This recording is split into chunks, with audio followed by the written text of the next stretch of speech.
The author of the novel abuses symbols and makes many spelling mistakes, which makes it difficult for me to convert the text into audio. So I hope you all understand if there are any errors.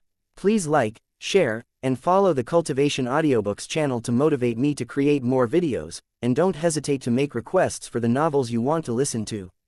Chapter 601. Alpha male Lex smiled politely at the mother, while doing his best to resist cursing her.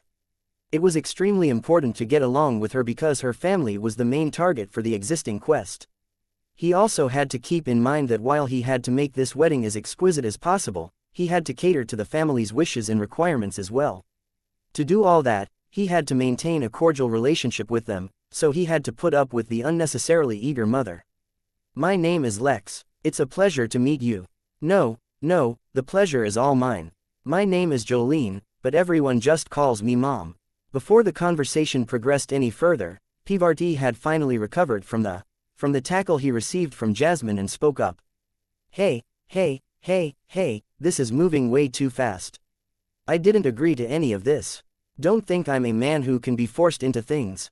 Although Pivarti usually played a very casual and carefree character, Lex had to admit that it took a certain level of conviction and determination to reject such a marriage, even at the risk of personal consequences. If his personality was really of the lovable town idiot, he would not have been able to bear such a burden. Lex had genuine respect for that aspect of him. Unfortunately, Lex was invested in this wedding now, so, "Allow me to have a word with him," Lex said with a smile before anyone else could speak up. Using the spatial manipulation formation, he formed a separate room, containing only Pivarti and him. This way no one would be able to hear them speak. Lex also surrounded themselves with dark imperial shields, blocking their sight to prevent lip reading. "The situation does not seem to be in your favor," Lex said, a trace of sympathy in his voice. "Tell me what you want, I'll try to help you get it." "I want to be free from that girl," Pivarti said, his voice extremely forceful yet somehow lacking conviction. "I mean, didn't you hear her? She played with my entire life on a whim, when I was being kind to her. If I stay with her, she'll play with my entire life as if it were a game." Lex nodded, as he could clearly understand what Pivarti was saying, but didn't immediately respond. Instead, after a short pause, he asked, "Tell me Pivarti, what do you envision your future as?" The young noble was taken aback by the sudden question, but did not hesitate to answer. "I may not have the financial support of my family anymore, but they can't take my knowledge away from me. I have the understanding and the techniques required to raise my cultivation further. I'll grow strong, and eventually start my own family. Maybe I'll even take control of a small region somewhere." "An admirable goal," Lex commented, genuine praise in his voice. "But now, I want you to imagine the scenario for a moment. Let's imagine that you've managed to dissuade Jasmine's family, and have once again rejected the wedding. You did this so that they don't interfere with your life, or in your own words, play with your life anymore. Do you really think they will just let you be after that? Or let you grow strong? Or establish your own power?" Pivarti frowned. This was not the first time he had thought of this concern. Truth be told, he had only formed a tentative plan of relying on the Midnight Inn for refuge if things got too troublesome. But the fact that the inn was too expensive to rely on indefinitely, without any real income, was a major issue. "I don't want to force you into something you don't want," Lex continued upon seeing that Pivarti was not replying. "However, I will give you a suggestion. Just think about it and consider for yourself what is best. Regardless of whether you get married or not, the interference of Jasmine and her family in your life will not be over.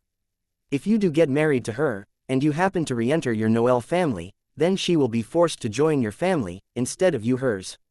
Then you will have a lot more control over the situation. Moreover, with the power and resources of both families available to you, you will be able to go much farther than you can go by yourself." Lex paused for a moment to let Pivarti absorb all this information, and contemplate for himself what was the right course of action. Just because Lex had presented the information did not mean he believed that Pivarti would follow it blindly. He had to let him reach the conclusion on his own. In fact, Lex planned to divert Pivarti's attention by adding another layer of complexity to the situation. It burdened Lex's innocent heart with immense guilt to do this, but it was for Pivarti's own good, and was not at all hitting two birds with one stone. "If I'm being perfectly honest, although I genuinely think this is the best course of action for you, I also have a bit of an agenda in persuading you towards this marriage. Pivarti narrowed his eyes and looked at Lex. Although he had not mentioned it, he of course noticed that Lex had taken a side for the marriage instead of helping him. The reason I'm telling you this, Lex lied in a very modest tone of voice, is because without your help, even if I push this wedding forward, I won't really gain anything. That's why I'm being upfront with you as well. If we can come to an understanding, we can move forward with the situation, making sure to benefit the both of us. If not, then I can help you avoid the family's pressure, and you can figure out a way you think is more suitable to handle this situation. What exactly do you need? Pivarti asked suspiciously. I need information, extremely sensitive information. I want to know why the human royal family, as well as the other races, aren't fully resisting the Craven invasions. There are secrets related to the Craven that only a very few know, and I want to find out what it is. Even Aegis, the crown prince of Hum, did not have this information, though that was mostly a result of his own lazy attitude. I believe that Jasmine's family will have some records or details about the truth. If you can join their family, and become an important member, then you can help me get that information. In exchange, I can use some resources from the tavern and the inn to help you increase your importance to the families. That way, you solidify your position, and gain the support you need, and I get the information that I want. While Lex was not lying about wanting information about the Craven, that was not his priority at the moment. He was just using one truth to hide another, that he really wanted Pivarti to agree to the wedding. Jasmine's family is a vassal force of the Cornelius family, so they definitely have an important position in the empire, Pivarti confirmed. After spending a few moments to consider, he decided that what Lex said was the truth. If that was the case, then he could rely on Lex to help him. After all, nothing was more reliable than a relationship of mutual benefits. Fine, what you say makes sense. But you have to help me negotiate with them and make sure they agree to my conditions before the wedding takes place. Jasmine has to join my family instead of me joining hers. Otherwise, I'll never be anything more than a puppet, and I cannot accept such a thing. It's only fair. Lex agreed with him shamelessly, and shook his hands. Once they had reached a resolution, Lex dismissed his shields and dispersed the separate room. I have excellent news, Lex announced with a massive smile. After a brief conversation, Pivarti has realized that he indeed desires this union.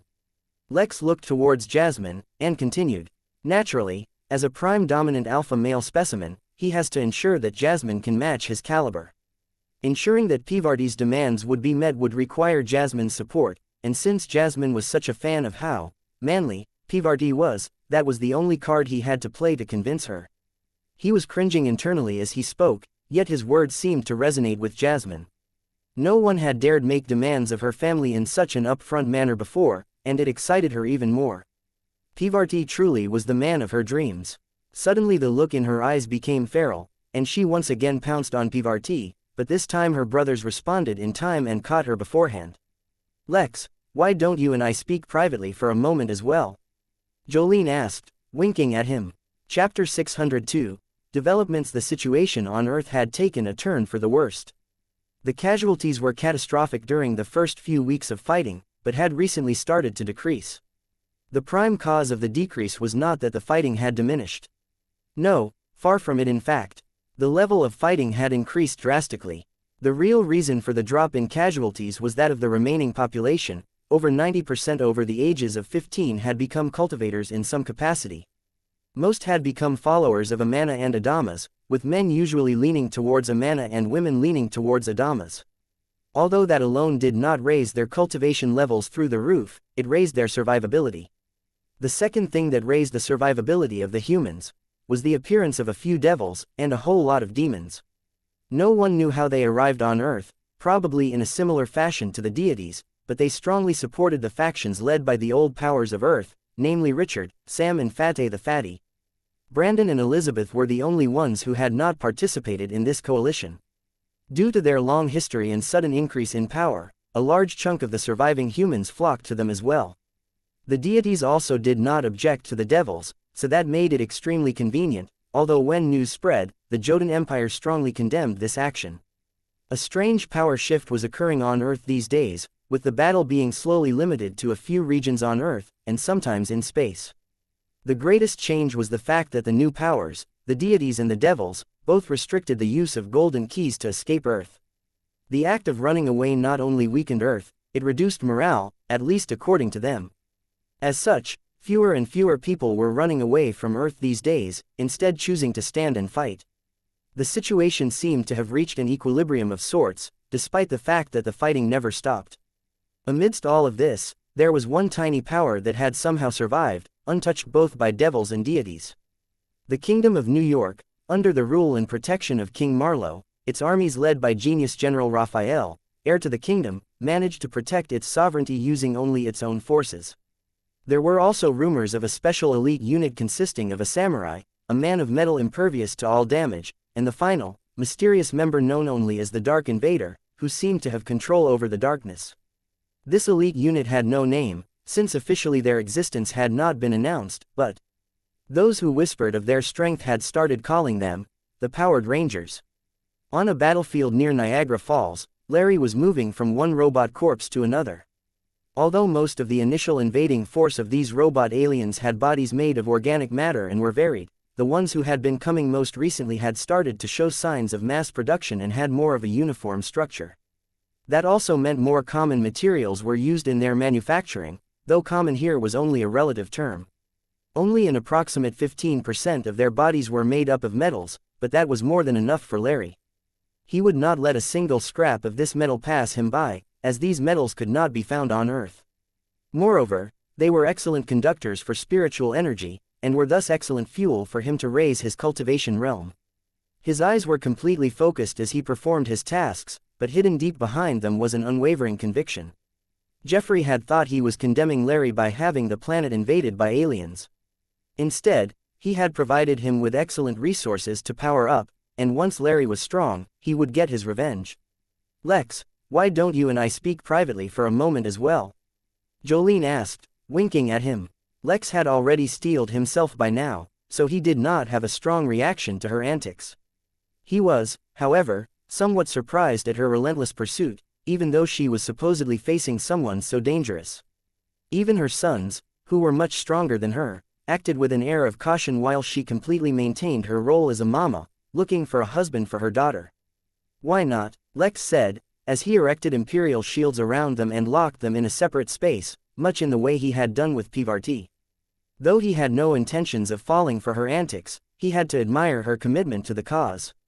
"I love my children, but sometimes it's good to just talk between adults, don't you think?" she asked with a warm smile, as if she were addressing an old friend. "It is easier to talk to someone with a level head," Lex answered, completely ignoring the fact that despite being called an adult among children, he was actually the youngest in the room. "Before we get into the thick of things, shall we properly introduce ourselves? Everything has happened a little abruptly. I was not prepared to run into such a distinguished establishment out here. Of course, it is naturally for the best. After all, if you intend to hold your daughter's wedding in my humble establishment, then you must understand the place well. My name is Lex, as you already know, and this is the Midnight Tavern. There's not much to tell, really. I enjoy the company of people, and bringing happiness and joy to all, so I opened up this little place where guests can come and unwind. Drinks flow freely, and though my selection is a little more limited for more distinguished guests, I do have something in the cellar that can be brought out for such a wonderful occasion. Although the Noel family has been very gracious to me, and even the Crown Prince of Hum Nation is a good friend of mine, I prefer the simple life and tend to stay away from unnecessary politics and strife. So long as no one comes and bothers me, or my guests, I will not bother anyone in return." Chapter 603. Relentless Jolene maintained her smiling appearance while Lex spoke, and did not show any changes, keeping her thoughts hidden. Naturally, such a thing was completely ineffective against Lex. Not only did he have his sixth sense giving him feedback, his intuition was also providing him with a sense of what she was feeling. Moreover, after confirming with his intuition that it was safe, he conducted a little experiment with his soul sense. He used it to observe any fluctuations in Jolene's soul. Lex could not observe in too much detail, as she would likely sense something amiss even without a soul sense of her own, but it was enough to simply observe from afar. Although her thoughts did not cause any prominent changes to her soul, Lex could clearly determine that she was in an excited yet tense state. Basically, she knew she had stumbled across an opportunity, but also knew that she had to be cautious to make use of it. After noticing that Lex did not respond to any of her previous hints and suggestions, she decided to make one final attempt. If that did not work, she would employ less direct and more long-term measures. If there was one thing she was adept at, it was finding spouses for her children. Considering that noble and powerful families existed for thousands upon thousands of years, they naturally had many children. As such, many noble families had their children marry one another. Obviously, not all noble families had an equal status or power, but it was impossible to expect that each child would marry into an equally powerful, or even more powerful family. That was one of the reasons the Noel family had an opportunity to connect to theirs in the first place, besides the obvious developing business connections. Now that she had encountered a new independent and potentially untapped power, there was no way she wouldn't try to secure the connection for one of her children. The fact that he had a friendship with the genius crown prince only added more legitimacy to his establishment. I envy your freedom. Between managing my husband's estate, and all the numerous political appearances I have to make, I barely get time to attend my own children's weddings. My husband is Laurent Phillips, Duke of the Phillips Province, home to one of the few Ethereum mines in all of the Crystal Realm. The fact that King Cornelius let our family maintain operations of the mine, instead of controlling it themselves, speaks of the close bond and trust we share with the royal family. Lex was, naturally, familiar with Ethereum, though it had to be admitted that the only reason he remembered it was because of his improved memory and intelligence. He had taken a list of all the commonly sold valuable items at the Infinity Emporium, as well as their uses. Ethereum was listed there, with its description stating that it was an incredibly valuable ore used in the manufacturing of machines, gear and weapons suited for immortals. Ethereum mining was one of the profitable businesses in the entire Origin realm, so much so that intergalactic wars had been fought over especially large mines. If what Jolene said was true, then they truly were very closely associated with the royal family. That posed both an opportunity and a risk for Lex. He wanted to avoid the king and his attention, but the close relation meant that the Phillips family probably had all the valuable information he needed. I'm sure their trust is well placed. It is an honor for me to host you at my humble establishment. Not humble at all, she rebuked, waving her hand. Don't think I will let appearances fool me. Although you've styled your place to seem nondescript, I can immediately identify Dribble Oak Wood. Even my husband would not complain while staying here. The Dribble Oak Wood she was talking about came from a round of upgrades the tavern underwent when the Midnight Inn underwent the star rank increase. Since the star ranking of the tavern couldn't be increased, since it was not in a separate realm, the entire tavern building and its entire structure was upgraded.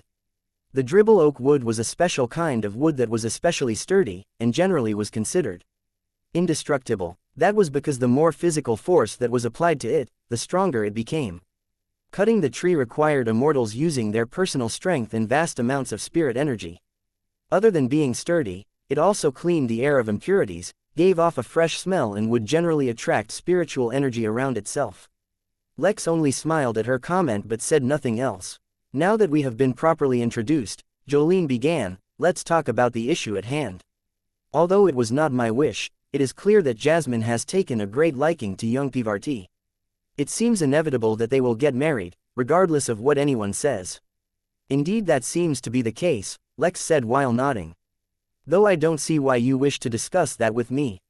I am only here to provide services should anyone need them. I do not interfere in my guests' business, at least unless they are about to harm my tavern or my guests. Lex did not even flinch as he lied shamelessly. Indeed I do not wish for you to interfere in this matter, nor would I want someone else to handle my business. No, what I wish to talk about is the potential political repercussions that we'll have to face as a result of this. I was hoping to have your cooperation so that we can mitigate any potential fallout, and keep the event going as smoothly as possible.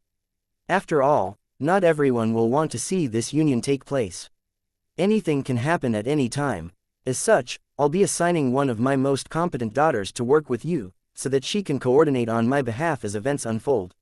Naturally, with all my duties, I cannot be here all the time, so she will take care of that for me. Chapter 604.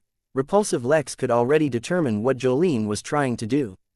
This was probably a relatively common custom amongst nobles and powerful cultivators, where he would spend time with Jolene's daughter to determine if he liked her or not.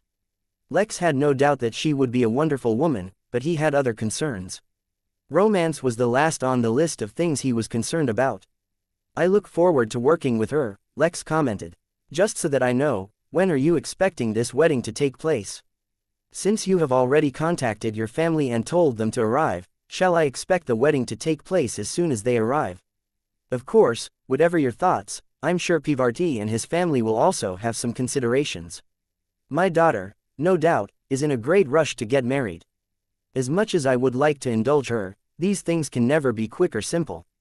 Were these ordinary circumstances, an engagement period of even 10 years would not be unusual. As it happens, due to the various complications that have resulted due to the very public rejection and then reunion, the process will be sped up as much as possible. Various important guests will be invited and some backdoor negotiations will take place. Even at the earliest, it will take a couple of months. Lex did not show any reaction, yet he was internally disappointed. Waiting a couple of months, at the very least, was already too long. He could not afford to sit here and wait while this happened, but at the same time, he more or less expected as such. The only real option he had was to begin his journey, heading towards either Valisco, to meet the Crystal Race Elder, or anywhere else he could expect to find some answers. In the meantime, he could use his remote presence ability to coordinate with Pivarti, Jolene, her daughter, or whoever else. Is there anything else you want to talk about? Lex asked. Although talking privately made things more convenient, nothing they talked about really required a separated conversation. So that meant that whatever Jolene really wanted to talk about was still left. Actually, the matter I wanted to talk about is unrelated to the wedding. Your tavern, due to its deceivingly humble appearance, has provided a remarkably opportune location to facilitate certain tasks that I would rather confidential. I'm glad you find my establishment to be of use. How can I help? It is nothing too complicated. Over the next few days, someone will come by and drop a package with you. Afterwards, at some point, I will come over and pick it up. Holding onto the package is not the issue. The issue is that the package's container will not be able to restrict its aura for very long. If someone detects the aura of the items contained within the package, it would be quite problematic. As such, the package needs to be placed in a completely isolated and enclosed environment. Naturally, when I come by, I will replace the packaging and take it away. That is not an issue at all, Lex confirmed. All the person needs to do is rent a room for the duration he wishes to keep the package hidden. I'll place the package in the room, and no one will come out or go in. I'll even place protections around the room to ensure none of the aura is leaked. Jolene nodded, but she wasn't completely satisfied. This exchange means a lot to me, so I can't just go ahead with it without testing it out first. I'll pass along a sample to you that will behave similarly to the package I'm expecting. If you're able to block its aura for 3 days, then I will proceed with the deal. It's not a problem, Lex commented simply. Jolene activated her spatial ring and summoned a small, palm-sized black box with no obvious. For now, the box appeared to be completely normal, but if what Jolene said was true, then soon it would begin to leak out a very noticeable aura. Lex reached forward and grabbed it, but while his spirit and soul sense could not detect anything from the box, the moment he touched it a grotesque and repulsive feeling filled him. The feeling was so potent that, even with all the practice he had maintaining his expression, he could not help but reveal a frown. The feeling was coming from his intuition, and it was telling him clearly that whatever was in the box was absolutely putrid. Lex brought his gaze up to Jolene, who seemed startled at his frown, but said nothing. After a moment, Lex put the box away in his own spatial bangle. In 3 days, I'll come to collect the box from you, she said sheepishly. Lex only nodded, and without confirming the conclusion of their conversation, removed the shields surrounding them. They were once again reunited with the group, but instead of continuing the conversation with the group, Lex stood up. There's much left to discuss, but matters have happened fairly abruptly. How about an intermission to collect ourselves and our thoughts on the matter? After all parties involved have had a chance to discuss amongst themselves, you can reconvene to continue planning. Pivarti was not expecting such a sudden break from the meeting, but despite the private meeting Lex had with Jolene, he was sure that Lex was on his side. In that case, going along with the plan would only help him and not harm him. Jasmine was the most reluctant, but her mother's stern grip on her hand ensured that she did not misbehave. As it happened, Fenrir showed up once again and, forlornly, handed the necklace back to Jasmine. Although the pup had wanted to keep it for himself, Lex had used their connection to get the pup to return it. Jolene, Jasmine and the rest departed, leaving Lex and Pivarti behind. He did not plan on leaving, since the Phillips family was probably heading towards the Noel family mansion anyway. Instead, he used a communication talisman to send a message to his brother with a brief summary of what happened, and waited for them to contact him first. "Is everything all right?" Pivarti asked, sensing something off about Lex. Although he did not ask directly, even he could sense that Lex was unsettled after the private meeting with Jolene. "A small matter, unrelated to you, so no need for you to worry. I have a few tasks to take care of, so if you need me just leave a message at the bar." Pivarti only nodded and went back to the main hall where the flutist and dancer were finally taking a break. Jolene had already paid for a room for 3 days, but instead of going to one of the usual rooms, Lex went to the hidden rooms underneath the bar. There, he placed the repulsive black box in the middle of a room. Originally Lex was planning on just blocking the room off using the spatial formation, but suddenly he decided that he needed to take more precautions. He summoned some of the Orion scale he had stocked up at the inn and encased the box in them, before locking the space around them. That should be enough to hold off whatever aura the box was supposed to release. A part of Lex was extremely curious about what the box held. He had never felt something so repulsive, and he wanted no part in whatever business it involved. But technically speaking, Jolene was not breaking any of the rules for his tavern. He was bound to run into more situations in the future where he encountered unsavory things.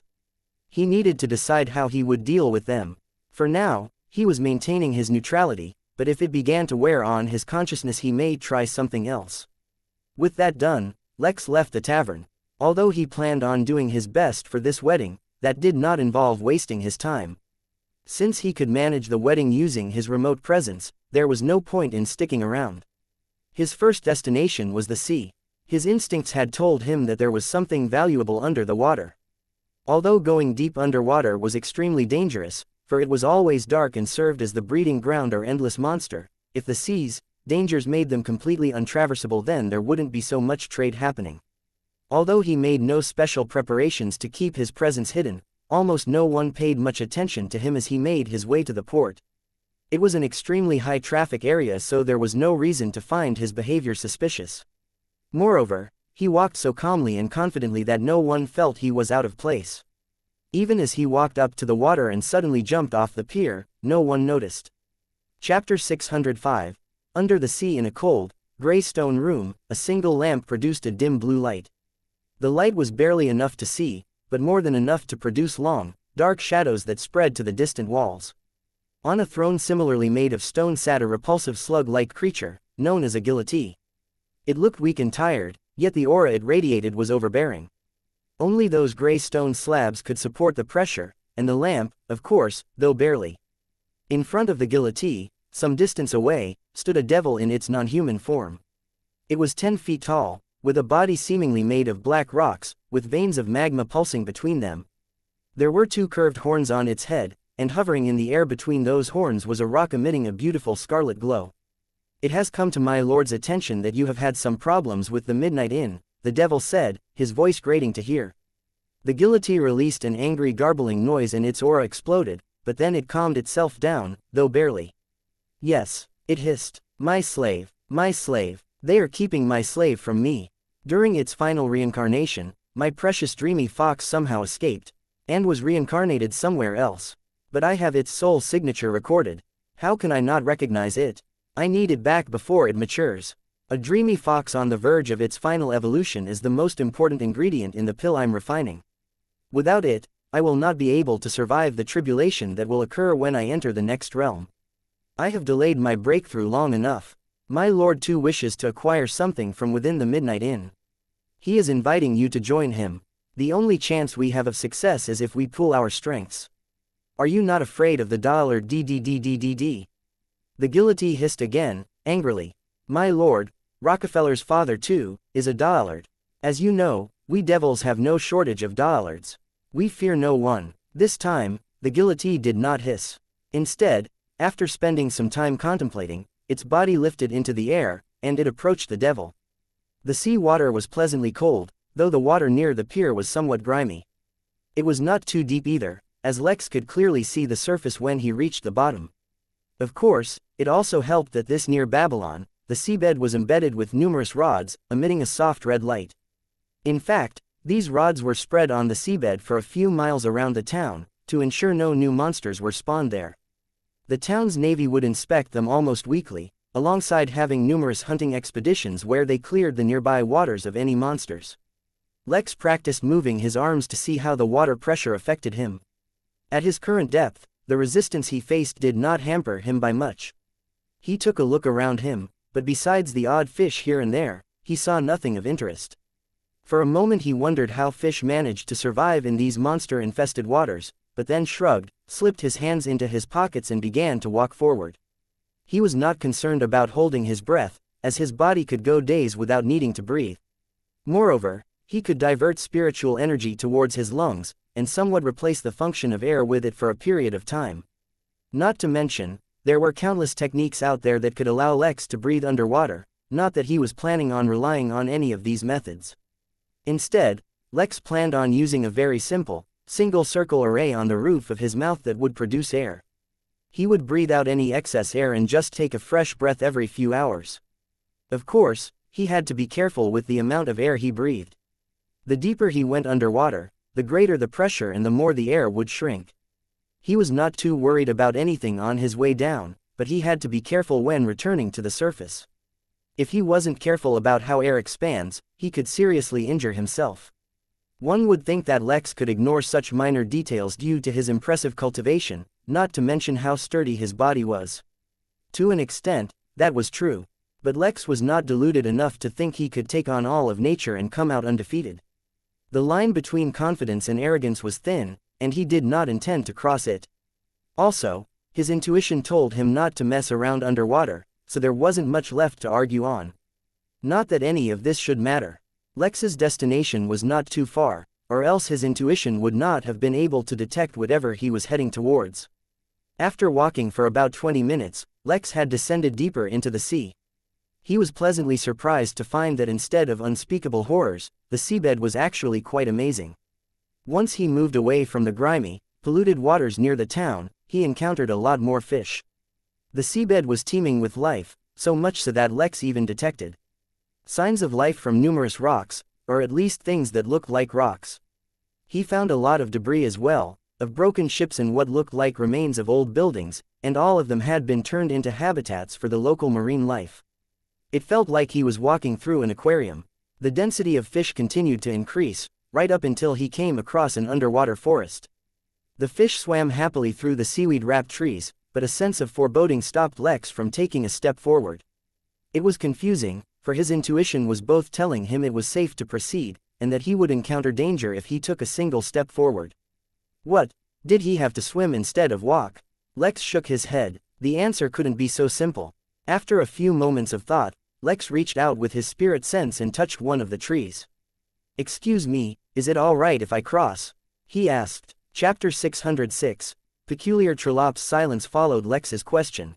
He was not in a rush and waited a moment, thinking of other ways to enter the forest. The trees were thick and tall, with the shortest of them being at least 80 feet, 24 meters, tall and 5 feet, 1.5 meters thick. The bark, if there was even a bark, was completely wrapped in seaweed, making it impossible to see. But the seaweed also grew between the trees, like the grass on a forest floor. Lex had suspected. "Why are you so goddamn polite?" a voice suddenly echoed in Lex's mind. The forest groaned, as if each and every tree was frustrated, but then quickly returned to the normal state. The fish had all been startled and began swimming out in droves, which frustrated the forest even more. Lex smirked. He had suspected the danger he was feeling was because the forest was actually a trollope, and it seemed he was right. It was safe to traverse, so long as he had permission. If not, then he could face great danger. Isn't it natural to ask for permission before entering? What do you goddamn mean, natural? Down here, ain't no goddamn thing has any etiquette, which is the whole reason I moved here. I ain't on anyone's territory, so I can goddamn do as I please. So if someone is impolite and enters recklessly, you punish them? Well, that all depends on my mood now, doesn't it? A massive goldfish made of seaweed emerged from the forest and swam around Lex, as if inspecting him. Since the trollope fish was inspecting him, Lex saw no reason not to reciprocate. He used his targeted scan ability. Name: Toro. Age: sex. Cultivation details: species. Trolop remarks: since it's not yet a guest, it can be classified as a seaweed wrap. The targeted scan only revealed partial information, and was not very consistent in what it revealed, but that was fine as Lex was no longer totally dependent on the system. Based on his own experience, as well as his intuition, alongside some basic inference, Lex could determine that Toro was an Earth immortal. He was all too familiar with the unique pressure that immortals radiated, and his intuition gave him an appropriately severe warning for Lex to be able to determine it was an immortal. Not to mention, it was unlikely a weak Trolop could survive underwater where it was likely to encounter monsters. Sure, the humans cleared this area often, but who could really predict when an immortal-level monster might show up? Hadn't Zagan passed through here just a short time ago? So what about me? Lex asked. Can I enter now that I've asked politely? What do you goddamn want by entering? Toro asked, irritated. He had been looking forward to punishing the stupid human for its insolence. But the feeble being was so inconsiderate that he had even asked nicely, leaving Toro with no good excuse to punish him. Sure, Toro didn't really need a real reason if it wanted to harm Lex, but that would be breaking the rules of its own game. If he broke the rules, then the fun of the game would disappear, and he would turn into a mad tyrant instead of a disciplined instructor, as it thought of itself. Lex considered whether to answer truthfully or come up with an excuse, but eventually decided that there was no use in lying. He could not hide his activities with the Trolop's territory, so lying would instead get him in trouble. I can sense something valuable in your territory, so I came to investigate. The goldfish bared its teeth as if it did not like Lex's answer. Of course you goddamn sense something. I'm the one using the lure. The goldfish started twisting and turning in agitation, squirming in frustration. Why are you so bloody goddamn freaking honest? The fish continued to throw a tantrum, and Lex just stood there, watching in amusement. Eventually though, Toro calmed down and glared at Lex. Follow me, he said bluntly and swam into the forest. Lex followed and was surprised to discover that all the water pressure disappeared, not that it bothered him to begin with. But he quickly realized why it was so necessary. There was a tribe of some race Lex had never seen before living in the forest, worshipping the seaweed fish. In merely a few minutes Lex saw thousands of those creatures which looked like humanoid squids. Despite their massive numbers, Lex could sense that not a single one of them were stronger than the Foundation realm. They probably depended on the forest to project themselves not only from the water pressure, but from the monsters as well. Quite the community you have here, Lex commented appreciatively. He had begun to gain an understanding of Trolops. All the Trolops he had seen before had a massive number of beasts and sentient and semi-sentient creatures living within their territories, not to mention the unique personalities they had. If what Toro said was right, he had released the aura of whatever it was holding in its territory itself to attract others. Despite his strange obsession with wanting to hurt trespassers, Lex suspected he wanted more inhabitants for its territory. There was an earthquake some time ago and it revealed this pool of a strange liquid I've never seen before, Toro suddenly started to explain. Its aura is extremely attractive, but the moment I tried to touch it, it began corrupting my body. The same happened with any other creature that touched it. Originally I thought I'd just seal off the area, but the pool is beginning to grow and I cannot seal it. The reason I allowed its aura to spread was so that others could come and I could see if anyone had a solution. If you had been impolite, I would have let you access it without the warning I'm now giving you. Lex frowned. His intuition was telling him he was heading towards something extremely valuable, but could he be wrong? It wasn't so easy to trick his intuition. What could this be? Chapter 607. Moneymaker. While Lex was wondering what he was about to encounter, various things were happening out in the universe. Even on a smaller scale, the inn itself was constantly busy, so much so that it was impossible for Lex to track everything that was happening in it all the time. Naturally, when something important happened, he would be notified or updated, but for the mundane or common things, he would not pay too much attention. As of late, even his MP accumulation was something he paid little attention to. With the amount of MP he was making, he did not need to worry about running short any time soon. But even as far as knowing he had a lot of MP went, if Lex were to check his balance right now, he would be greatly surprised for an additional 500 billion megapixels had suddenly appeared. This income was not random, but was deposited to his account due to some of the tasks that Ragnar put up being completed. At this rate, it would be long until Lex earned the 1 trillion megapixel from his 100 trillion megapixels transaction. But of course, Lex would only realize this much later. For now, he followed the massive fish as it led him deeper within its territory. Even if the fish did not lead him, Lex would be able to reach the destination, for he was heading in the same direction that his intuition was guiding him to. The closer he got, the stronger his intuition urged him to hurry up. If he had not been warned by Toro, he would have genuinely believed he was about to discover ambrosia, instead of a possibly toxic pool. There was something deeply unsettling about this. Either the pool had to be used in a certain way to gain its benefits, which the Trolop was ignorant of, which is why it suffered. Or else, the pool was something extremely sinister, with the ability to bait the senses of intelligent beings. Considering the fact that a most likely Earth Immortal level Trolop was hurt by the pool, Lex did not allow himself to feel arrogant for even a moment. He had to treat the matter very seriously. Soon, Lex identified the area where the pool most likely emerged. He did not need to rely on his intuition or even the fish to tell, for the forest around it had decayed. The trees were wilting and the seaweed growing from the ground had completely disappeared. A cage surrounded the area, blocking off the multitudes of fish and other races that were trying to enter and reach the pool.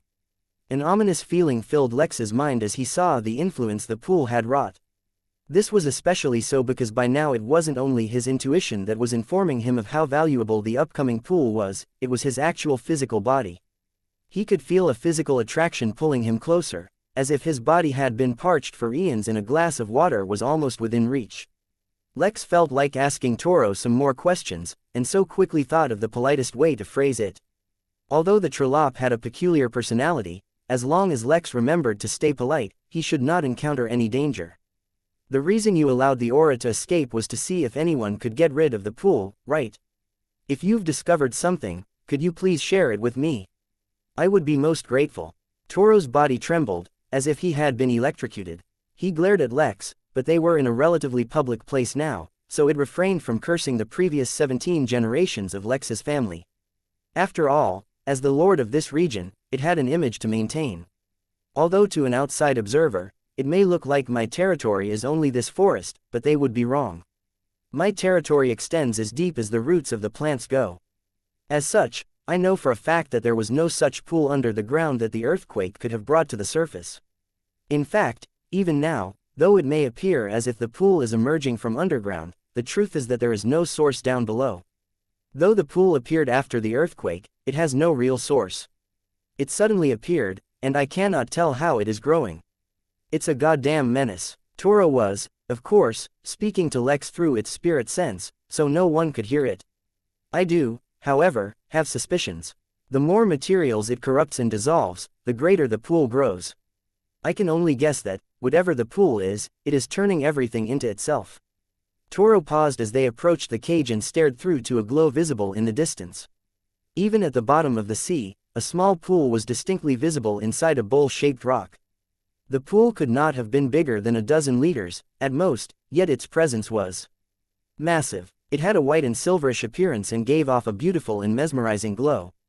The only word Lex could think to describe both its visage and aura was, holy. The pool seemed the very definition of pure and felt as if it could cradle all of life. The impression it created was so strong that Lex almost ignored the dichotomy of the site where every living thing near it had already died. Do you know what kind of power immortals wield? Toro asked Lex, his voice strangely devoid of anger and frustration. No, not really. The power of an immortal comes from his tenets, Toro explained, strangely calm. Do you know what laws are? Universal laws. Tenets allow immortals to, very barely, interact with the laws of the universe. The only way I've been able to slow down the spread of this pool is by suppressing it with my tenet. But even then, it is only able to suppress it, and not stop it. Lex appreciated the information, especially since it was giving him revelations into information he had no access to before. But the fact that Toro was not insulting him, or resisting the urge to insult, and was revealing such sensitive information without prompting was highly suspicious. Why are you telling me this? Lex asked, his gaze still stuck to the pool. How could it be so beautiful? He wanted nothing more than to take a sip of it. Because, other than me, you are the only one who has not become completely enthralled by it after looking at it. I hope you have a solution. As soon as Toro spoke, Lex realized that all the creatures that were trying to approach it were simply being blocked by the cage. They were not fighting against it, trying to destroy it, or finding some other way through. They were simply pressed against the cage as they tried to approach the pool, like mindless zombies. It was strange, now that Lex thought about it. Although he was feeling a very strong urge to drink from the pool, it was nowhere near irresistible, nor did he feel like his mind was being influenced in any way. Lex had no way of knowing what the liquid in the pool was, but he had a few ideas of how he could find out. "Can you let me through to investigate?" he asked, remembering to retain his politeness. "Sure," Toro said, and wrapped Lex with some seaweed. "In fact, if you discover a way to get rid of it, or take it away, you can have all of it. I won't stop you." Lex wanted to nod, but wrapped in seaweed, he could not really move. Toro was not imprisoning him, merely encasing him in his tenet so that Lex could enter the cage. After a couple of minutes, when Toro released the seaweed, Lex discovered that he was already inside, right beside the pool. This close, Lex could practically smell the liquid in the pool. But, of course, he could not really smell it. It was the smell of the spiritual energy that the pool was giving off, and it was as sweet as the kindest melody, as gentle as a lover's kiss. Lex could feel as if the world itself was softly hugging him, providing him with warmth, comfort and security. It was the most pleasant sensation Lex could imagine feeling. A part of Lex wanted to bottle up this liquid and just hide a bit of it in his most expensive rooms at the inn. His capitalist senses were tingling. Yes, drinking it might be wonderful, if it wasn't an all-corroding, poisonous. But making endless amounts of MP from it and raising the prestige of the inn beyond what it already would be even more wonderful. With a grin that went from being wholesome to sly, Lex took out a glass bottle from his spatial bangle. It was time to see if he could collect this new money maker. Chapter 608. Unexpected Reactions. The glass bottle that Lex took out was only a very mundane glass bottle. It was not made from any spiritual material, nor did it have any mystical abilities. The reason Lex took this out first was because he wanted to get an idea for how quickly the liquid worked, and if it worked on ordinary materials as well, or was it restricted to living beings. In scientific terms, if Lex were conducting an experiment, then the glass bottle would be the control. Once he had an understanding of how the liquid, which Lex had started to call holy water temporarily, behaved, then he could find a suitable container for it. Using his spirit sense, he grabbed the bottle and lifted it into the air. Slowly, so as to not cause a splash, he dipped the bottle into the holy water and filled it to the brim. Then he lifted the bottle up in the air, holding it directly above the pool in case the bottle also dissolved. But Lex did not even have time to properly get in position. Even just as he was about to begin waiting, the glass cracked, and then shattered. The pieces fell into the pool alongside the extracted liquid and quickly settled to the bottom. Suffice to say, the holy water was not harmless. Next, he took out a jade bottle. It had some medicine Lex had stored for emergency situations, in case encountered someone who was hurt, and removed it. Even as far as special containers went, this jade bottle was still not the best, but it contained a trace of a spiritual attribute, used to retain the medicinal potency of whatever it held. It was also sturdier than glass, and not as easily broken. He repeated the process, but did not get much better results. Although the jade did not immediately shatter the way the glass bottle did, it was immediately covered in small cracks, which eventually grew until the jade broke apart. Next, Lex took out something he hadn't used in a long time, a bottle of Bodlum dew. It was not the dew Lex was after, but rather the bottle it came in.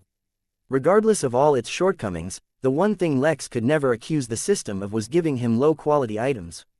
If this bottle didn't work, then Lex would officially run out of containers. It wasn't as if he went around with his spatial bangle full of bottles to use for various situations. Once again, he repeated the process, but although the bottle resisted for a little longer, it too eventually broke. By now, all the shards of glass and jade that had fallen into the holy water previously had disappeared, and Lex detected the slightest increase in the size of the pool. The increase was so small he would not have noticed it if he weren't looking for it. Lex paused for a moment and considered the situation. Although he planned on conducting a few more tests, it seemed fairly certain that anything he would use to try to contain the liquid would dissolve. That was an issue, for if he wanted to submit the liquid into the gift shop so that he could discover what it was, he would need to at least contain it for a few minutes. After all, returning to the inn from the crystal realm took quite a bit longer than normal. If he had to go on by what Toro said, the only thing that could contain the liquid were his tenets, but that was only because they interacted with laws. Based on that, he could think of two ways to contain the liquid. Either he could use arrays, or he could try his own spirit energy since he had suspicions that it had something to do with laws. But it was best to be sure first, so he continued his tests of trying to contain the liquid. Since he had run out of containers, he tried other things. He tried soaking the liquid up in some cloth. He tried storing it in the curves of some metallic armor. He tried freezing it so that it would become solid. Nothing seemed to work, as any material it interacted with would dissolve, and temperature seemed to have no effect on it. In the end, Lex became too impatient and began to devise a way to trap the liquid using an array. His plan was simple. He would store a single drop of liquid trapped inside an array which kept it floating in the middle so the liquid would never actually come in contact with the array. The array itself would then be fit inside a container so that Lex could move it around. He would make the array so that it would last for at least 30 minutes, which would give him plenty of time to send it to the gift shop and read its description. Coming up with the relevant array was pretty easy. Lex had long devised his own way to create arrays by implementing structures similar to functions in programming languages. Of course, this was only true for simpler arrays. If the array had to perform complex actions, or bring about extremely powerful reactions, he would still need to spend more time working on them. A minute later, he finalized the array and activated it. At first, it seemed to work. The drop of liquid was suspended in the air, kept there by a gentle yet constant push generated by the array. Even Toro, who was watching from afar, seemed surprisingly hopeful. But then something happened that Lex had not foreseen. The array ran out of power all too quickly. According to Lex's design, the array should have lasted for 30 minutes, yet it had not even lasted for 3 seconds. What's more, as the drop fell back to the pool, it turned into 2 drops right before Lex's eyes. He couldn't believe it. This time, he tried again, but with an array designed to last much longer. This time Lex spent well over 20 minutes to design the array, making sure there were no flaws and that it would last at least a couple of days. He did not mind brute forcing a solution, but the premise was that the consumption of the array's energy stayed constant to what Lex had already witnessed. He tried again, and once again a single drop was suspended into the air. 1, 2, 3. Lex counted in his mind. When he reached 10 seconds and saw that the array was not destabilizing, he felt himself relax. If the array lasted at least a few minutes. Before the thought was even complete, the array collapsed, and this time, the single drop turned into dozens of drops, causing a ripple in the puddle when they fell back.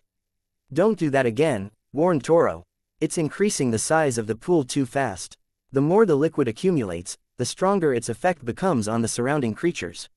Lex frowned. The more troublesome this liquid was, the more he wanted to get his hands on it.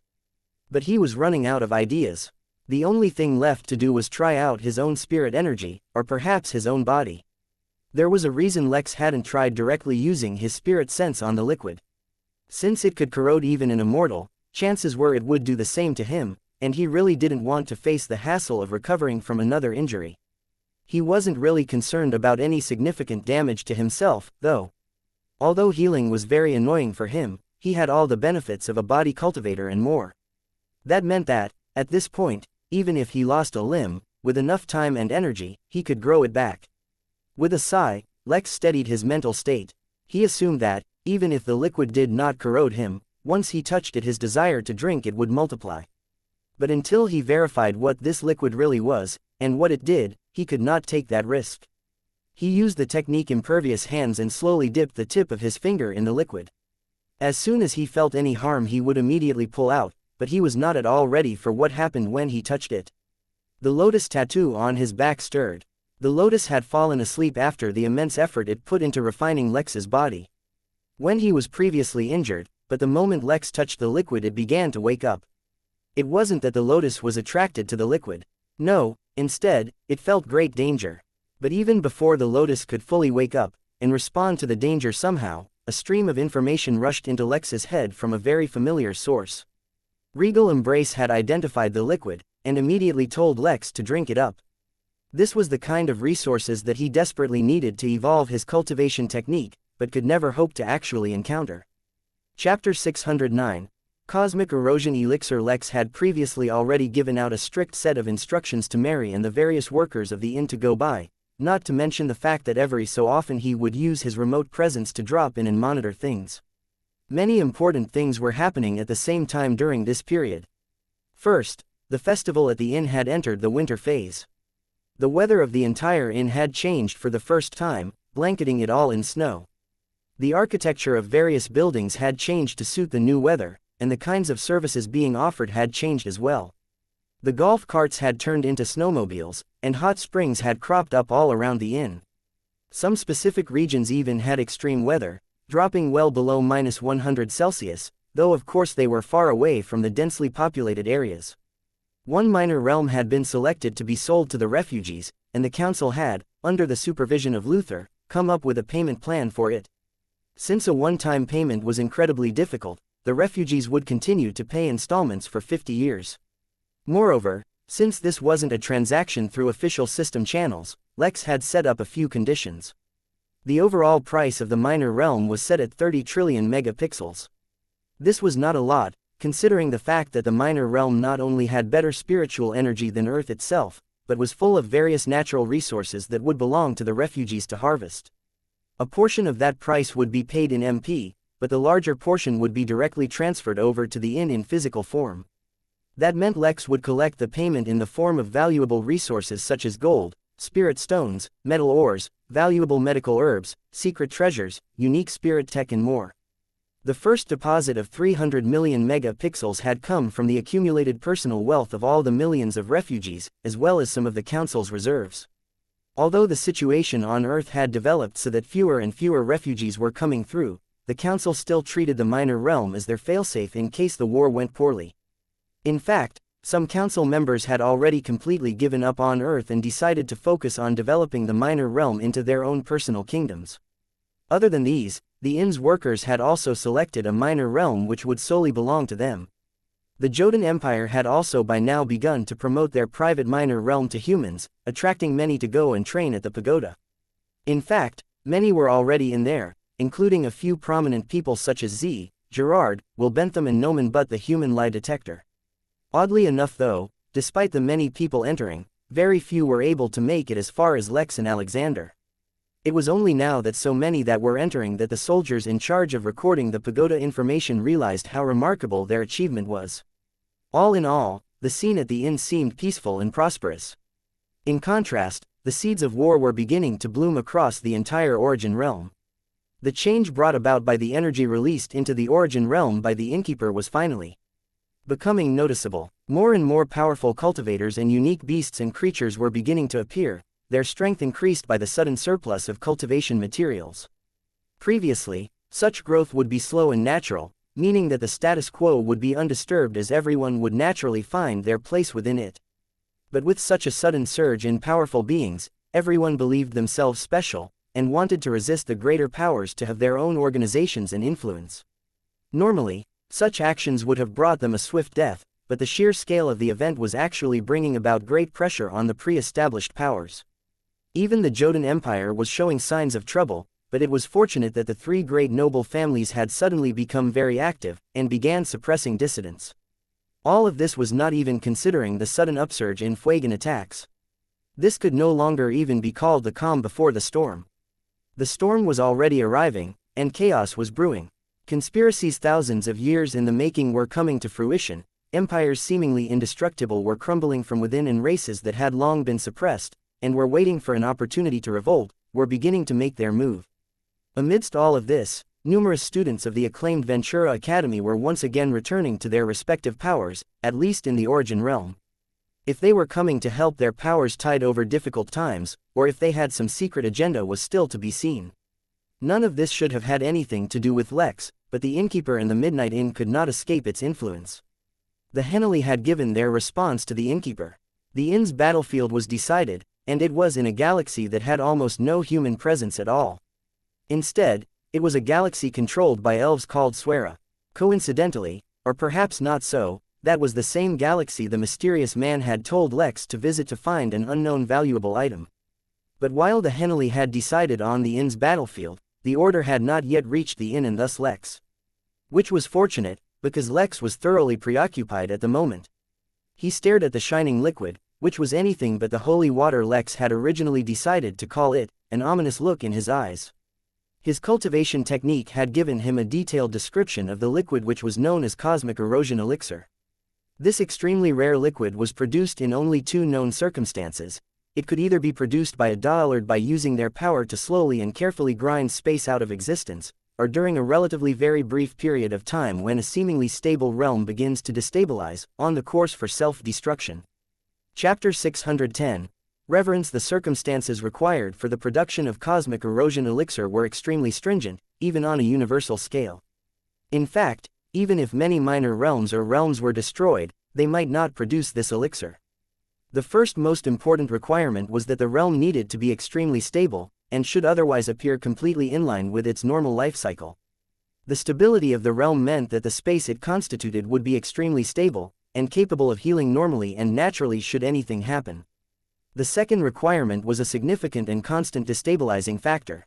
This factor should be strong enough to strain the laws of the realm constantly, but not strong enough to actually unravel the functionality of the realm or its laws.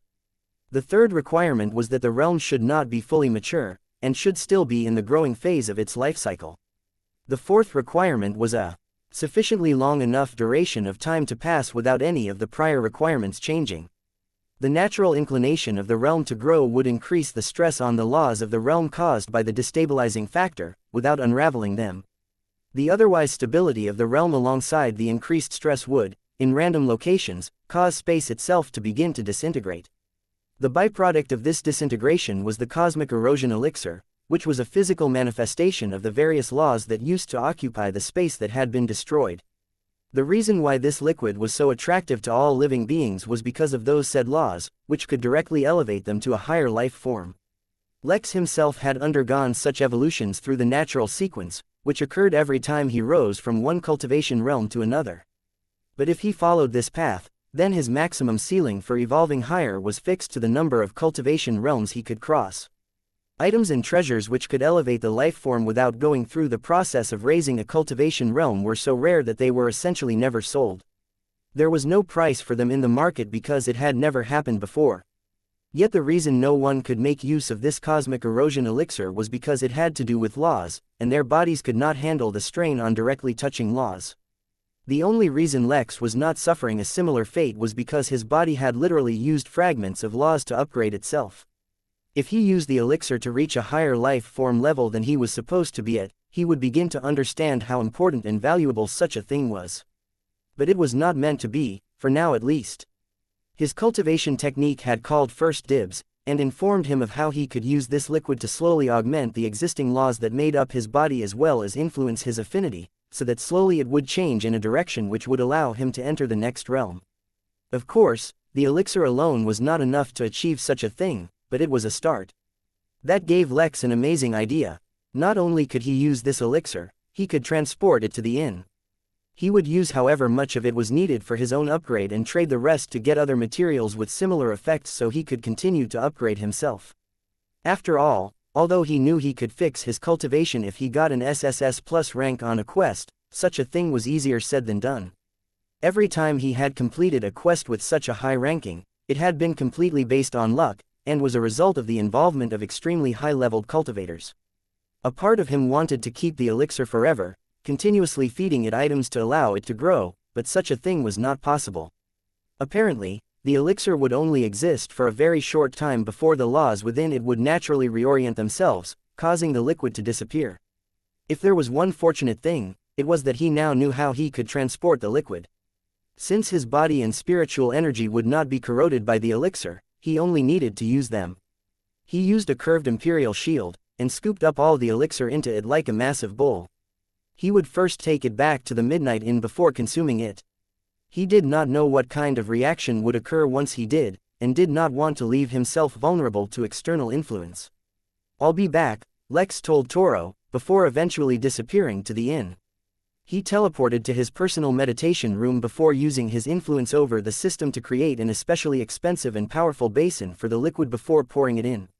He did not know how long the liquid would continue to exist. He had to be quick. The lotus, which had finally woken up, was frightened silly when it sensed Lex drinking the elixir. That was not soup, but laws. Even it did not dare absorb such a thing, for if he was not able to perfectly influence how those laws were absorbed, its body itself would instead be absorbed by the laws.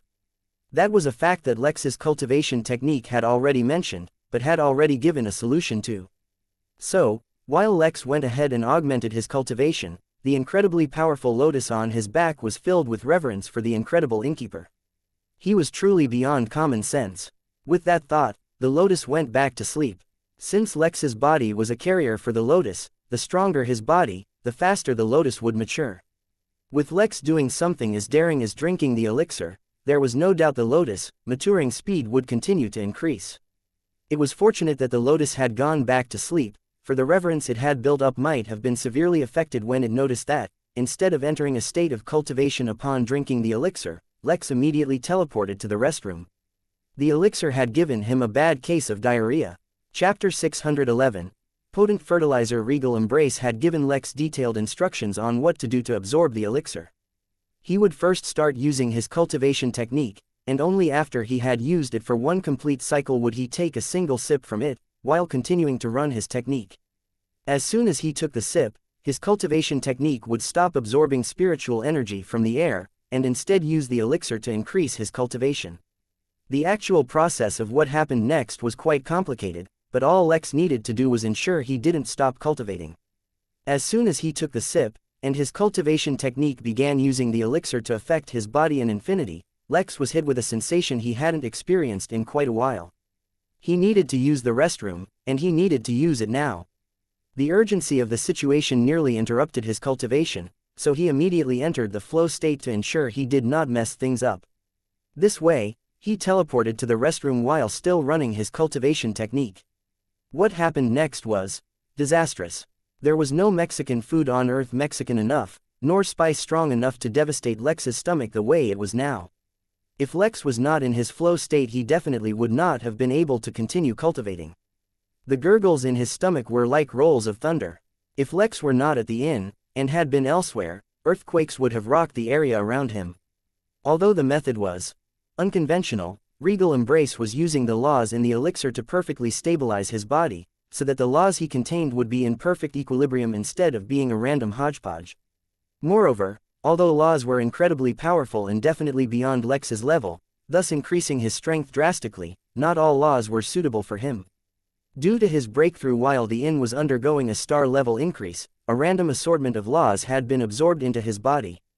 While he had survived the experience, it did not mean that those laws were actually helping him. In fact, many of the laws that made up his body were going against the natural foundation he had built up since he started cultivating. It was the difference between randomly getting a power-up through the use of treasures beyond one's level, and a conscientious effort using the most optimal resources to systematically increase your power. While both would give you a power-up, one would leave you unable to grow further, while the other would not only give you a higher power ceiling you could achieve within the same realm, but also make your final destination much higher than before. In a way, Lex was already on the path to transcending the original description of the Regal Embrace. That did not mean his defense would be even higher than it should have been. No, the cultivation technique had already aimed for the highest possible achievable defense right from the get-go. Instead, besides the ridiculous defense, Lex would also gain other incredible attributes. For example, besides Lex's abnormal affinity for defensive techniques, he may gain an affinity for other types of techniques as well. Since he could learn defensive techniques at a glance, and even upgrade them, imagine if he could do the same for movement techniques. Or offensive techniques, techniques based on the applications of space. Lex could only use such thoughts to distract himself as his cultivation technique slowly and effectively removed the unnecessary, or even obstructive laws that his body had. In their place, the laws within the elixir were being used. Although he was once again undergoing a fundamental change in his body's makeup, he was more embarrassed than in pain. No, he couldn't continue to dwell on the matter, or even his state of flow would be broken. He turned his thoughts to something else that had occurred to him when he found out about the elixir, but didn't have time to contemplate on. The elixir was formed when there was an instability affecting the realm. It was not a big jump to assume that whatever anomaly he was supposed to be investigating was the very same instability that had put the crystal realm on the path for destruction. He did not know how much the local powerhouses of the crystal knew about the anomaly, but he was fairly certain they didn't know that the realm was on the path to destruction. According to his original guess, they were using the anomaly and the Craven to fulfill some grand plan, or perhaps they were farming some extremely rare resources. All in all, there was some secret plan they were exploiting the Craven for. But if they knew that their continued exploitation had likely put their realm on the path to destruction, he doubted they would behave so audaciously. This piece of information was more than sufficient for him to venture towards Valisco and meet that crystal race elder. In the meantime, there was also the chance that he could learn more from the Noel and Phillips family. Lex could feel that he was incredibly close to solving this mystery. While Lex was busy thinking every possible random thought he could to distract himself, there was a certain area of the inn he had purposefully blocked off all news from to himself. No matter what happened there, for now, Lex would not know. There was a simple reason for that. The Midnight Inn was a closed system, meaning that everything that happened there stayed within. The remnants of the laws that were being released from Lex's body were not mysteriously vanishing. No, they were being recycled, and then transported to the special area that Lex had blocked all news from, the greenhouse. "Oh dear, such potent fertilizer," commented the turtle as bags of fresh fertilizer were being teleported to the greenhouse. These would be extremely useful in helping the vine growing beside the fire temple. Chapter 612. A deal. 1 excruciating hour later, Lex was finally done. His digestion of the single sip of elixir was complete.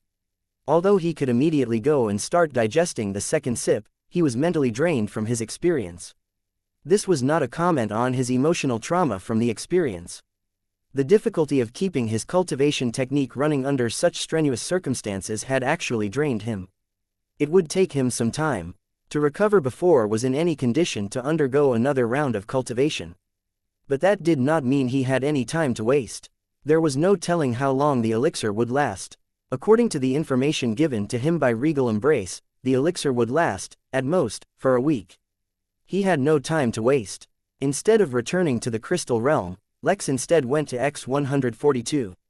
This set of planets had been very fruitful for Lex, not only because it was a great source of various guests, but because of the Infinity Emporium. Although Lex had not purposefully sold a golden key to the Emporium, considering the fact that a lot of people on the planet were becoming regulars of the inn, he was surprised that the Emporium had not discovered it yet. Or maybe it had, but was purposefully avoiding it. Whatever the reason, so long as they continued to be useful to Lex, he would not pry too deeply into their matter either. As usual, he saw many guests walking in and out of the Emporium, but knew that when he entered, he would be alone in the shop. He saw a vaguely familiar person exit the store, and then quickly scurry away. Lex paused for a moment as he tried to recall if he had actually ever met that person, or if he was an important guest. It took only a moment for Lex to recall a tavern he had stayed in on X-142 when he first arrived called Bent Benches. The tavern keeper had been some poor fellow with extremely severe anxiety issues. Lex turned and saw that the man was still quite jittery, and was doing his best to stay away from people as he continued on his path. Lex shook his head. Anxiety was truly an unfortunate ailment to have. Putting the matter behind him, he entered the shop to once again be greeted by the familiar Powell. "My friend, it is always a good day when I see you," Powell exclaimed with genuine joy in his voice. "Haha, well then today is about to be a very good day for you," Lex said, walked up to the counter. "I have a great deal for you today. Why the rush to talk of business? Why don't you relax a little, you look weary." Not waiting for Lex to respond, Powell brought out a bottle from underneath the counter as well as a couple of glasses and poured Lex a drink. Considering the fact that Lex was a high-level member of the Emporium, not only did he have access to some of their best items and inventory, he could get amazing perks as well. This drink, it seemed, was one of them. Lex did not reject, and took a sip from the hazel-colored drink, only to feel reinvigorated immediately. All his exhaustion disappeared with a single sip. Unfortunately, Lex wasn't too happy about that. This only meant he would have to go back and cultivate. "I wish I had the time to relax, Powell, but I have a time-sensitive matter that I need to handle." "Tell me about it," Powell said, not prodding Lex to relax any further. Considering Lex's status, it was only normal for him to try and maintain a good relationship with him. But if the man was focused on work, who was he to keep diverging from the topic? Lex smiled for a moment, as he anticipated Powell's reaction to the matter. "Have you ever heard of cosmic erosion elixir?" he asked, leaning forward. For a moment Powell did not respond, as he tried to recall the name. The moment he did, his expression changed minutely, but he tried not to show it. Yes, I've heard of it. But if you're hoping to buy, unfortunately we do not have any way of getting our hands on it. Although Powell was rejecting him, he was unable to hide the hint of expectation the man had on his face. Obviously he had a suspicion, but he did not allow himself to hope it was true. That's even better, because I want to sell some. The rarity of it should help me get a better price. Are you sure? Powell asked, barely keeping himself from jumping up. Are you sure it's the elixir? Completely sure, though before I am able to sell it to you, I'll need something from you. I'll need a few containers in which I can store the elixir. Everything I have completely dissolves when I try to store the elixir in it. That's no problem at all, Powell said, completely understanding. In fact, as long as you really have the elixir, and sell it to the Emporium, I'll give you a few containers for free. They're extremely valuable, and can be used to store even other precious liquids. That's great, but now, let's talk about something much more relevant, the price. What can the Emporium pay for the elixir? Powell suddenly put on a serious expression and lifted a latch on his counter, inviting Lex in. Follow me, let's discuss this in a better setting. For something of this level, I'll need to contain our head office, so it'll take a few minutes to get the relevant data. Lex followed Powell into a very luxurious room and took a seat on a sofa while Powell pulled out a tablet and began working furiously. He did not know how far the so-called headquarters were, but the communication was quite quick if it only took a few minutes. Chapter 613. Powell and Powell. Lex watched in silence as Powell excitedly interacted with his tablet. Sometimes the man was so professional, yet at other times, especially when it was a matter of his own commission, he could show a childlike giddiness. Soon he put down the tablet and looked at Lex. Good news. Because of your level at the Infinity Emporium, as well as our history together, I've been promoted significantly. Headquarters will give me special training so that in the future, I will permanently deal with all your transactions. There will no longer ever be a situation where I need to contact headquarters to give you an answer to one of your questions. Moreover, you yourself have become a VIP member of the Emporium. Your level is no longer denoted by number, as you are completely eligible for the highest authority the Emporium has to offer. Moreover, the owner of the Emporium has taken notice of your latest request, and is personally making his way over. This deal, he will complete himself. The owner, Lex asked, surprised. He did not expect to attract the attention of the owner of the Emporium, although it made sense. The description of the elixir stated that it was extremely rare, and there were only two known ways of making it, the first involving dollards. Moreover, while Lex knew how he could personally use it, he didn't really know what other actual uses it had. Surely they were extremely useful. The only concern was, how long would it take for the owner to reach them? Lex was in a time crunch. Before he could ask, however, the door to the room they were in opened, and an extremely familiar man walked in. You've done a great job, Powell, the man said, his voice confident yet smooth as butter. For now, you can go on and report for your special training. I will take care of things from here.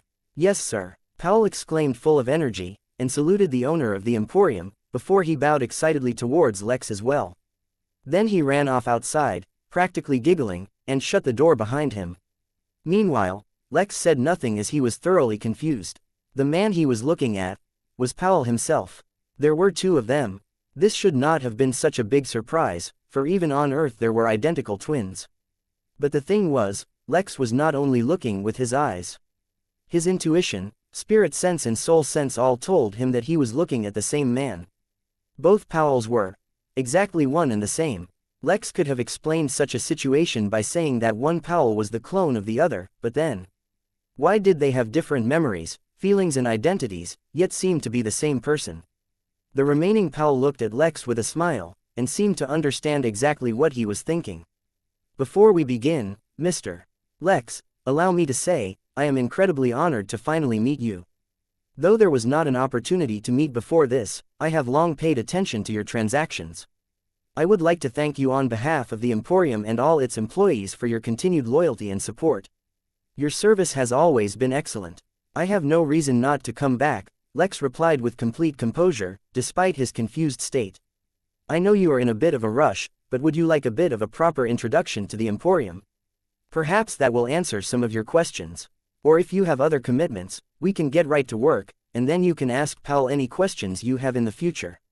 He will have the knowledge and authorization to answer you when you meet next, the owner ensured.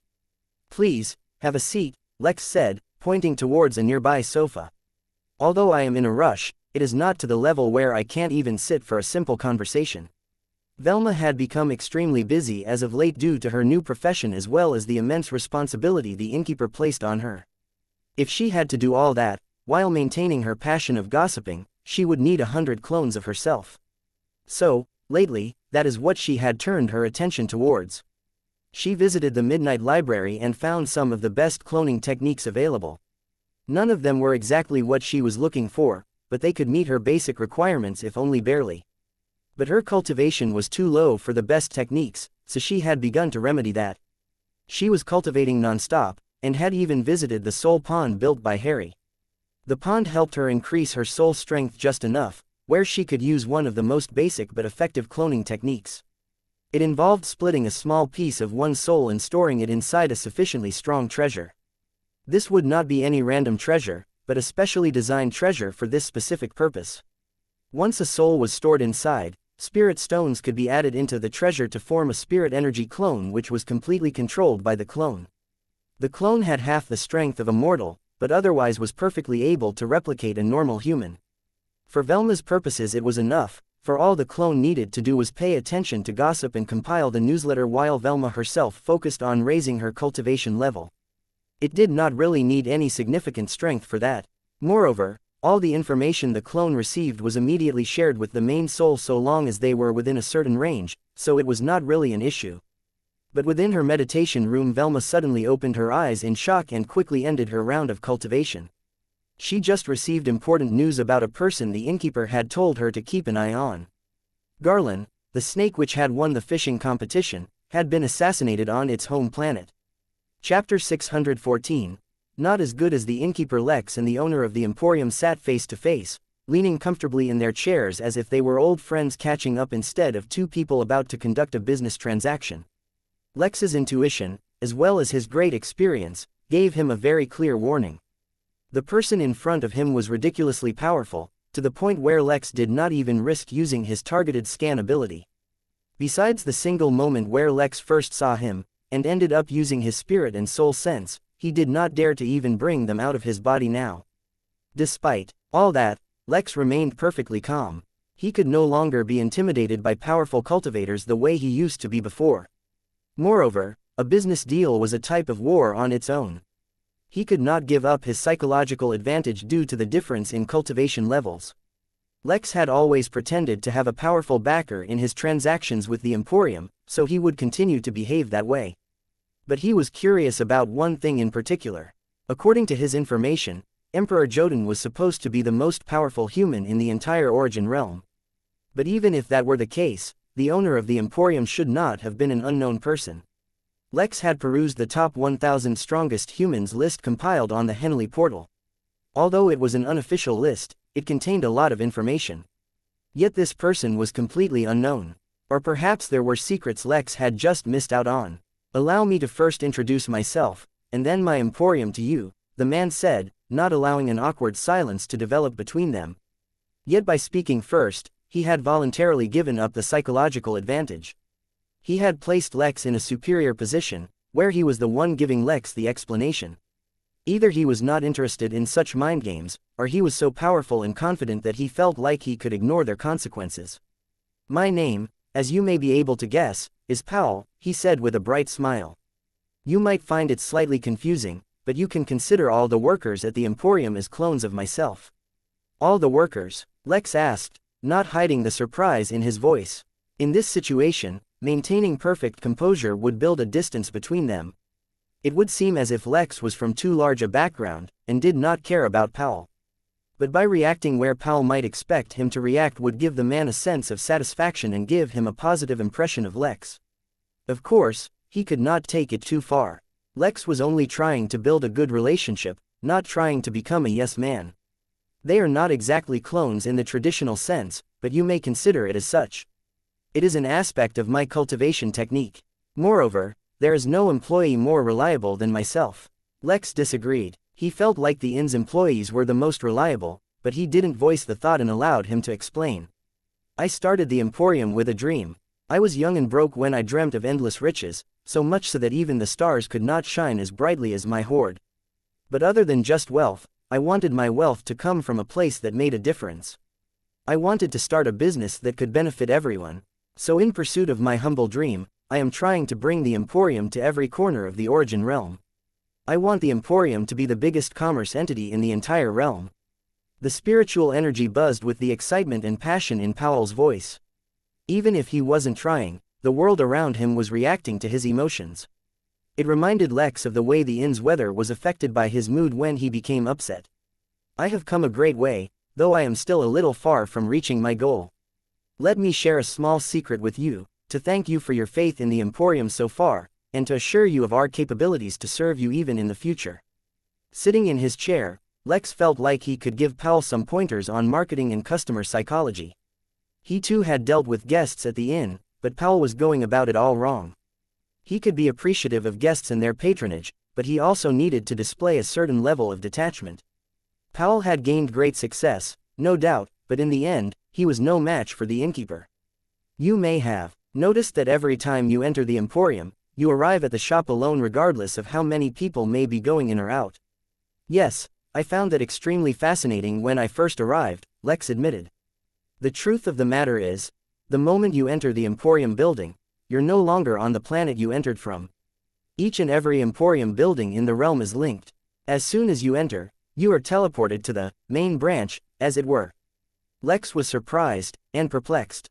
Sure, such a mass-scale teleportation, especially one so seamless, was extremely impressive. But what was the purpose? Moreover, but many times I've encountered situations where I had to wait for deliveries because I was told it was being transported from elsewhere in the galaxy, or realm. Don't tell me I was made to wait just to keep up appearances. No, nothing like that, Powell said, waving his hand. It's purely logistical and supply chain matters that delay deliveries. Although having every customer come to one destination makes it easy, as we don't need to maintain separate warehouses or actually transport goods across the wide expanse of space. But getting items to the original warehouse from wherever we are sourcing them also sometimes takes some time. I must admit, situations where our clients have to wait for deliveries are usually very rare. It's only your unique requests that often end up stumping us. Chapter 615. Negotiation. Lex could not help but smile a bit. His requests were either incredibly specific, such as the very specific ore he needed to alter his body, or the millions of cultivation techniques he'd requested. To this date, he still regularly received batches of new techniques which he kept adding to his library. The problem was, the number of techniques had to match the kind of payment he'd made. But Lex's payment had touched upon something that touched the dollared realm, so there was literally no value that could meet it. In the end, they could just continue to provide techniques endlessly until it became a priceless collection. Eventually, Lex planned to have them start providing nascent soul-level techniques. Although that would speed up the Emporium's payback of its debt, Lex did not actually need endless golden core realm techniques. Powell continued, the reason I told you this was because, in the future, no matter where you enter the Emporium from, you will be brought to our main shop, which is reserved for our highest level members. Moreover, you can establish an account with us, meaning that once you sell something, you will accumulate a special kind of credit called Emporium Credit (EC). You can either cash that out to a currency of your choice, or keep it to purchase items later on. It's a much easier way to keep track of your payments, and the value of each transaction. It's easy enough to understand, said Lex, as if it was the first time he was encountering such a thing. The ease and convenience of our clients is our first priority. I can take you to the store and you can peruse our premium selection at will, but first I'd like to discuss the transaction you previously mentioned to Powell.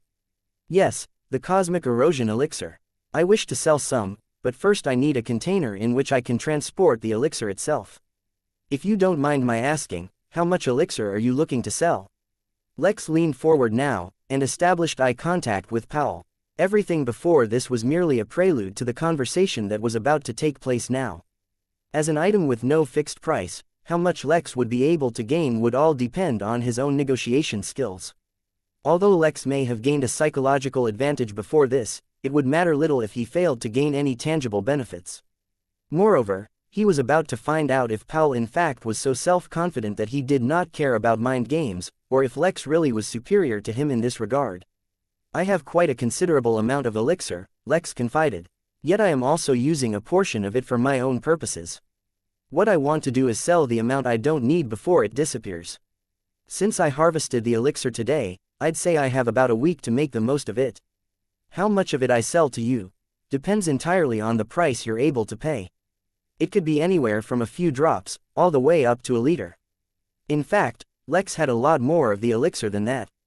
But he was not sure exactly how much he needed, not to mention he was planning on holding an auction in the Midnight Inn as well. He had already told Mary to spread the word about this specific auction, but only guests with a prestige level 4 and above were to be informed. There were very few guests at that prestige level, as they would need to spend at least 10 million megapixels at the inn to reach such a level. In fact, the only reason the number even entered double digits is because those who performed transactions at the guild room were also counted. Powell did not react too strongly, but at the same time he did not hide his surprise at the possible availability of an entire liter of the elixir. He did not, however, show any surprise to learn that Lex was using the elixir himself. The truth was, his body projected a powerful aura of laws since his body contained laws to begin with, yet did not have the power to suppress the aura. But once his body stabilized, the aura disappeared. Yet now that he was once again adjusting his body's makeup by drinking the elixir, the aura had once again appeared. Although the aura was not completely oppressive, as it was when Lex was still undergoing his body's reconstruction, it was enough to give a casual cultivator some pressure. Even a nascent cultivator would feel pressured in Lex's presence during this period. Suffice to say, Powell could tell that Lex was somehow tempering his body using the elixir. As for how that was possible, he did not inquire. As a businessman, he respected others' personal secrets. There are many ways in which the Emporium can pay you, but I think what really matters is what you're looking for. Why don't you give me an idea for the kind of remuneration you're looking for? The small exchange where neither of them openly quotes a price was a sort of power play by each, trying to understand the other's psychological range for the price.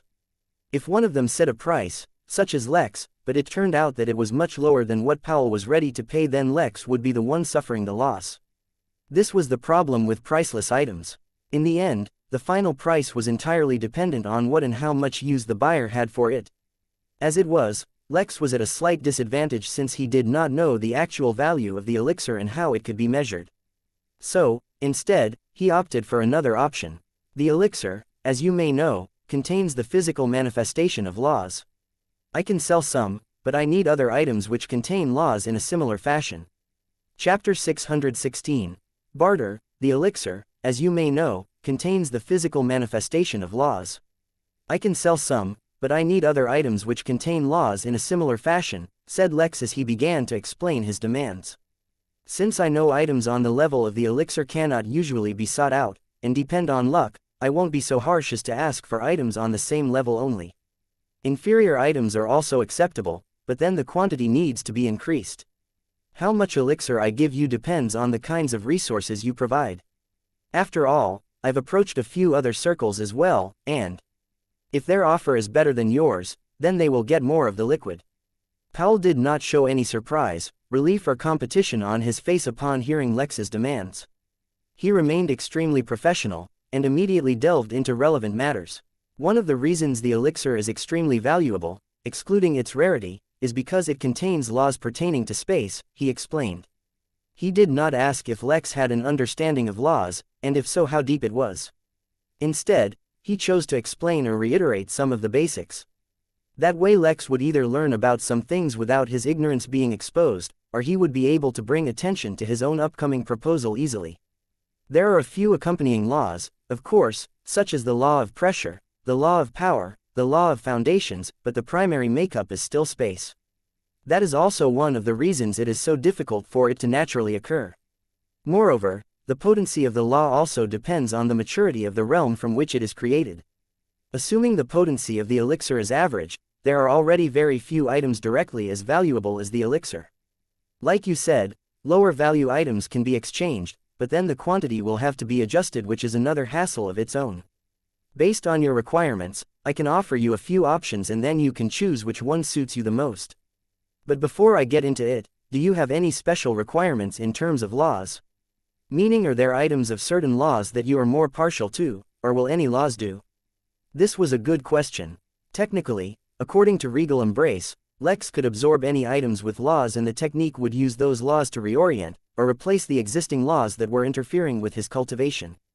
To be clear, if Lex wanted to use this method to fix his cultivation technique so that he could cultivate to the nascent realm, it would take far more resources than even his elixir could afford him. But at least it would put him on the right path, while increasing his strength in the process. However, what laws he absorbed would have a long-standing effect on him and his cultivation. For that reason, he was more partial to certain laws that sounded powerful. That was the only criteria he could use to understand laws, for as of right now he knew nothing about them. Any laws at all will suffice, but I will give preference to laws that have to do with healing, energy and speed. Powell only gave a nod and continued his explanation. Many of our VIP clients often have requirements for rare or valuable resources that are not easily accessible. As it happens, we have 3 clients who have put in a request for the elixir, for a long time now I might add, and have offered remuneration in exchange that match your requirements. If you wish to proceed, I can show you what they're offering, and the trade can take place using the Emporium as the medium. The third, however, has a few qualms. As it happens, the third client has, in fact, offered an item associated with the laws of healing, but the trade cannot be conducted by the Emporium. To complete the trade, you will have to visit the client yourself. Though, you do not need to be alarmed, as the Emporium will take responsibility for taking you to and from his planet. Other than those 3, you can also sell the elixir to the Emporium. Unfortunately, we do not have items of the same caliber matching your requirements available at the moment, but we can pay using lower-level items. During this time, I will also personally try to get my hands on items you might find suitable to trade for. But since I do not have any such items on hand, I will not mention them yet. Can you share the details for the items your clients are willing to trade? I'll have to see whether I'm willing to move forward with those trades. At the same time, you can provide me with a list of what the Emporium can offer. I'd like to deal with this matter as quickly as possible, so that the next time I visit, I bring as much of the elixir as is needed.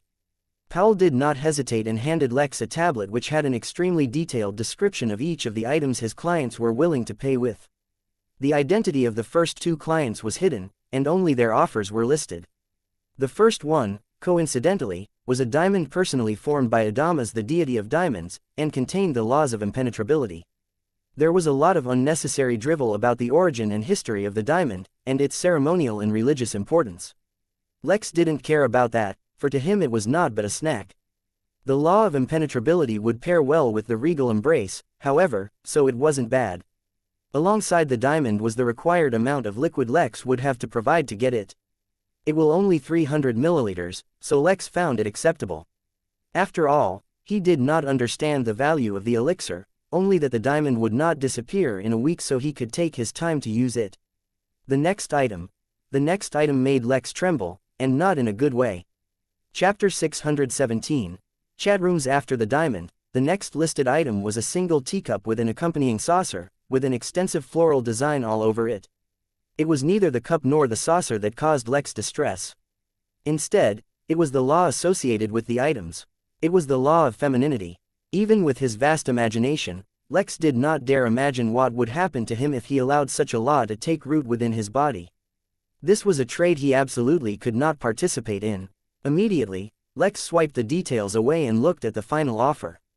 This time, not only was the item listed, but there was a detailed introduction about the client as well.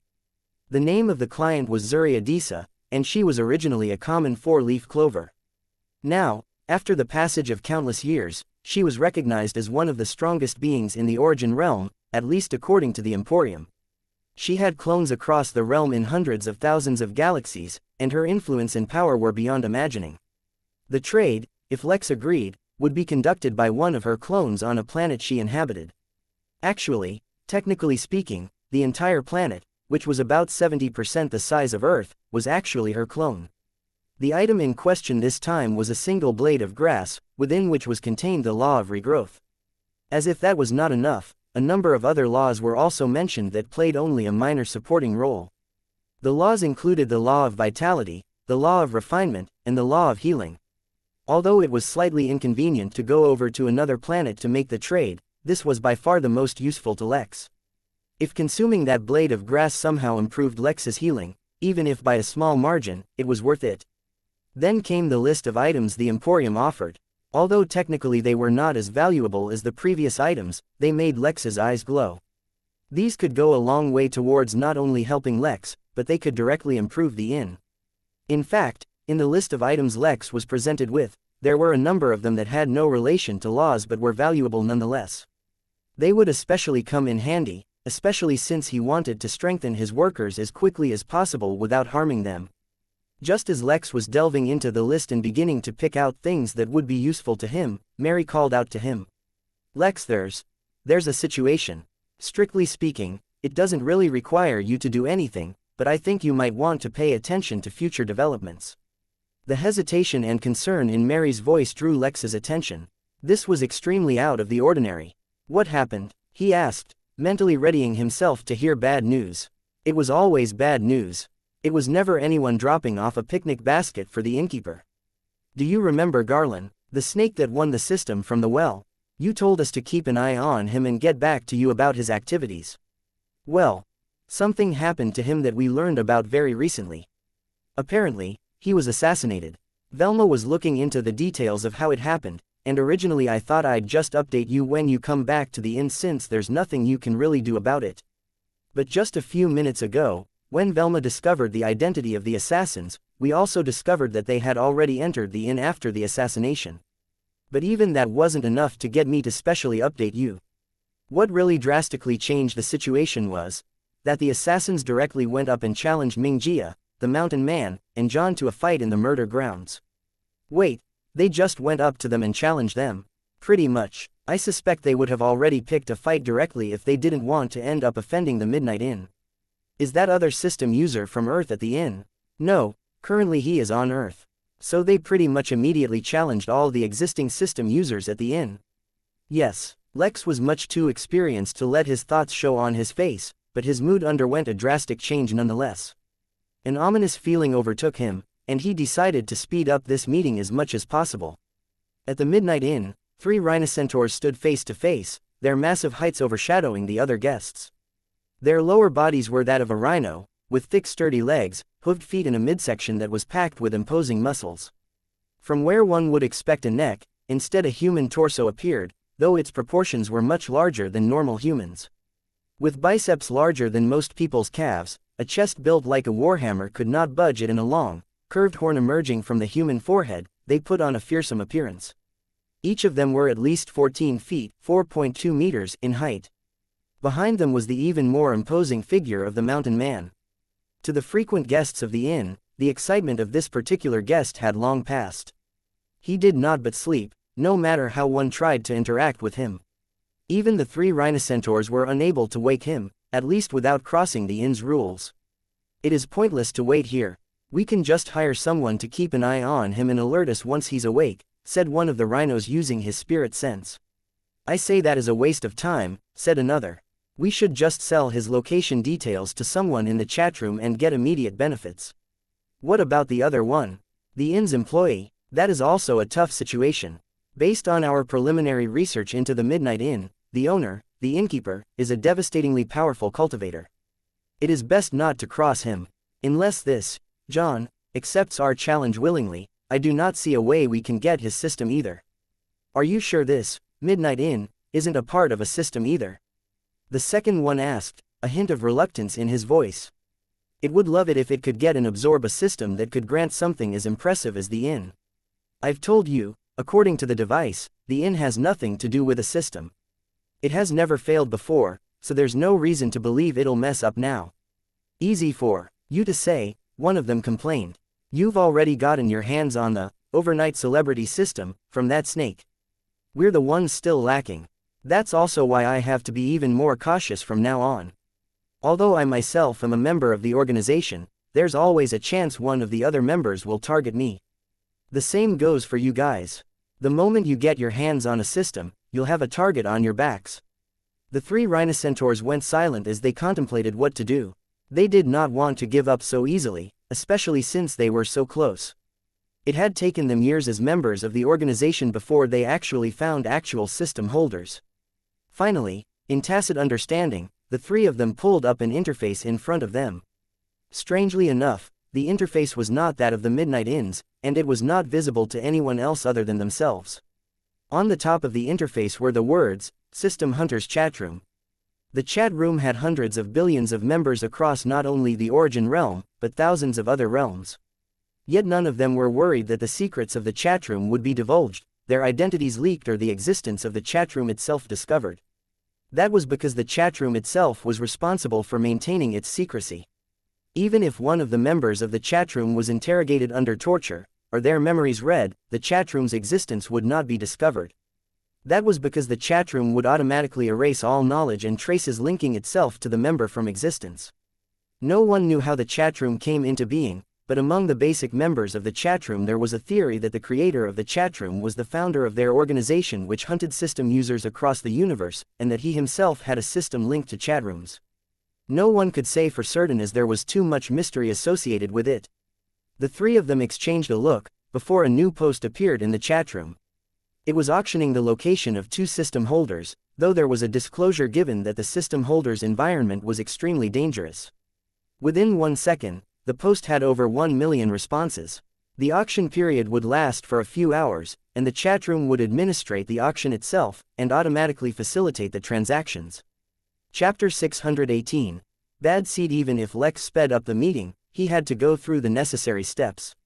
He had to pick who he was trading with, and in the case of the Emporium, he had to pick out exactly what he wanted to buy. This was a rare opportunity to rack up on various resources, cultivation techniques and information that he wouldn't normally be able to get in touch with. This was one benefit of appearing as himself. He did not need to pretend to be all-knowing and powerful. Of course, the Emporium could no doubt guess that Lex's background was not simple. But what did it matter if they guessed or not? Lex was still in the Golden Core realm. It was understandable for him to have gaps in his knowledge. If he could supplement his knowledge with that of the Emporium's, not only would he be better off, it would be a lot easier for him to maneuver in the future. Lex could not help but sigh. Things were just too chaotic. He was already in a time crunch to discover the anomaly in the Crystal Realm before his deployment information from the Henley came. Now, he also had to prioritize his own cultivation using the elixir since it would soon disappear. At the same time he had to maximize his profits from it as well. Not to mention that Lex had numerous employees who were stronger than him. They were currently suppressed because of the subtle influence the inn played in ensuring they work honestly, not to mention those that saw his outburst when he used the butter knife at its full strength. But there was Zagan, a monster currently still undergoing tribulations. Lex had to figure out how to keep him in line. On top of all that, there was now apparently a group of people who knew exactly how to locate system users. Would they be able to detect him as well? He had no idea, but he had to check up on it sooner rather than later.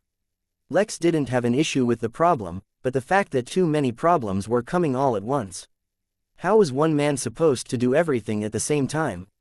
Oh yes, there was also a wedding he had to plan. He should see if he could get anything from the Emporium to improve the wedding.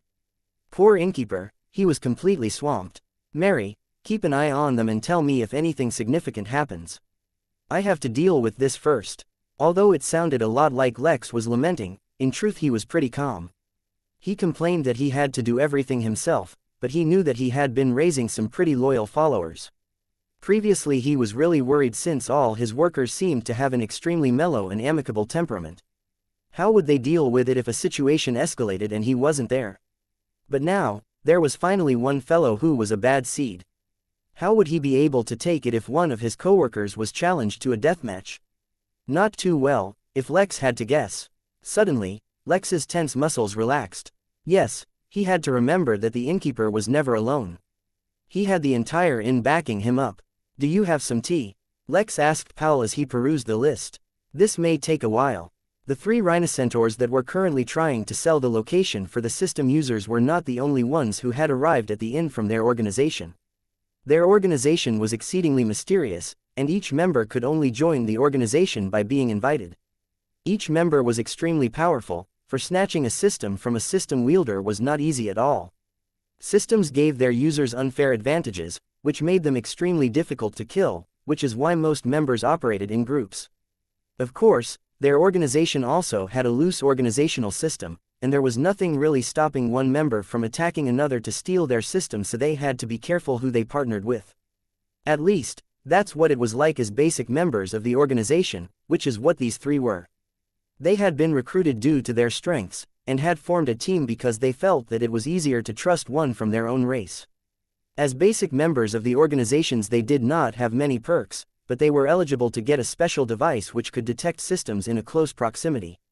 There were numerous limitations on the machine, and theirs was the most basic version of the machine too, so it was extremely lucky that they were able to discover Garland back on Nibiru. But Garland did not have a simple background even on Nibiru, so they hired a helper using the chatroom.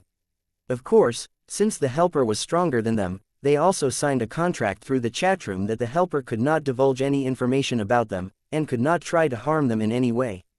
The contract was upheld by the chatroom, and if anyone tried to break it there was a severe punishment, so it was safe to use. Their helper protected them from external interference while the three of them ganged up on Garland. Once it became apparent that he was about to lose, Garland tried to use the golden key to escape, but was ultimately killed before he could use it. Later on, when they had retried the system and escaped pursuit, they gave all of Garland's belongings excluding the system to their helper. It could not be helped, it was a part of his contract that all loot would be turned over to him. When he was inspecting the key, he accidentally broke it and brought them all to the Midnight Inn. Initially they took things cautiously and made sure to understand their new environment. But when their helper discovered John was a system user, he did not hesitate to challenge him to a deathmatch. There was no mention of systems, and John did not know his motives, but naturally he was provoked into accepting, so currently a death match was underway. It was just these three who were more cautious and did not dare to randomly pick a fight with the Innkeeper. It wasn't as if they had heard of his reputation before. It was just a part of their personalities to not provoke death. Unfortunately, at least among the workers at the inn, it was already common knowledge that these three had arrived with the same beast which had challenged John to a deathmatch in the murder grounds. The three were busy focusing on their chat interface, completely oblivious to their surroundings, when one of them suddenly felt something on his shoulders. He looked up, and was stunned to find a thin, delicate-looking man standing calmly on his shoulders. He was wearing a smart three-piece suit which only amplified his aura, adding an air of power to the arrogance he radiated. The other two rhinocentaurs quickly noticed something was wrong, and looked up to find a human looking down on them. "Welcome to the Midnight Inn," he said in an exceptionally cold voice. "I hope you find it to your liking." The Mon's polite words did nothing to diminish their sudden anger, and one of them yelled fiercely as he punched the man, trying to push him away. But the man very simply took a step forward, and moved from one of the rhinocentaur's shoulder to another's head. "I heard that one of your friends challenged John to a fight to the death." He squatted down, but such an action only brought greater attention to the fact that he was looking down on them. "Here at the Midnight Inn, we take great pride in our hospitality. Since one of your friends is in a fight to the death, how can we bear to leave you feeling lonely? How about it, are any of you interested in fighting with me to the death?" Although the human did not seem powerful, his words brought the three rhinocentaurs great stress. Was the inn making a move against them? They immediately tried to exit the inn, but found that they could not. "What's the rush? Why leave so soon? I especially took my time to go to the security room and have them block you from teleporting away before I approached you. How can I allow you to leave without tasting our hospitality?" The three rhinocentaurs suddenly noticed that, at some point, they had been encircled by a large number of suited humans. Some of them were radiating an especially strong aura, though most of them were not so intimidating. But their numbers alone was something to worry the rhino-centaurs. "Allow me to introduce myself. My name is Luther, and I have recently added a new occupation to my resume. Alongside my main job, I have also become in charge of fertilizer procurement. Allow me to show you how I fulfill this role." Chapter 619. Blood of Covenant. Under a familiar night sky was a battlefield filled with rubble which once used to belong to some ancient ruins, which were no doubt once a glorious civilization. The battlefield seemed to stretch into forever, and perhaps if the combatants made it far enough, they would once again see some standing ruins. But sightseeing was not really on the agenda for the two combatants, locked in a fight to the death.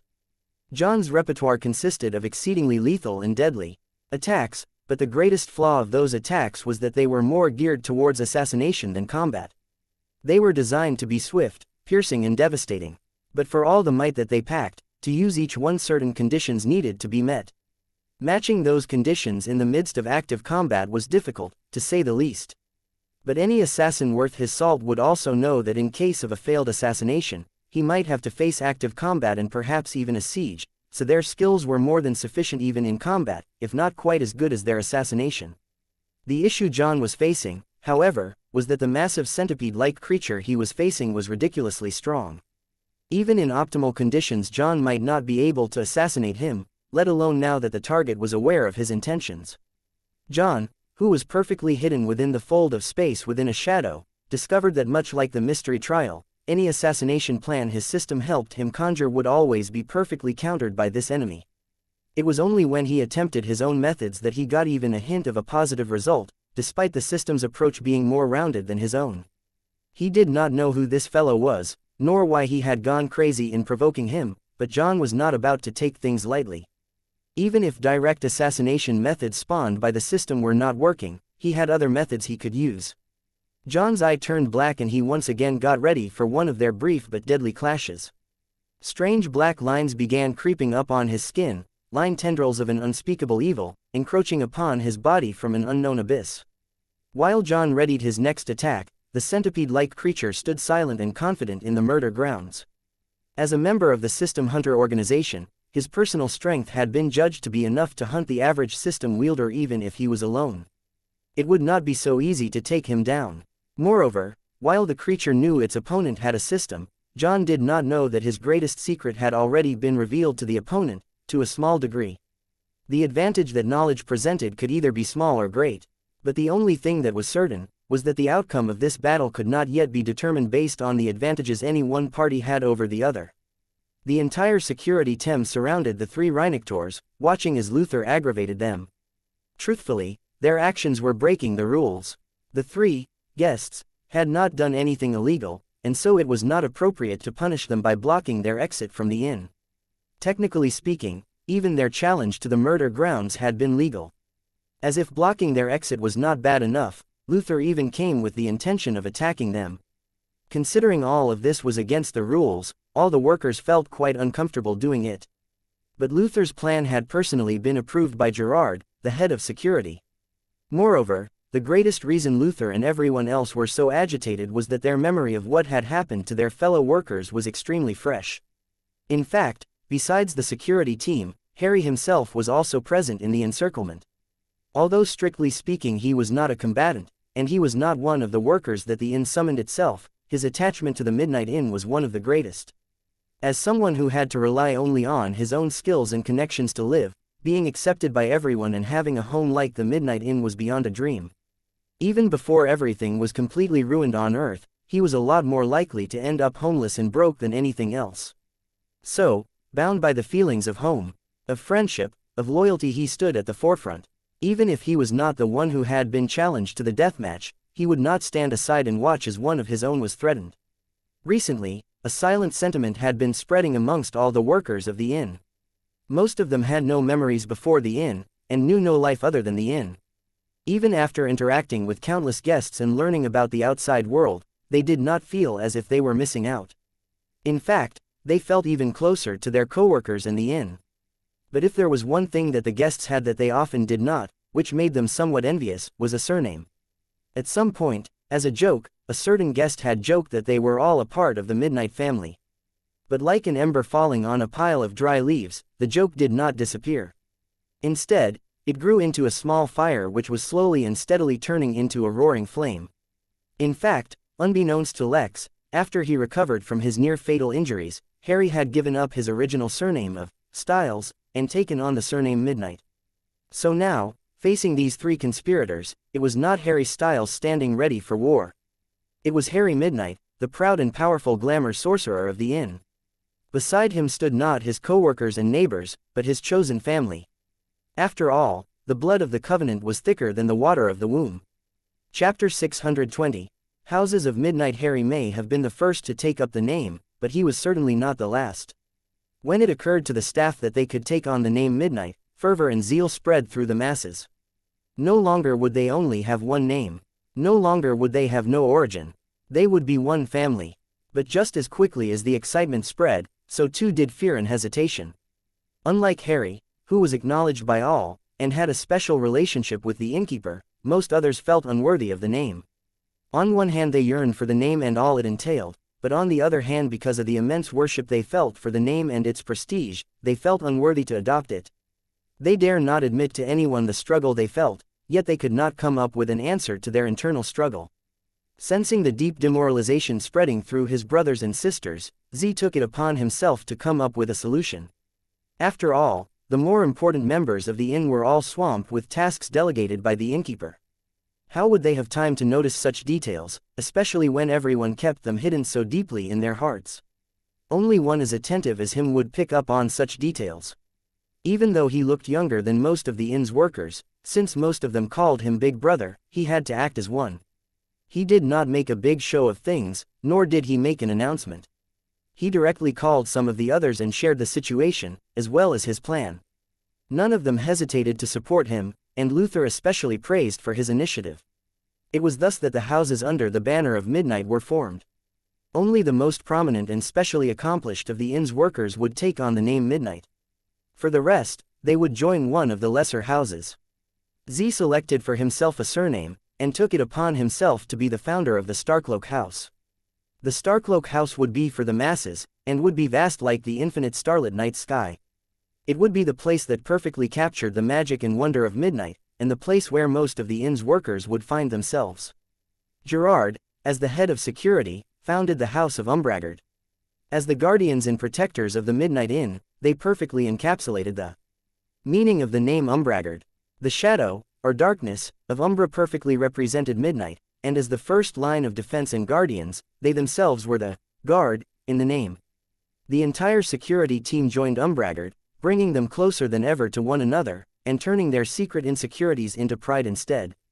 Velma founded the House Nixhart. Her intention was to establish a house full of the romantics in the Midnight Inn, but more and more the house was taking shape to ensure the will of the inn, to ensure that the innkeeper's heart's desires were met. Spies, secret agents and intelligence operatives filled this house. Finally, Luther himself created a house called Nightshade. Its purpose was simple: to poison and kill anyone who would threaten the inn. Unlike the Umbraggard, who would protect, the Nightshade would proactively attack. Members of all four houses encircled the three rhino centaurs and watched in silence as Luther, for the first time, performed the duty of his house. "I have studied the rules of your inn," one of them roared, still trying his best to avoid a deteriorating situation. In fact, it only appeared that was his intention. He was delaying so that his partners could quickly sell the information in exchange for a teleportation reward, as well as some points that could be used within the chat room.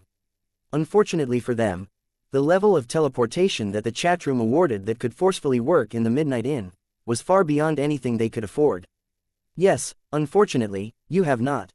But don't you worry, I won't kill you yet. After I capture you, you can be the perfect excuse to finally get permission from the Innkeeper to build the prison I've always wanted. Not to mention, how can I question you for your motives if I let you die so easily?" Without waiting for a response, Luther attacked. Red flames engulfed him, immediately searing the head of the rhinocentaur he was standing on. The rhinocentaur screamed in pain and convulsed, but by then Luther was already gone. Displaying an absolutely abnormal speed, he had dashed from the first centaur's head to the legs of another. He controlled his red flames and wrapped them around the legs of another, attempting to completely immobilize it, but how could three members of the System Hunter organization have such little combat experience? Before his flames could burn the centaur's legs, it employed a technique to increase its fire resistance as it charged towards Luther. From the side, the third centaur coordinated with it to simultaneously attack Luther. They had teamwork, skill and plenty of experience working for them. They were prepared to fight against those even with the cheats of a system, let alone a single normal human. But Luther was not at all a normal human, and who was to say the cheats a system user had were more than that granted to him by his bloodline? The flames he used were called Hellflame, and were so strong they would harm both the user and the enemy. But the reason Luther appeared fine was because he could use his bloodline to move the lethal damage being accumulated from the raging Hellflame constantly burning him alive. In the case where he was accumulating enough damage to kill himself every second, what was accumulating just a little more. Completely ignoring the attacks landing on his body, Luther reached forward and grabbed the centaur's face with his hand and brought it close to himself. Fire resistance did not mean fire immunity, so while the centaur tried to ignore the pain of its face being burned, and attempted to free itself from Luther's grasp, it missed the look of pure malice in his eyes. How dare they threaten an employee of the inn? Luther would ensure they lived to regret it. Chapter 621. Hassel Emperor Jodin reappeared at the inn, to once again deliver a message to the innkeeper. For some reason, he had become the dedicated messenger between the Henley and the innkeeper, at least as far as current matters went. He was hoping that this matter would conclude soon. After all, not only did he have his own matters to tend to, but he also did not enjoy constantly antagonizing a dullard. He understood well that even if the innkeeper was disgruntled, he could absolutely decimate his empire, but would at most get a slap on the wrist, symbolic punishment at most. That is what it meant to be a dullard. Let alone something as insignificant as the extinction of a minor empire. Even in all-out war between overlord civilization, the actual death of a dullard was rare. Just as he was about to head off towards the innkeeper's office, he noticed something strange. He did not need to use his spirit sense to be in tune with his environment. Due to his cultivation realm, the universe around him itself spoke to him. As such, he immediately noticed an extremely hostile emotion circulating between the inn's workers, concentrating somewhere in the distance. He only needed to look in the direction to see hundreds of inn workers surrounding 3 rhino centaurs, with Luther alone taking all 3 of them on. He did not know the context, and quite frankly he did not care. His attention, instead, was on Luther's bloodline. A single glimpse was enough for him to understand its complexities, and the laws working behind the scenes. Although he had not seen it in action before, he had read about it in the Sephor family records. Anachronistic ignition. Suddenly, he felt a hint of anticipation. He longed to see the inn's performance on the battlefield. He had a feeling, a premonition, that it would be worth witnessing. A notification from the inn suddenly distracted him. In a few days, there will be an auction. Lex looked over the list of items he was accepting from the Emporium in return for a couple drops of elixir. As it happened, he unwittingly discovered some items that would help him immensely. Such as a cultivation technique that was available only to the Emporium VIPs. It was called God's Eye, and it was to be used in conjunction with the fancy contact lenses. Once the two were paired together, the effects. Well, it was sufficient to say Lex was impatient to witness it for himself. He also discovered some items which would help in the upgrade of the butter knife, not to mention he found some incredibly valuable ores which he planned on keeping for his own personal use to make weapons to use outside the inn. He found some treasures he thought would be useful for himself and some for his workers in inn. Besides those, he collected 5 items which could minutely influence certain laws. However, besides all these, the thing that Lex took the most was information. He took the highest levels of knowledge on the civilizations inside the Origin Realm, the top races, the history of the realm itself, valuable treasures, items and phenomenon. Out of all of that, the thing that Lex was looking most forward to was the complete Cultivation Realm guide for all races inside the Origin Realm. It wasn't quite complete, but it had all the pertinent information on all the important races inside the realm. He could help but peek at the breakup of the cultivation realms inside the Origin Realm, at least as per human standards. According to what Lex knew, humans who did not cultivate were considered to be in the mortal realm.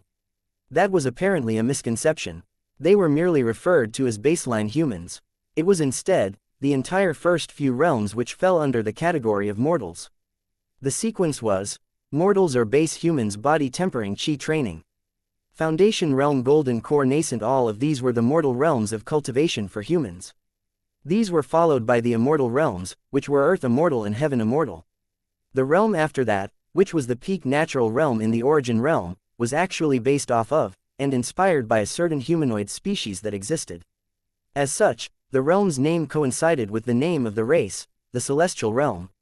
Just reading the name gave Lex goosebumps, and filled his heart with a dreadful pressure. It felt like he had encountered something he was not qualified to know. It felt like an entire race of unimaginably powerful beings was suddenly aware of him. It felt like, Lex snorted, and channeled his spirit energy, causing the feeling to dissipate.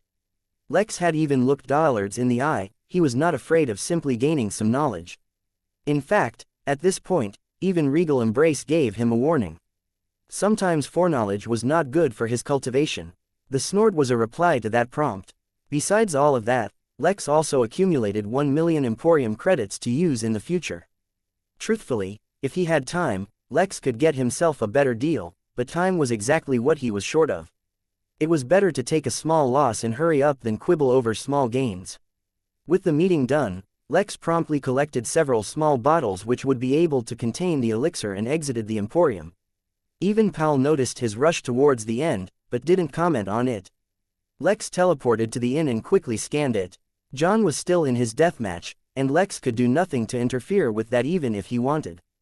But the other three were still at the inn, and were in fact being beaten up by Luther. The innkeeper's trusty assistant still looked like he was in perfect condition, mostly because he kept using his bloodline to send all his injuries and fatigue into the future. Lex nodded, but then donned his Leo persona and teleported over. He did not talk, discuss or deliberate. He straight up kicked one of the rhino centaurs into the ground, forming a massive crater. His sudden appearance had taken everyone by surprise, but he didn't have the time to wave at the audience. Seeing that a single hit with his immense strength was not enough to incapacitate them, Lex immediately entered his berserk state. He ran forward, the push of his legs forming small craters in the ground where he stepped, and smacked the other rhino centaurs down to the ground.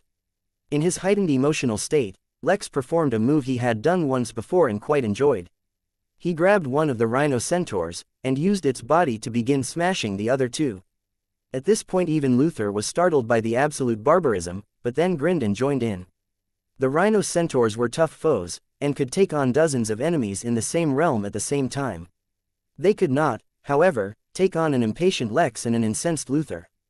In less than a minute, the foes were defeated. Pulverized would be a more apt description, but the details weren't so important. I will be interrogating these three myself, Lex told Luther. The innkeeper already knows their motives, so you don't have to be concerned. I'm just going through the motions. Luther was a little upset that he wouldn't get to question the three himself, but it was all right. More importantly, he couldn't go against the innkeeper's wishes. As for Lex, of course he would not let anyone else question them. The secret about systems was too great. Maybe one day it would be common knowledge at the inn, but for now he wanted to keep things quiet. More importantly, one of them even had a system of his own which Lex was looking forward to absorbing. It was so tough to decide. Should he upgrade his system first, or absorb more elixir? Just kidding, the elixir was a time-sensitive matter. It took priority, for now. Just as Lex sent the three rhino centaurs away, he received a notification. It was not the system penalizing him for assaulting his guests who had not broken the rules, he'd already gotten that one. Instead, he was informed that Alexander was looking for Lex urgently. The Emperor of Jotun had also arrived, and was once again requesting a meeting. Also, one of the children in the kids' area of the inn had proposed to another child there, and they had taken an oath of a 10-year engagement, which had incensed the kids' parents who demanded to speak with upper management of the inn. Lex could not help but sigh. Whichever identity he took, he was always in such demand. Being important was such a hassle. Lex teleported away, leaving the encirclement to break up. Gerard approached Luther and the two fell into a discussion, the contents of which were unknown. Inside the innkeeper's office, a projection of the innkeeper appeared. Elsewhere in the inn, Lex appeared just out of sight of Alexander and walked forward. Chapter 622. Much too convenient. Lex cleared his mind as he walked up to Alexander. Various random thoughts were floating in his mind, from the system he had to take from the invader, to the wedding preparations, to the probable deployment of the inn's staff to battlefields. There was a lot of stuff he needed to get done, but stressing over them would be more wasteful than helpful. He had to take things in his stride. When Lex approached Alexander, he found the teenager grimacing as he looked into the distance. He also looked a little worn out. It was clear that Lex had not had any time to rest lately, and whatever tasks he was busy with were quite strenuous. "You don't look so good," Lex said frankly as he walked up to him. Alexander turned to look at Lex and inspected his appearance. Lex was dressed quite casually, but due to his extremely fit body he still looked good. That wasn't what Alexander was looking at, however. Instead, he was paying attention to the fact that Lex looked quite relaxed. "You look pretty good for someone whose planet is at war," he said passive-aggressively. Lex did not take his tone to heart. The fact that Alexander looked weary at all meant that he had likely been through some harrowing experiences. If only Lex knew that Alexander had been taking orders from Bell, he would truly sympathize with how tough his life as of late had been. The whole universe is at war, Lex said casually as he took a seat opposite to Alexander. Besides, it's not like I alone can stop the war, or change things for that matter. Not to mention, I've long left Earth behind. I've heard you've done the same. Though Lex said that, the inn had probably played the greatest role in altering the course of the war than anyone else. The deities would never have arrived on the planet, and the robots' invasion would not have subdued without the deterrence of the Innkeeper, and there would be no refugees. Objectively, Lex had helped a lot already. But personally, he had contributed only very little. Alexander sighed, but controlled himself. He realized that he was venting unnecessarily on Lex. He enveloped himself and Lex in an isolation bubble so that they could have a conversation in private. The situation on Earth is more complicated than it seems. Who knew I would leave Earth to join the Jotun Empire, only to be sent back to Earth? Lex raised an eyebrow, but did not speak. He was truly curious about what secrets the situation on Earth could have that he didn't already know. He was also curious about why Alexander was even telling him. How could it be more complicated than alien robots invading the entire planet with the intention of enslaving everyone? The war has already transcended what it started out as. While that's good for Earthlings, because at least for now they can survive, I fear that soon we will forever lose the solar system to greater forces. Even Mars? Lex asked in surprise. Several forces have already approached my family with propositions to either sell the planet or enter into a partnership. All of them have some degree of interest in the war. Although for now my family has not accepted the sale, it is only a matter of time before they accept a deal. Lex frowned for a moment, but recovered quickly. No matter what, the solar system was a part of the Empire, so they would not completely ignore it, right? Before Lex could think further on the topic, Alexander continued. No, it's not the war alone that is the cause of complications. Do you know why the robots invaded? Why? Lex asked without trying to show off his knowledge. He was still interested in why Alexander was freely sharing information with him, so he wanted to see what he had to tell. A terrorist, Alexander said, allowing an exhausted sigh to escape. It's common knowledge that I've joined the army, but even among them, due to my excellent performance, I've been assigned to a special operations unit called Valkyrie Unit. We've been looking into why Earth was suddenly invaded, and we've discovered that this was a plot of an intergalactic terrorist called Jeffrey. You may think that inciting a full-on war on Earth was bad, but the scale of his activities has escalated greatly since leaving the planet. It appears as though he is a part of a massive terrorist organization which is utilizing various alien influences to spread chaos amongst human influences. The use of the AI nation against a planet is a major incident, but not easily replicable. Yet the number of demon invasions, plagues, civil wars, and worse since he escaped Earth is off the charts. Considering the size of the Empire, I would be surprised if they don't have a team qualified enough to hunt this Jeffrey down. I don't see why you're concerned about it. Like I said, the matter is far from simple. As far as the whole organization is concerned, someone else will take care of it. But the team I'm a part of will be specifically hunting down Jeffrey. What do I have to do with all this? Lex asked. In truth, he did not mind patiently waiting till Alexander revealed it on his own, but he could tell that the other was waiting for Lex to ask specifically this. Well, other than the fact that I thought you might be interested in hunting down the guy who single-handedly put Earth to destruction. Due to the special nature of the team that I'm in, I have the right to recruit anyone I deem helpful temporarily, or even permanently, as a soldier of the Empire. Moreover, I'm going on an infiltration mission soon, and I think that I might need your help. You're showing an awful lot of trust, telling me all this. We aren't even in the Chamber of Secrets. Aren't you worried I won't accept your offer, and then spread the news? Not really, Alexander said, showing an incomparably confident expression. Take it as a gut feeling. I don't think you'll betray me, and I definitely think you'll be interested in this mission. Don't you think you're evaluating me a little too high if you want me to take on a terrorist organization willy-nilly? You don't understand. I'm not asking you to take on a terrorist organization. This is not about acting out of the goodness of your heart. I'm asking you to help me out. Lex raised an eyebrow. Since Luther was currently busy, Lex had to summon Jotun to his office himself, though that was no real issue. The Emperor entered the room, silently grateful that he didn't need to wait for weeks on end for the Innkeeper to receive him. Although their last meeting had been incredibly tense, for Jotun at least, true to his word the Innkeeper maintained full civility, towards him at least. He was not exactly completely privy to what the innkeeper had written in his epistle previously, but it had caused an enormous reaction between their ranks. Even as merely one of their agents, Jotun was able to sense the reverberations amongst their ranks. Although Jotun tried not to speculate, he could not help but come to the conclusion that the innkeeper had an extremely massive and influential background to affect the Henley like that. How was he supposed to know that, in truth, Lex's attempts to avoid the payment he was due had caused massive misunderstandings amongst them? He had asked them to prove that he had entered the origin realm from the outside, which they were unable to do. His obvious power level, yet mysterious background and origin, alongside the inability to trace his entry into the origin realm created an unsolvable mystery. Perhaps if he hadn't almost destroyed a deity with a single move earlier, some might have doubted that he was a Dallard. Now that he had proved his identity, his bold claims led to only one single possible conclusion: the origin realm hid a massive secret that surpassed even the Henley's understanding. For the first time in a long, long time, the mysterious race was getting ready to deploy themselves across the realm to search out its secrets.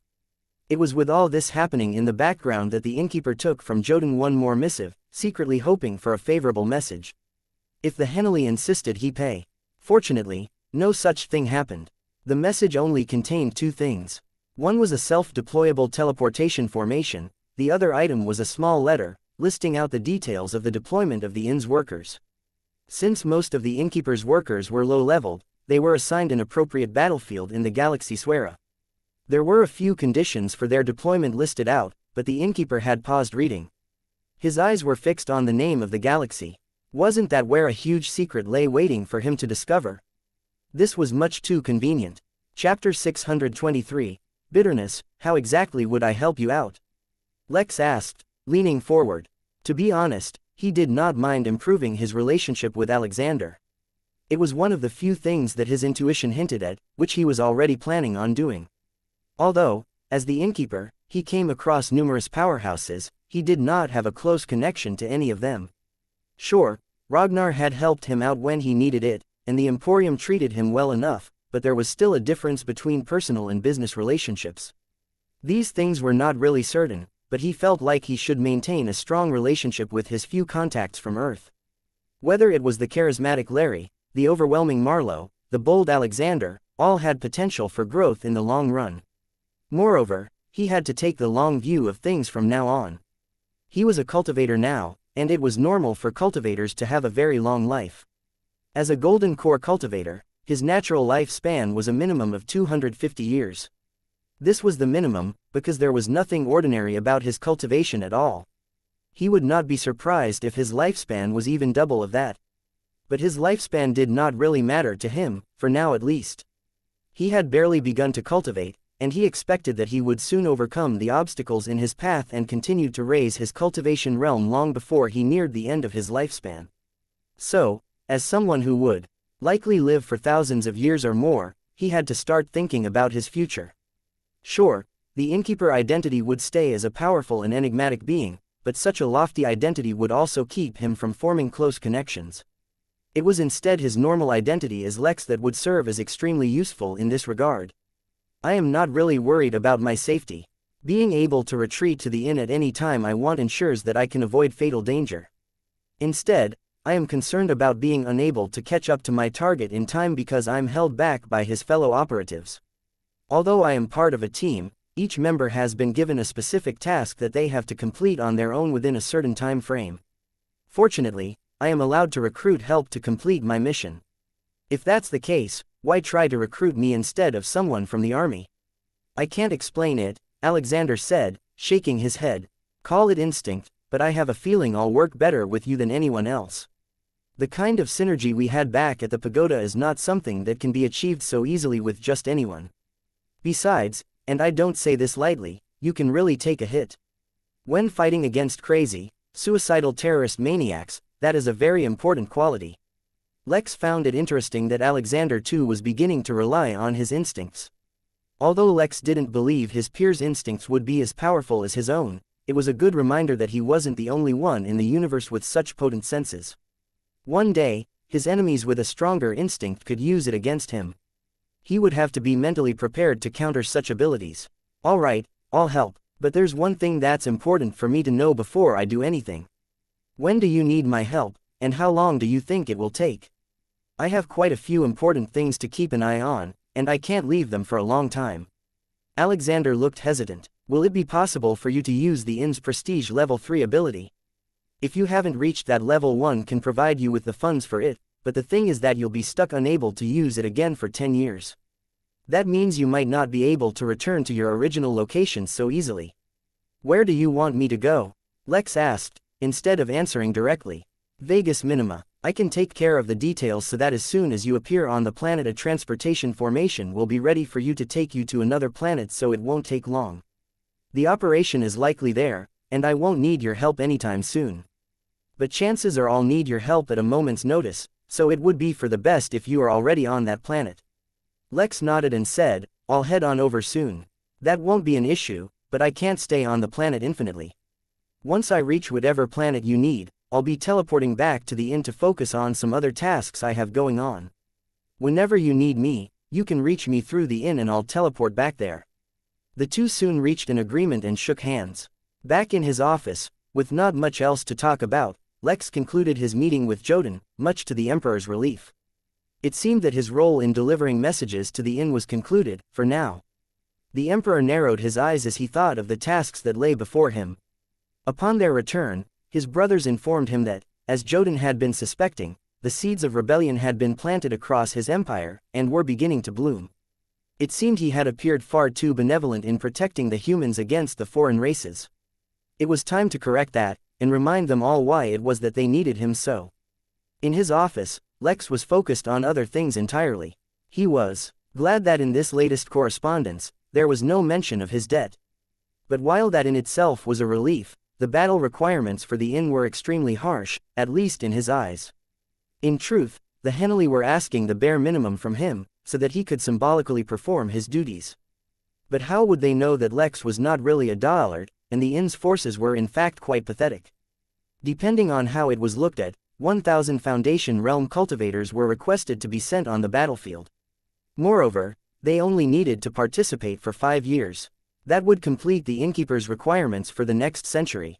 To the overlords of this realm, such requirements were basically letting the Innkeeper off scot-free.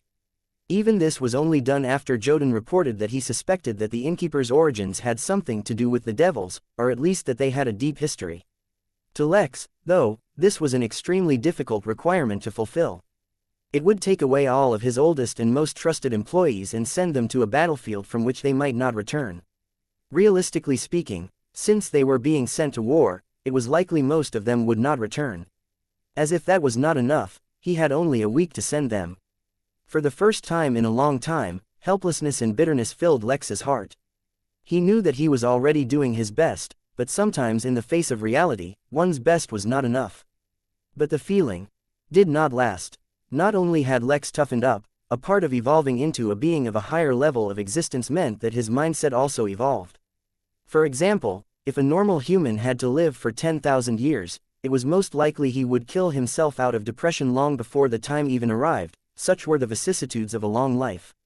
But cultivators obviously had no problem, because their mindsets and emotions also evolved.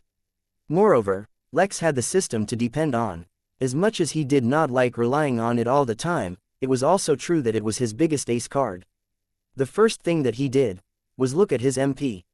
Recently, he had gained 500 billion megapixels as a result of Ragnar's quests in the guild room. Besides that, he had been earning a whole lot due to the festivities, but he was still a distance away from reaching 1 trillion. He had an idea, and began planning things out in his mind. Mary, spread the word. The auction for the Cosmic Erosion Elixir will take place in 3 days. Before then, other guests who wish to auction items can also submit them to the inn, but only accept them if their minimum value crosses 1 billion megapixel. Have the planning division plan out the auction, then let me know the details. I don't have the time to focus on it. Also, I've been planning a special in-employee banquet for quite a while. Let everyone know it will happen in 6 days.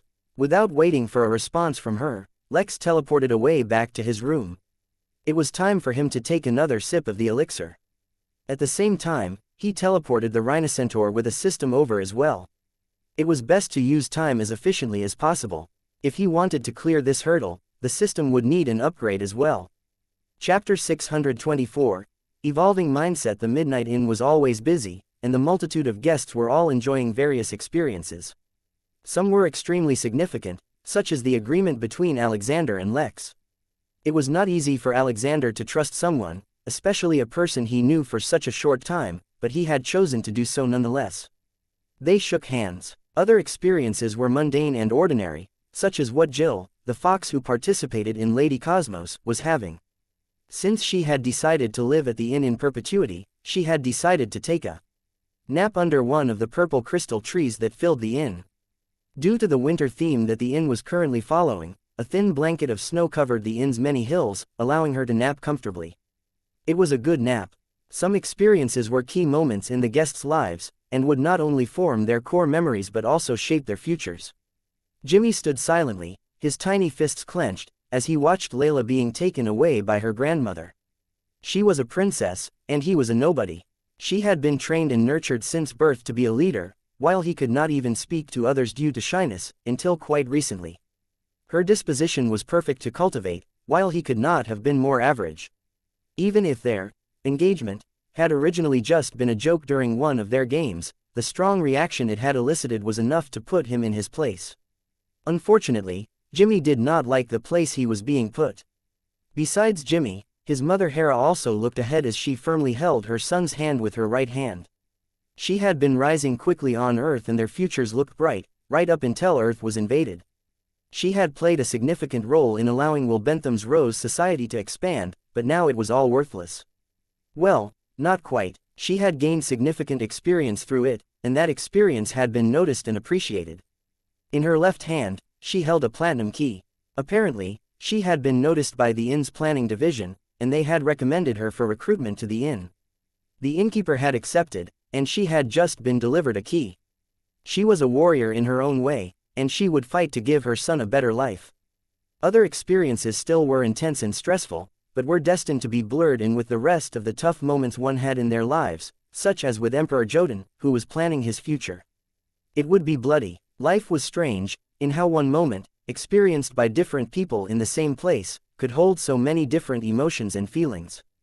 But every single one of those experiences was disturbed when a strange change occurred at the inn.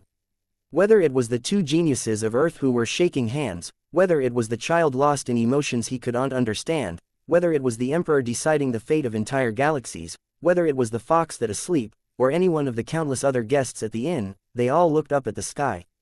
The rather calm and serene sky of the inn changed, momentarily, to a starry night sky. But unlike the normal night sky, which was a beautiful tapestry of all that the universe had to offer, from moons to planets to stars and galaxies far off, this visage was that of its endless depth. It evoked a feeling that all they saw was unfathomably less than all the universe truly held, and was a reminder that they were only looking at the very surface of the well of infinity. They did not understand what was happening, but had the feeling that something significant was taking place. In truth, the inn was once again reacting to Lex's emotions. Usually, when the inn reacted to Lex's emotions, it was because he was angry. It was because it would take significant enough emotions for Lex to subconsciously influence the inn. But currently, Lex was experiencing a subtle evolution in his mindset. It was unknown if it was because Lex had pretended to be the innkeeper so long, or for other reasons, but more and more frequently Lex found himself unwilling to bend or give up. He was unwilling to be deterred, even by an entity so much stronger than himself, and he was unwilling to cower before the design of fate. He was not stupid or arrogant, thinking he could resist the great powers of the universe simply because he decided not to. No, the difference between confidence and arrogance was ability. If he truly had the ability to resist, his desire to remain unyielding would become a result of his confidence, not mindless arrogance. He was fortunate enough to be given the tools to resist fate, he understood that. But using those tools effectively was also up to him. He had been resisting the system for very long because he did not understand its purpose and what he stood to lose if it turned against him. While he still did not know the answer to that, he at least knew the answer to what he would lose if he didn't use the system to the best of his abilities. If he had to send his workers outside the inn, for whatever reason, he would make sure they upheld the dignity of the inn, even on a battlefield. This was also a good reminder, not only for him but all the employees of the inn. There wouldn't always be a convenient solution to problems, such as the butter knife. Sometimes, they would have to get their own hands dirty. With these subtle changes going through his head, Lex reached forward and put his hand on the rhinocentaur, reaching into its soul with his own soul sense. He found a familiar shining golden speck and pulled it out. System notification. New system detected. Analyzing the secondary system. Overnight celebrity system grade D detected. Begin assimilation. YN. Chapter 625. Aduous cultivation system notification. New system detected. Analyzing the secondary system. Overnight celebrity system grade D detected. Begin assimilation. YN. System notification. Overnight celebrity system detected. The Tao of fame touches upon all that exists. Whether alive or dead, everything that exists can have fame, and thus become a celebrity. Whether it's your clothes, your looks, your aura or your talents, each can turn you into a celebrity. With millions, billions, or even trillions of eyes only on you, your each and every move will shake the hearts of entire empires. Become an overnight celebrity, and rule all the hearts of the universe. Or, enjoy the power to turn others into celebrities overnight, and know that you control all their fame on your fingertips. Once he absorbed this new system, Lex would lose the ability to control the system for a while.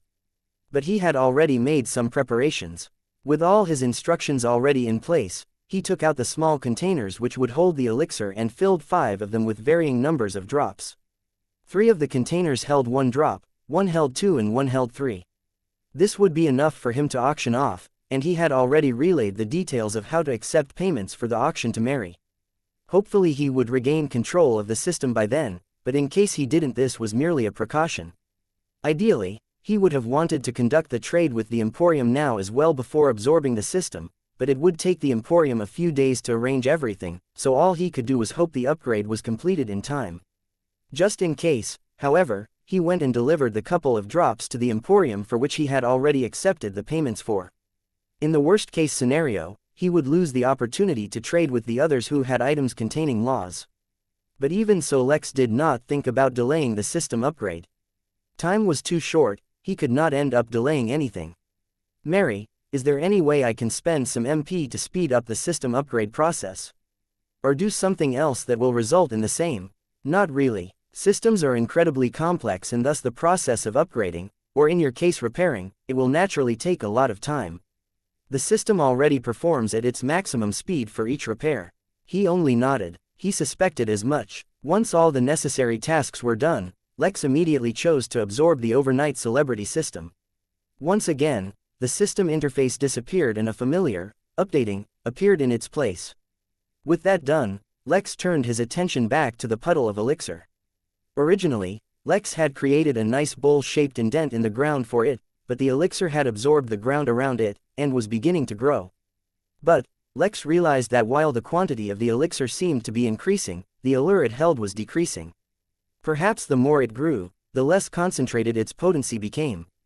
Unable to decide if he was happy about that or upset, Lex took another sip and bolted to the nearest bathroom. To date, this was his most arduous cultivating experience yet. But it would all be worth it, he kept telling himself. In the end, it would all be worth it. The greenhouse was doing exceptionally well under the care of the galactic sovereign turtle, especially after the turtle grew in its cultivation realm. It was also quite fortunate that the spirit energy inside the inn was quite abundant, for the turtle relied heavily on it to sustain itself. While its body grew in size and adapted to the extent of its new powers, only extremely pure spirit energy could prevent it from entering a hibernation state. Moreover, the turtle was slowly accumulating helpers. Although young MacDonald had been recruited by Lex to defend the inn, most of the time all it did was help the turtle in the garden. Now, it also had the help of Zen, the immortal-level sentient grass which had finally stopped being malnourished. Its body was now no longer as weak as common grass, and was now slightly more resilient than common weeds on Earth. Every day it was watered from the well of invigoration, and it received the best fertilizer the inn had to offer. Unfortunately, due to the fact that its spirit was already immortal, its body was under a lot of strain and would take a lot of time to grow. Still, at least it could now uproot itself when it took a humanoid form and move around. The latest addition to their group was the young Saul bird who was still unnamed. The light given off by the bird was especially helpful to plants, making it perfect to help them grow. Currently, All three of them were working on taking care of a tree that a guest had deposited at the greenhouse. The tree had been brought to the inn from Earth. Specifically, it was Sophia, Marlowe's wife, who had the tree brought here. Her family had used the tree for generations, taking advantage of its especially potent medicinal properties. But since it had come to the inn, the tree had begun to grow more and more vibrant. By now, the tree had reached 40 feet (12 meters) in height, which wasn't remarkable, but it also had a staggering diameter of 18 feet (5.4 meters). Moreover, the tree was radiating an extremely noble aura, which caused all who saw it to want to kneel before it. Well, all but the turtle. While the three were doing their normal duty of taking care of it, the turtle suddenly appeared with a batch of the most powerful fertilizer the inn had ever seen. The previous batch had been fed to the vine near the fire temple, whereas this one would go to this tree. Even the turtle was curious what would happen if it continued to feed it. Chapter 626. Reading a light novel once again. Bonus chapter. Several hours later, Lex's cultivation finally ended. He had originally imagined that after one round of cultivation, the second would be easier and so on successively. But that was far from the case. His second round was not only longer, but severely more draining as well. Lex practically fell to his knees once he was done, but he was able to steady himself at the last moment. If one saw Lex now, they would be able to tell at a glance that he looked somewhat weaker and skinnier. His muscles thinned out, if only a bit, and his bones began to stick out. In hindsight, it only made sense. He was literally replacing parts of his body which contained laws that were hampering his growth. The first round would be the easiest, while each subsequent round would be harder as deeper and more important parts of his body were replaced. Why were things never easy? Wondered the man who literally had a cultivation technique which could adapt on its own according to his circumstances. It would take him a short while before he completely recovered, but he did not plan on wasting even this time. Anticipating his depleted energy, at least, Lex had already prepared a lavish meal for himself, as well as accumulated an entire list of documents that had been prepared for him to peruse. They mostly had to do with Pivardi's wedding. He had to ensure the wedding was grand while also being limited to the resources and people of the Crystal Realm. Weary and beaten, Lex dragged himself to his office and began reading while he casually munched on some French fries. Progress was slow, because in his exhausted state it was hard to focus on such boring documents. Unable to suppress a sigh, Lex leaned back and allowed himself to relax for a moment. Perhaps a small respite really was in order.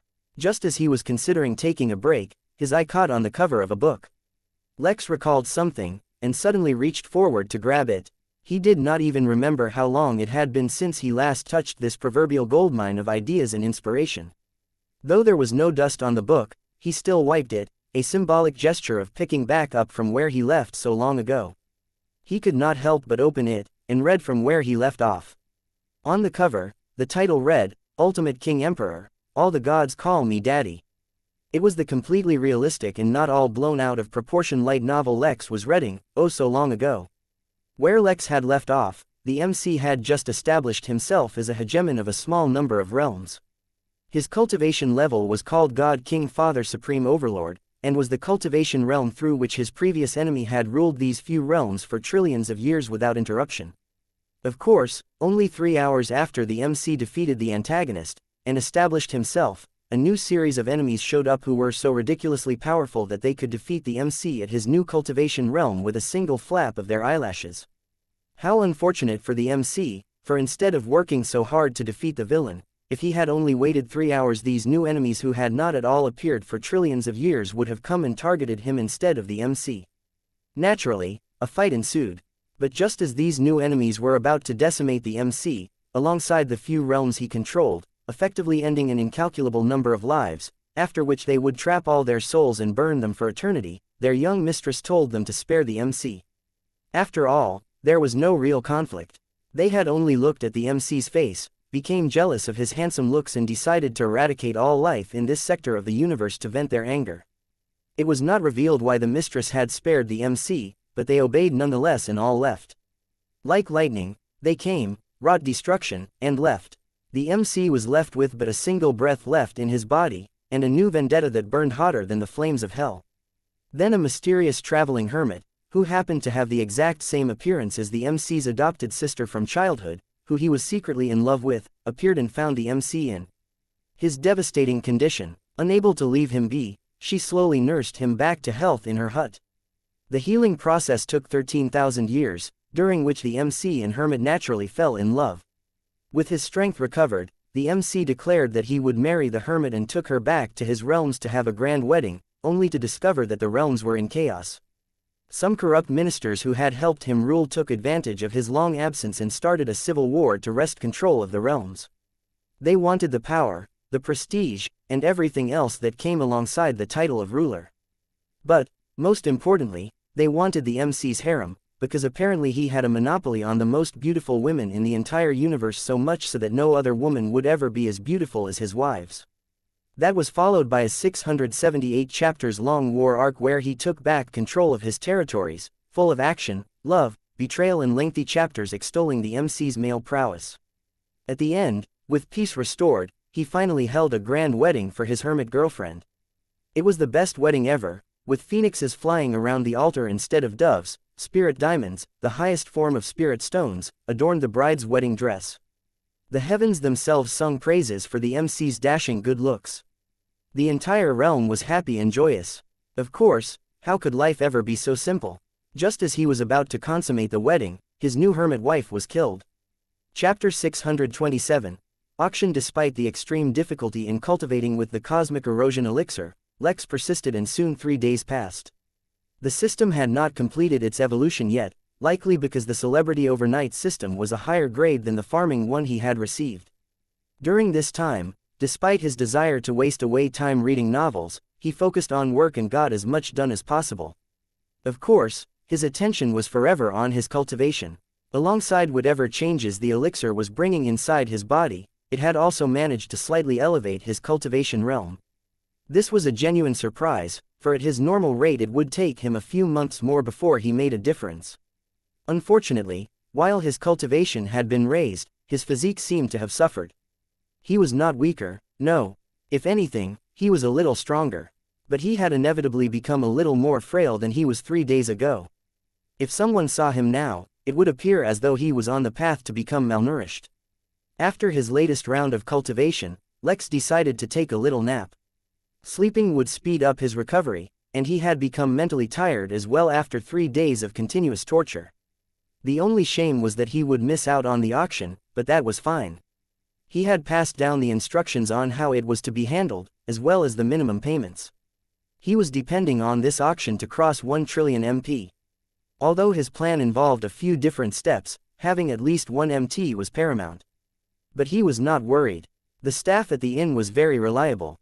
Lex closed his eyes and immediately fell asleep. His body had to get used to its new situation.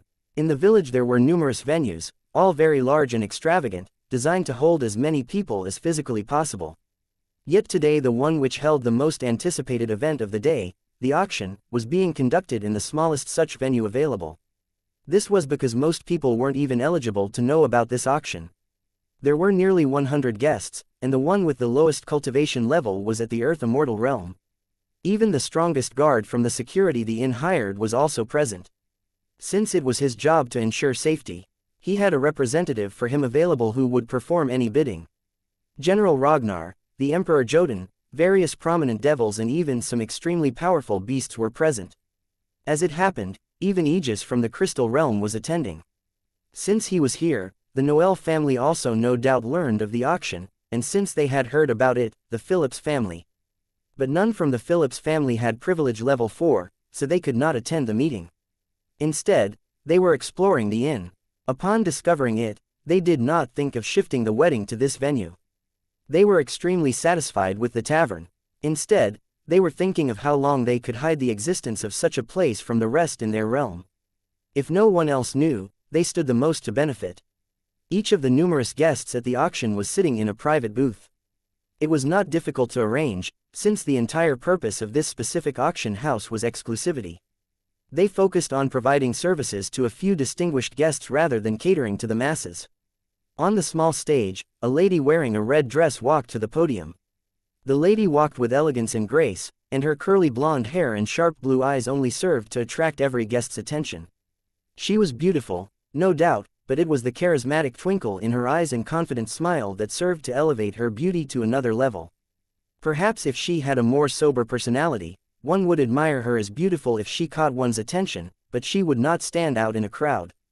But the way she was, even if she were lost in a crowd of other blondes, wearing the same red dress, she would still be the one all eyes would lock onto.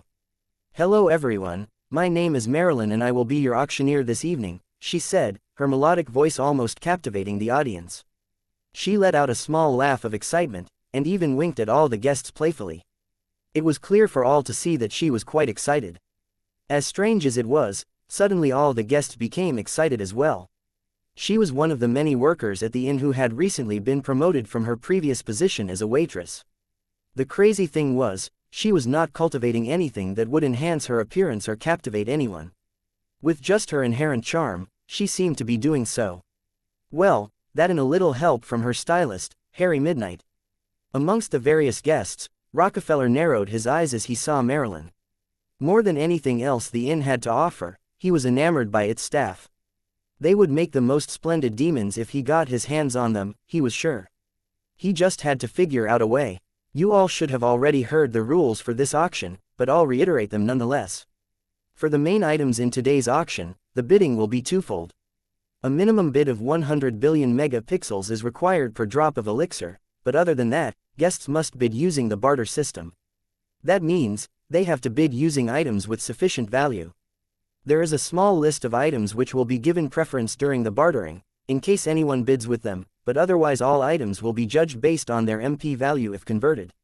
Since Lex had already perused the list provided by the Emporium of some of the most valuable items available in the Origin realm, he did not hesitate to list them in the auction.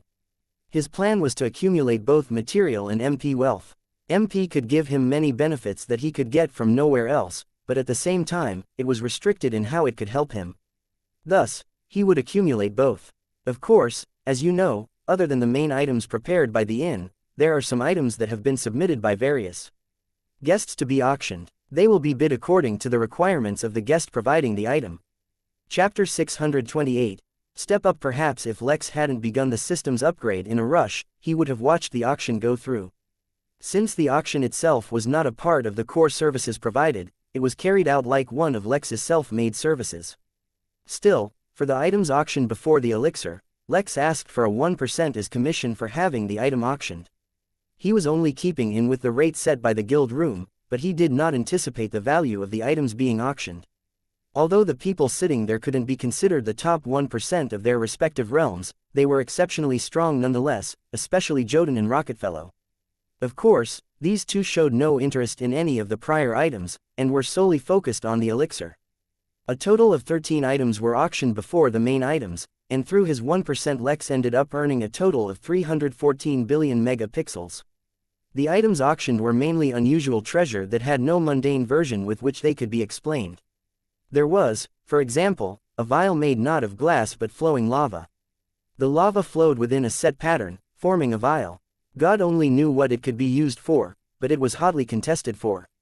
Another example was a ball of light, but it could be physically touched.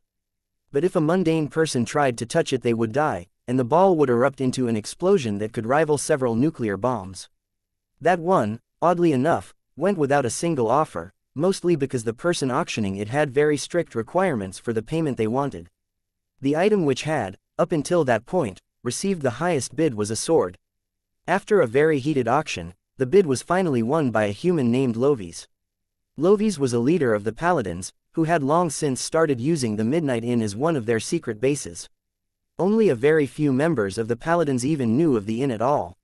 Of the ones that knew about it, most assumed that the small village they had rented was the entirety of their presence at the inn.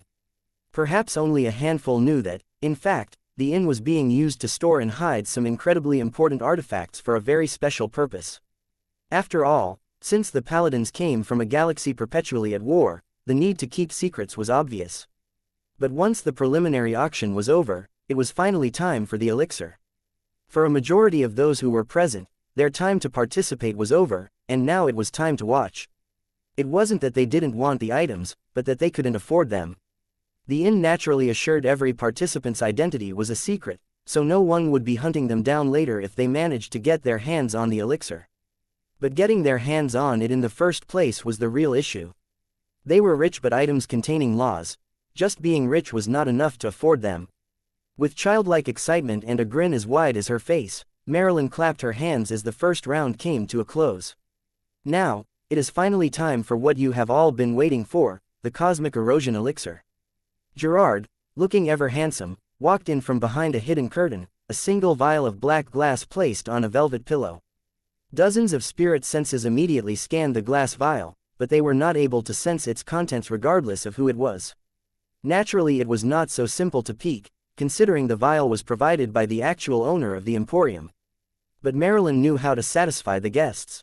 Though she was technically not supposed to, for a brief moment she opened the cap, allowing the elixir's aura to leak.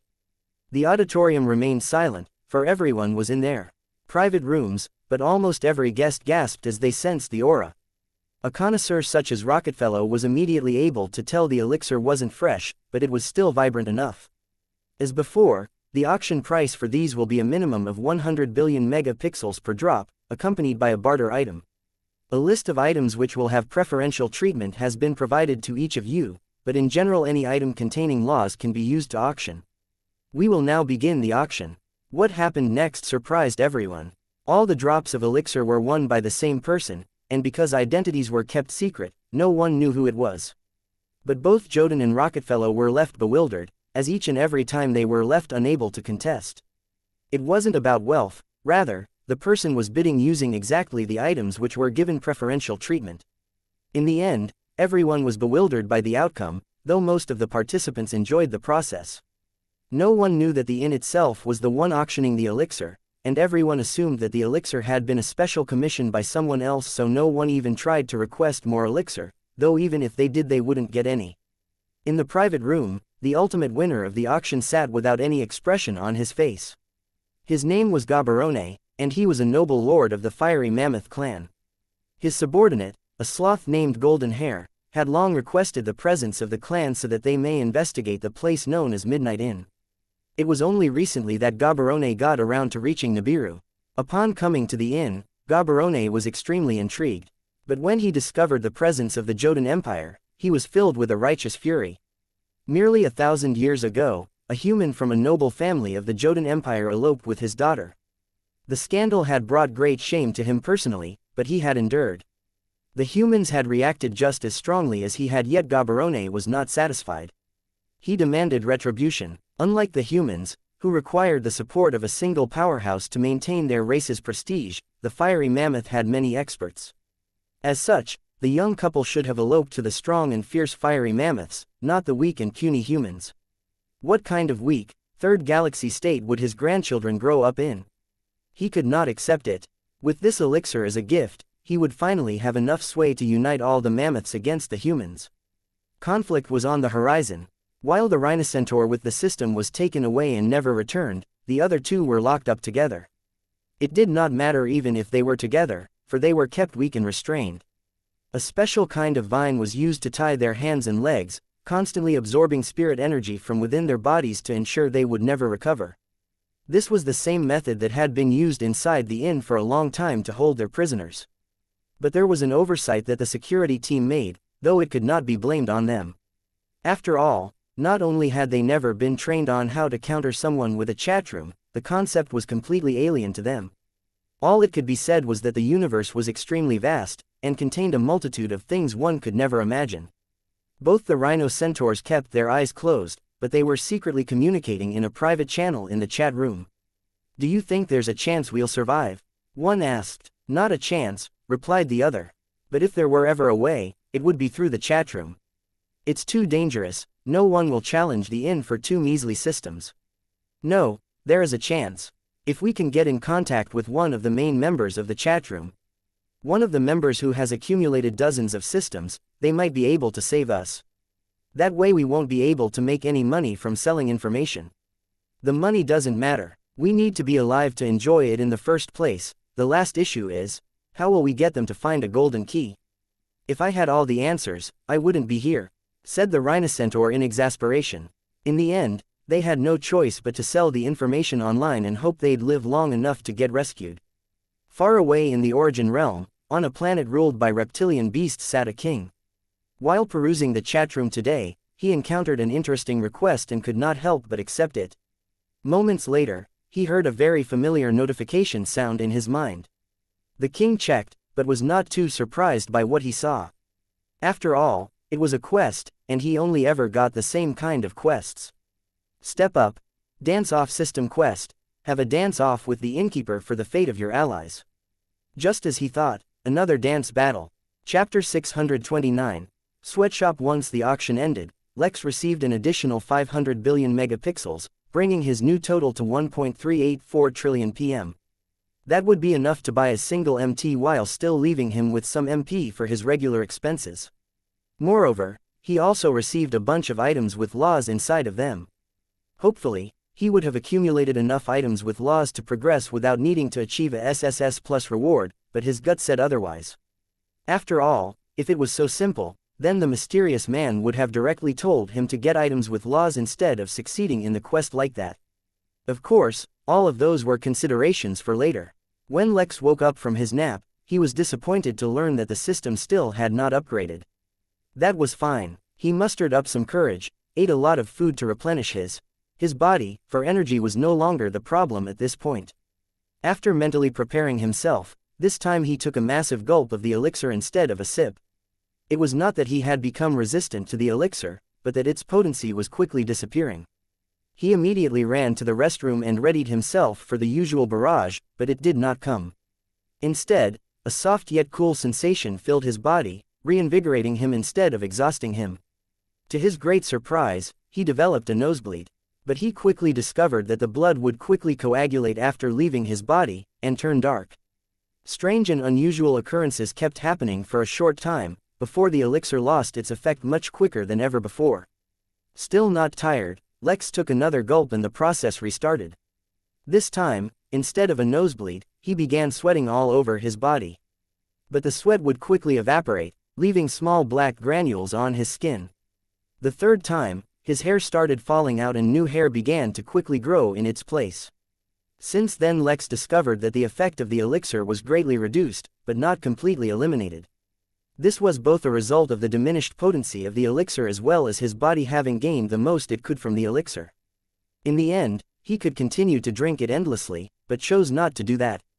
Even if selling more of it would reduce the price overall, he would rather sell more of it to the Emporium and gather more supplies. So then came the waiting game. Fortunately, it did not last long, as on the fourth day, he heard a very familiar sound. New notification. System upgrade complete. System status updated. System, Midnight in System Grade, Divine Broken SSS, B+. System Owner, Lex Williams. System Functionality, 18% System Self-Repair Time, 31,760 billion years. New feature unlocked, Midnight Tailor. New notification, Quest. Partial completion. Accelerate the system's recovery by absorbing more systems. Quest reward. 1 maximum grade level reward not applicable. Partial completion reward. 1 free feature upgrade token. A smile adorned Lex's face when he finally received the notification. It wasn't that he was so addicted to the system that even a few days without it were a trial. Instead, it was that he was on a time limit. He immediately scanned the inn, as well as the tavern, to ensure nothing required his attention. He was pleasantly surprised to discover his new MP balance, as well as the host of items he had received in the auction. He teleported them to his room, still packed in their containers, and then turned his attention elsewhere. The employee banquet would be in 2 days, and he needed to prepare for that. He also had to sell the remaining elixir as quickly as possible. But first, he checked out the upgrades he got on his system. At first glance, it did not appear that much had changed. Even the upgrade to the inn only included 1 new service. But it was only after he looked into the Midnight Tailor that he discovered why it was that all the upgrades from an entire system were compressed into 1 shop. Unlike other times, where Lex himself established a restriction on usage of some services by prestige, this shop on its own had a restriction. Only guests with level 2 prestige could access it. Moreover, each item sold by the shop was custom-made, and would require some time to deliver.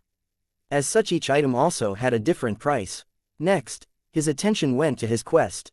Naturally, the quest itself would only be complete when the system was fully recovered, and that would be when Lex would be eligible for the reward, which would be of maximum grade. This meant that it would be similar to the fully powered butter knife that he used. Unfortunately, he was only eligible for the partial reward, which is what he would receive every time the system recovered by 5%. But the free feature upgrade was quite useful. In fact, it fit Lex's plan perfectly. Unlike the token from the token shop, which could only upgrade a service, this could directly upgrade any feature offered by the system. It was no secret that Lex had long wanted to start an armory at the inn. He had thought about it multiple times. But he was waiting because there was no real rush for him to build one, and he wanted to recruit someone for that job rather than just purchase another worker. In the end, he decided he would build one anyway, upgrade it to the maximum, and then use a token to upgrade it, then supply his workers with excellent armor. Now, Lex could buy a service upgrade token, and already had a feature upgrade token. For his new plan, he first had to set up the Midnight Tailor shop.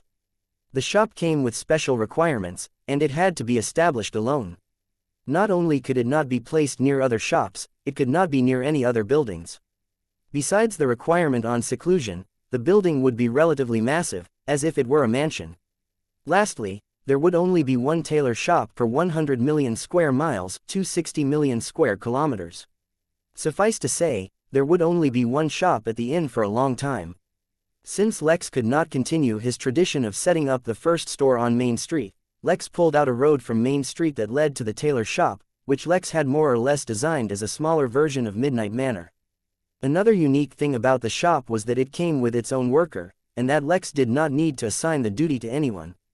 The worker was a relatively young, light-skinned man called Gives. With the tailor shop established, Lex immediately changed 1 trillion megapixel into 1 MT, leaving himself with a meager 384 billion megapixels. He opened up the token shop and looked at his options. The only tokens for sale were feature upgrade token, lockdown token, service upgrade token, star increase token. Of those, only the service upgrade token cost 1 MT. The feature upgrade token cost 4 MT, the lockdown token cost 6 MT, and the 0.5 star rank increase cost a considerable 10 MT. Moreover, the star rank increase token had an asterisk on it, leading to a small note which mentioned that the price of each star rank increase token would increase depending on the star rank of the inn. Not bothering to look at the shop for much longer, Lex once again checked the details of the tailor to make sure he hadn't made a mistake in understanding it. Once he was sure, he immediately used the newly acquired token on it. Unlike the mystery trial, which took some time to upgrade, the tailor shop upgraded almost immediately. The requirements of the shop were also upgraded, where only prestige level 3 guests and above could use its services. Lex put on his host attire and assumed his innkeeper identity, before teleporting over. Despite its appearance as a massive mansion, the shop was actually quite cramped. The entrance was a lobby which led to several private measuring rooms as well as private fitting rooms. At the back of the mansion was the actual several-story large sweatshop, where the work was done. The rest of the shop was filled with rolls of fabric, leather, metals and other materials which had been put on display for the client to peruse. Gives, the innkeeper said, as soon as he teleported over. I have a rather large order for you, and only a few days to fulfill the order. The young chap, who looked like he had just returned from gallivanting across the English countryside, suddenly stood at attention and listened in as the innkeeper spoke. I have 1,000 orders, each with a budget of 100 million MP. I need them in 4 days. Gives, who had come into existence mere moments ago, suddenly started to sweat. Wasn't this a little too much? Chapter 630. The beauty Gives was stuck looking at the innkeeper, too shocked to even drop his jaw. The budget for this project was phenomenal. Each order, with a budget of 100 million, meant that he could freely use whatever material or technique he felt suited the task. Moreover, the innkeeper gave the task by submitting the number of orders and the budget for each order, but gave no other specification. This meant that he could do as his heart desires, and it was as he saw best. Such a situation should have been a tailor's dream. It had to be known that even after the upgrade to the Midnight Tailor, its prestige requirement was level 3 and each order would at minimum cost 50,000 megapixels. That was not a small amount, so whoever placed the order would no doubt have endless requests that Gives could only obey. Yet a massive budget of 100 million, amounting to a total of 100 billion megapixels, was given for him to do with as he pleased. Naturally, he had to take his client's measurements and design according to that, but that was the most basic prerequisite. It did not block Gives' creativity in any way. But the way things were at the moment, the matter was no longer just about creativity. How was he supposed to produce 1,000 orders in just 4 days? Naturally, Lex understood Gives' dilemma. But there wasn't anything that could be done about it. I'll send Luther over with a list of all 1,000 workers who will be receiving this first order. You can start work immediately.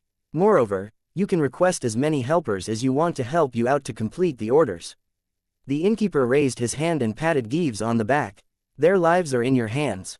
Do a good job. Gives got goosebumps all over his body as he heard the sincerity and sobriety in the innkeeper's words.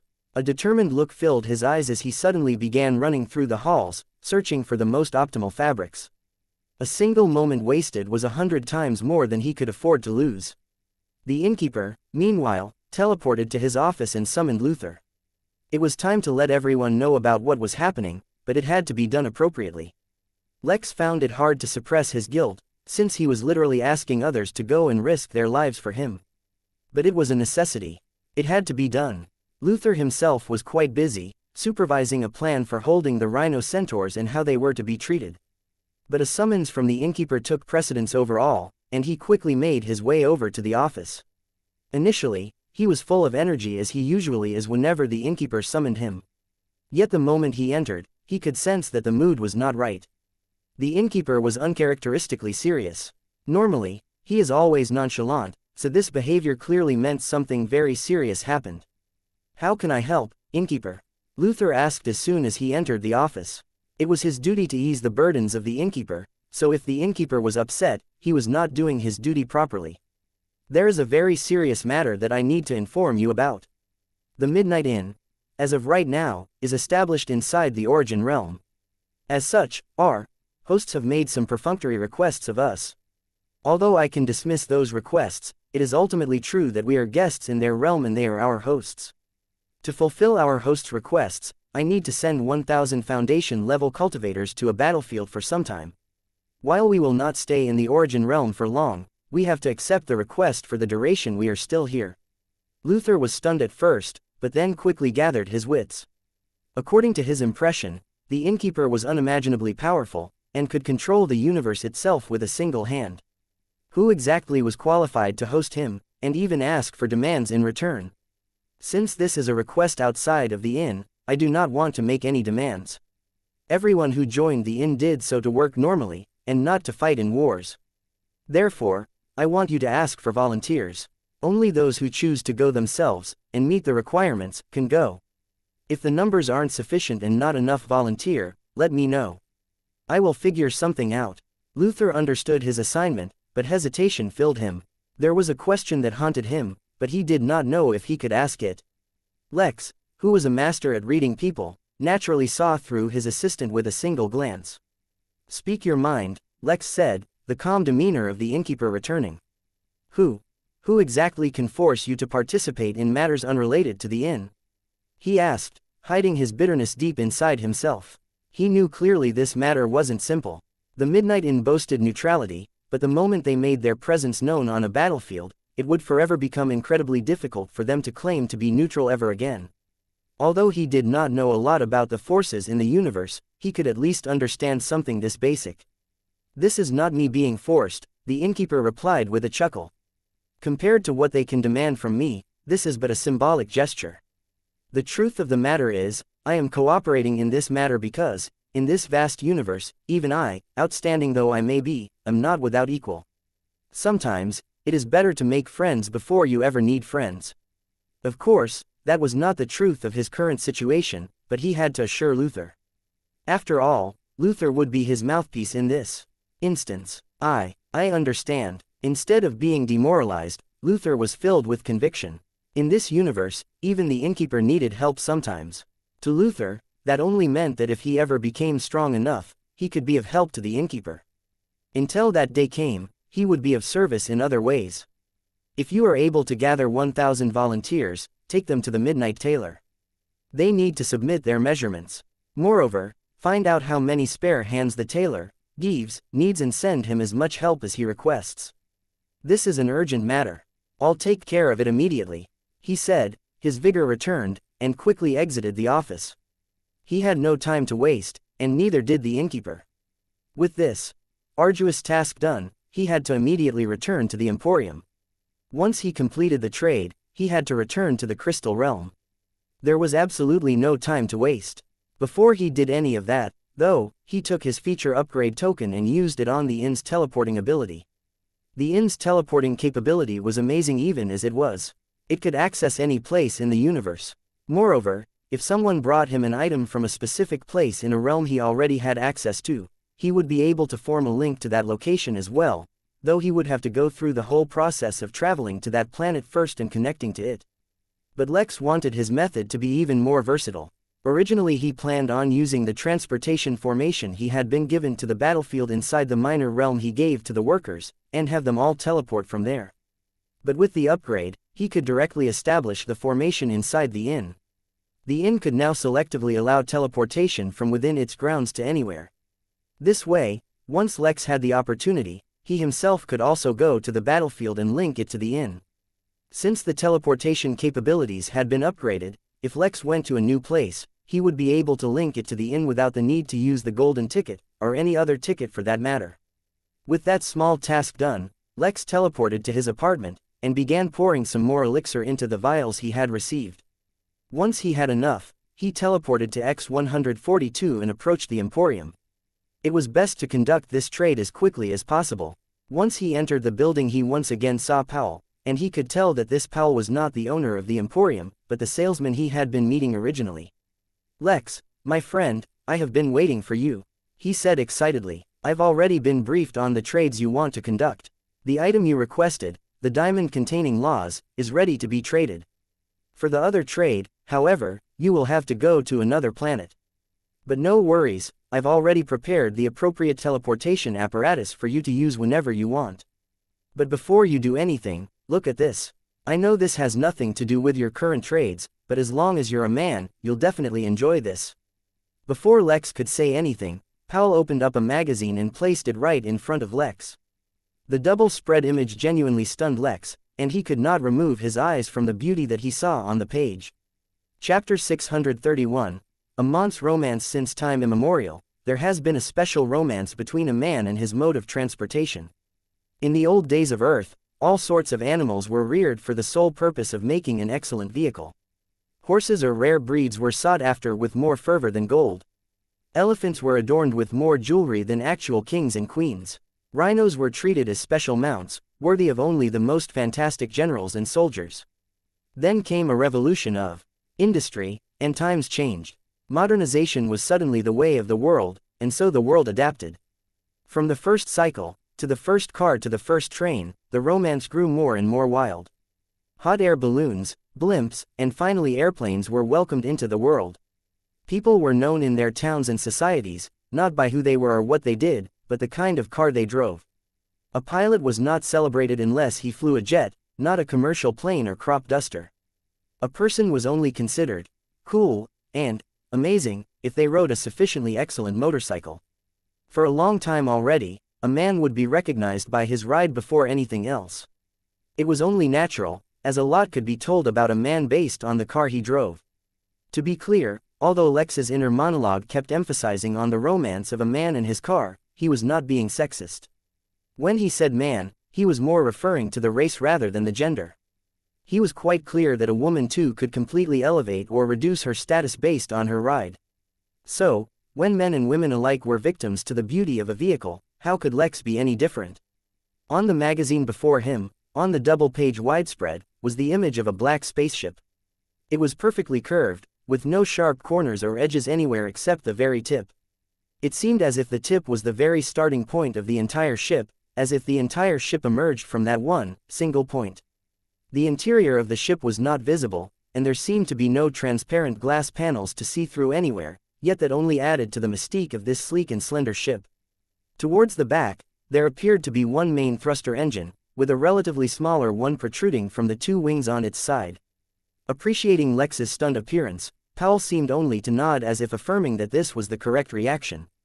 This is the Silent Knight, the latest production in the personal corvette class of ships by Havilire Industries.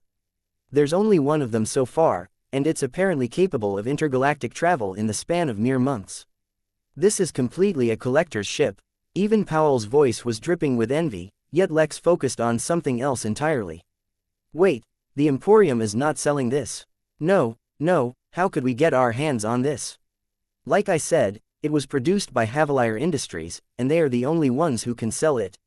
Not to mention, everyone knows what the Gradars are like.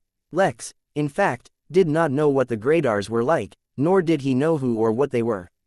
But he did not bring attention to his ignorance for the moment, as in the recent documents he bought from the Emporium probably had the relevant information. It was only a matter of time before he discovered it. Instead, his focus remained on the ship. You don't sell this, fine, but do you sell other ships at least? Yes, of course. A private vessel is absolutely imperative if one is to traverse from one region of space to another.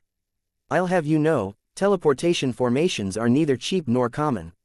Most trade is conducted via spaceships, and unless the distance spans many star systems, most travel is also done via ships. The Silent Knight is a little different, sure. It can even traverse the space between galaxies, so traveling within a galaxy is much faster. But it's rare to find ships of such caliber in the open market.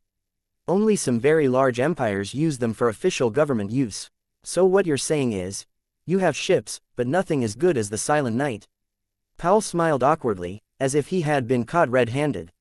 Although Lex felt interested, he restrained himself. He already had a massive ship inside the inn, if he would ever even need it. Moreover, if he ever wanted a smaller one, he still had better hopes in getting it from his system than elsewhere. Let's just get on with the trade. I'll look at ships another time. Even as Lex said that, he gave one final glance to the Silent Knight. This was probably the last time he would ever see this ship, and the possibility of running into it and the owner in the future was as close to zero as possible.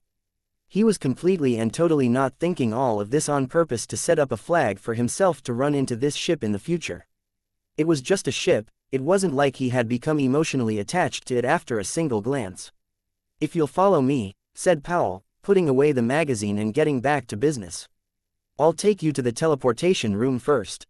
Once you've completed the trade, you can return the same way. Please, rest assured that the Emporium has made adequate preparations for your travel and safety at the destination. Zuri Adisa, being an old client of the Emporium, has conducted many such trades before with no history of foul play. I would escort you personally, but the Emporium has a strict policy against workers leaving the premises. Lex only nodded and followed Powell to the teleportation room. He wondered if he'd be able to link the new planet he was about to visit to the inn now that the teleportation function was upgraded. He would soon find out. Powell led him through unfamiliar corridors, all the while making sure he continued to keep Lex busy with small talk. Although he was not showing it up front, his recent promotion must have made him incredibly happy. Powell could not stop talking about all the new things he had learned about. Finally, they reached their destination, and though Powell looked a little reluctant for he was enjoying talking to Lex, he did not slow the process down. Inside the room was a small, circular platform that was hovering above the ground by only a few inches. This is the dedicated platform for Zuri's planet, Powell explained. Although we can activate it from here, the teleportation will not occur unless Zuri allows it.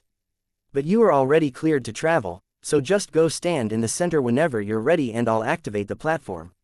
With a nod, Lex walked right up to the middle and waited for the process to begin. Powell did not press any buttons or activate any switch, yet the platform turned on, nonetheless. A ring of bright light enveloped Lex, before he once again began to experience the feeling of being transported through space. Nothing could ever come close to the seamless teleportation offered by the inn, but the process this time was much smoother than his previous times. He felt a dull pressure on his body, keeping it completely still as it was moved through the folds of space. While previously the process left him feeling uncomfortable and disoriented, at least a little, this time Lex actually felt a little comfortable. In fact, it almost seemed like he could understand where he was going. The cosmic erosion elixir. It suddenly occurred to Lex that he had been drinking it non-stop, and that it contained laws pertaining to space. Could that have somehow developed some sort of affinity with space within him? Before he could ponder the question further, he appeared in what surely must have been heaven.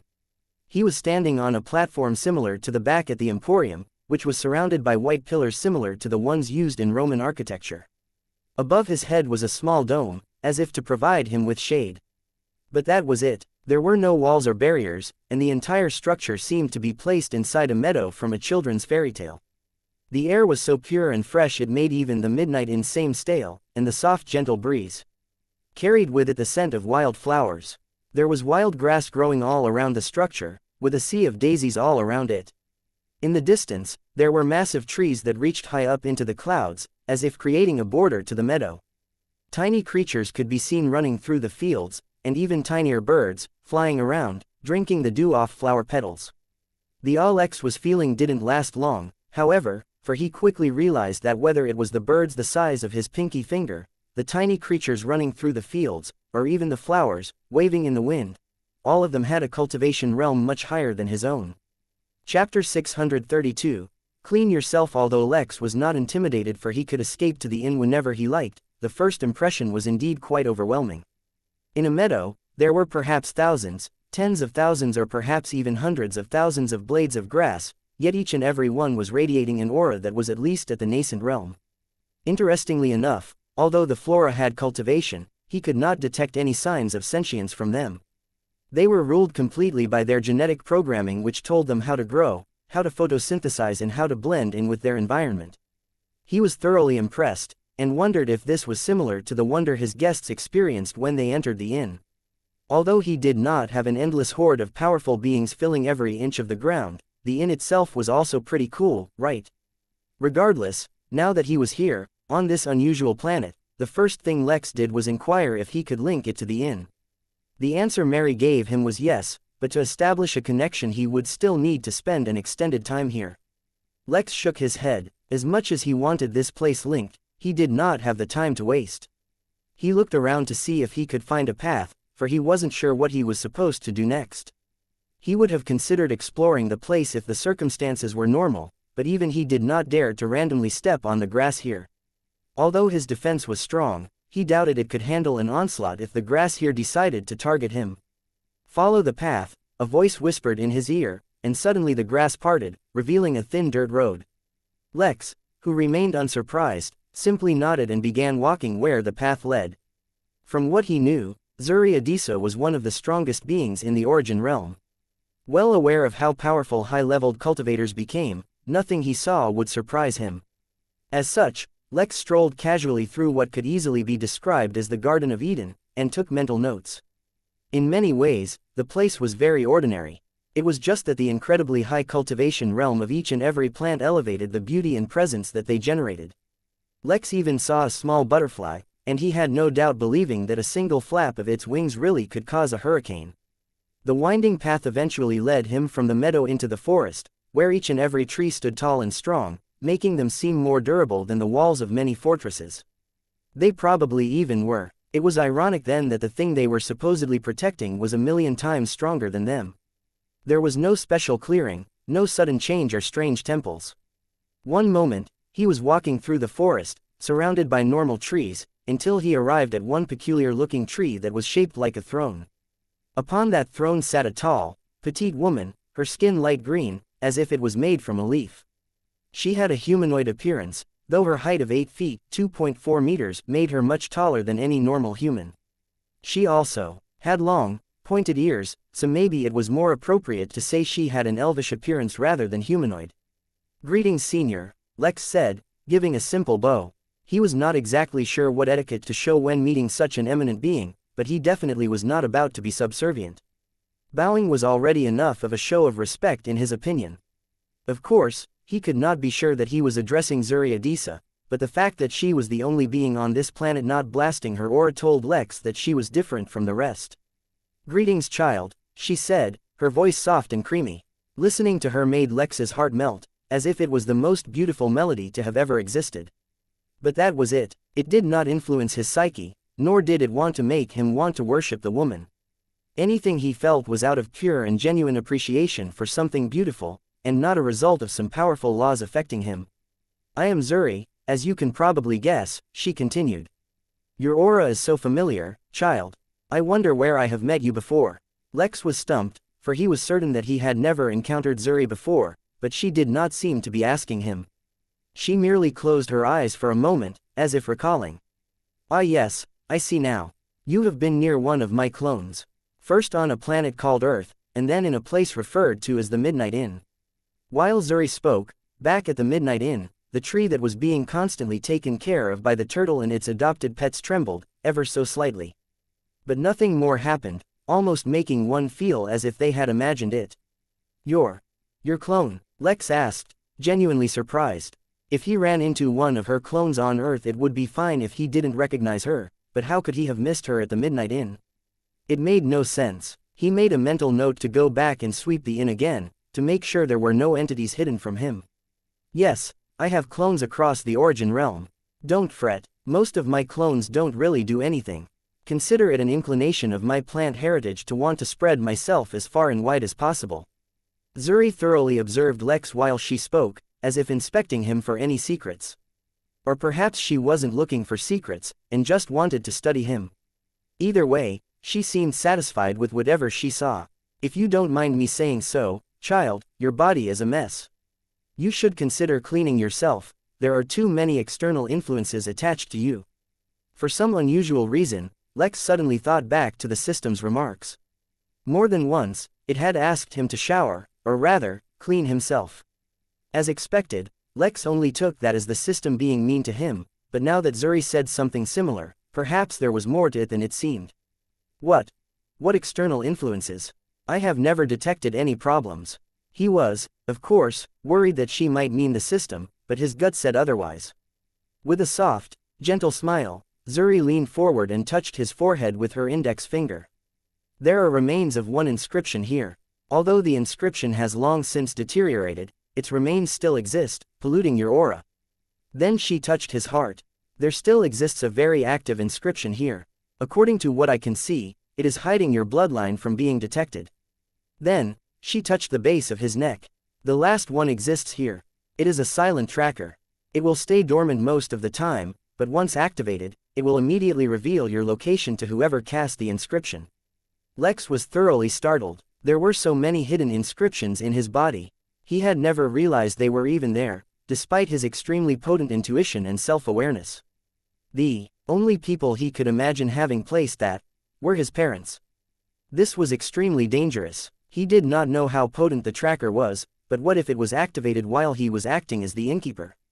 Although he suspected his host attire kept his body safe from external probing, otherwise many others would have long noticed the issues with his body. Or maybe, many had noticed it, but never mentioned them. The inscriptions are not a problem generally, Zuri said, but due to the special nature of your body, the laws within them are polluting your aura. Long term, it could be bad for you. Thank you for pointing this out. Lex said very sincerely. He would think of a way to resolve this issue as soon as possible. There is no need for such formality. I quite like your aura, so I don't mind helping you out. Lex nodded, and did not continue to focus on the matter. Instead, he pulled out 2 vials of the cosmic erosion elixir. He meant to give the second one as a thanks, and a show of good faith since she helped him out, but Zuri did not bother with it, and only took a single vial. Perhaps, to her, Lex's gesture was akin to a small child giving an adult a piece of candy. It could be appreciated, but it was not really needed. Take this blade, she said, sending towards him a small clay pot full of soil, and a single blade of grass. I do not recommend you plant it anywhere. There are very few places that can provide the required nourishment to keep it alive. You are more likely to turn a thriving planet into a barren, desolate land than support this blade. Chapter 633. A favor, I don't plan on planting it anywhere, Lex confirmed as he took the pot. How long will the blade be fine in this pot? Can it last for a while? Not for long, Zuri confirmed. I have prepared the soil in the pot personally, so it should be able to support it in the short term. But at most, in 4 or 5,000 years, the blade will begin to wither. Without the host attire to help him, Lex could not control himself from twitching. 4 or 5,000 years was not long. It was a matter of perspective, probably. Thank you, Lex commented, relieved that he wouldn't need to immediately consume this as well. The constant cultivation, using the elixir had really worn out his body. He was glad to have a break. Before you leave, I have a small favor to ask. Lex was genuinely startled, for technically speaking, someone at Zuri's level did not need to ask him for a favor. Even if she had told him she wanted something done, With his identity as Lex, he would have tried his best to accomplish it, if for no other reason than to establish a good relationship with her. "How can I help you?" he asked, very seriously. "Will you be returning to the Midnight Inn?" "Yes. In fact, I was planning on heading there now. As I have mentioned, I have a clone in the Midnight Inn, but it is still far away from waking up, so I will require your assistance for a matter.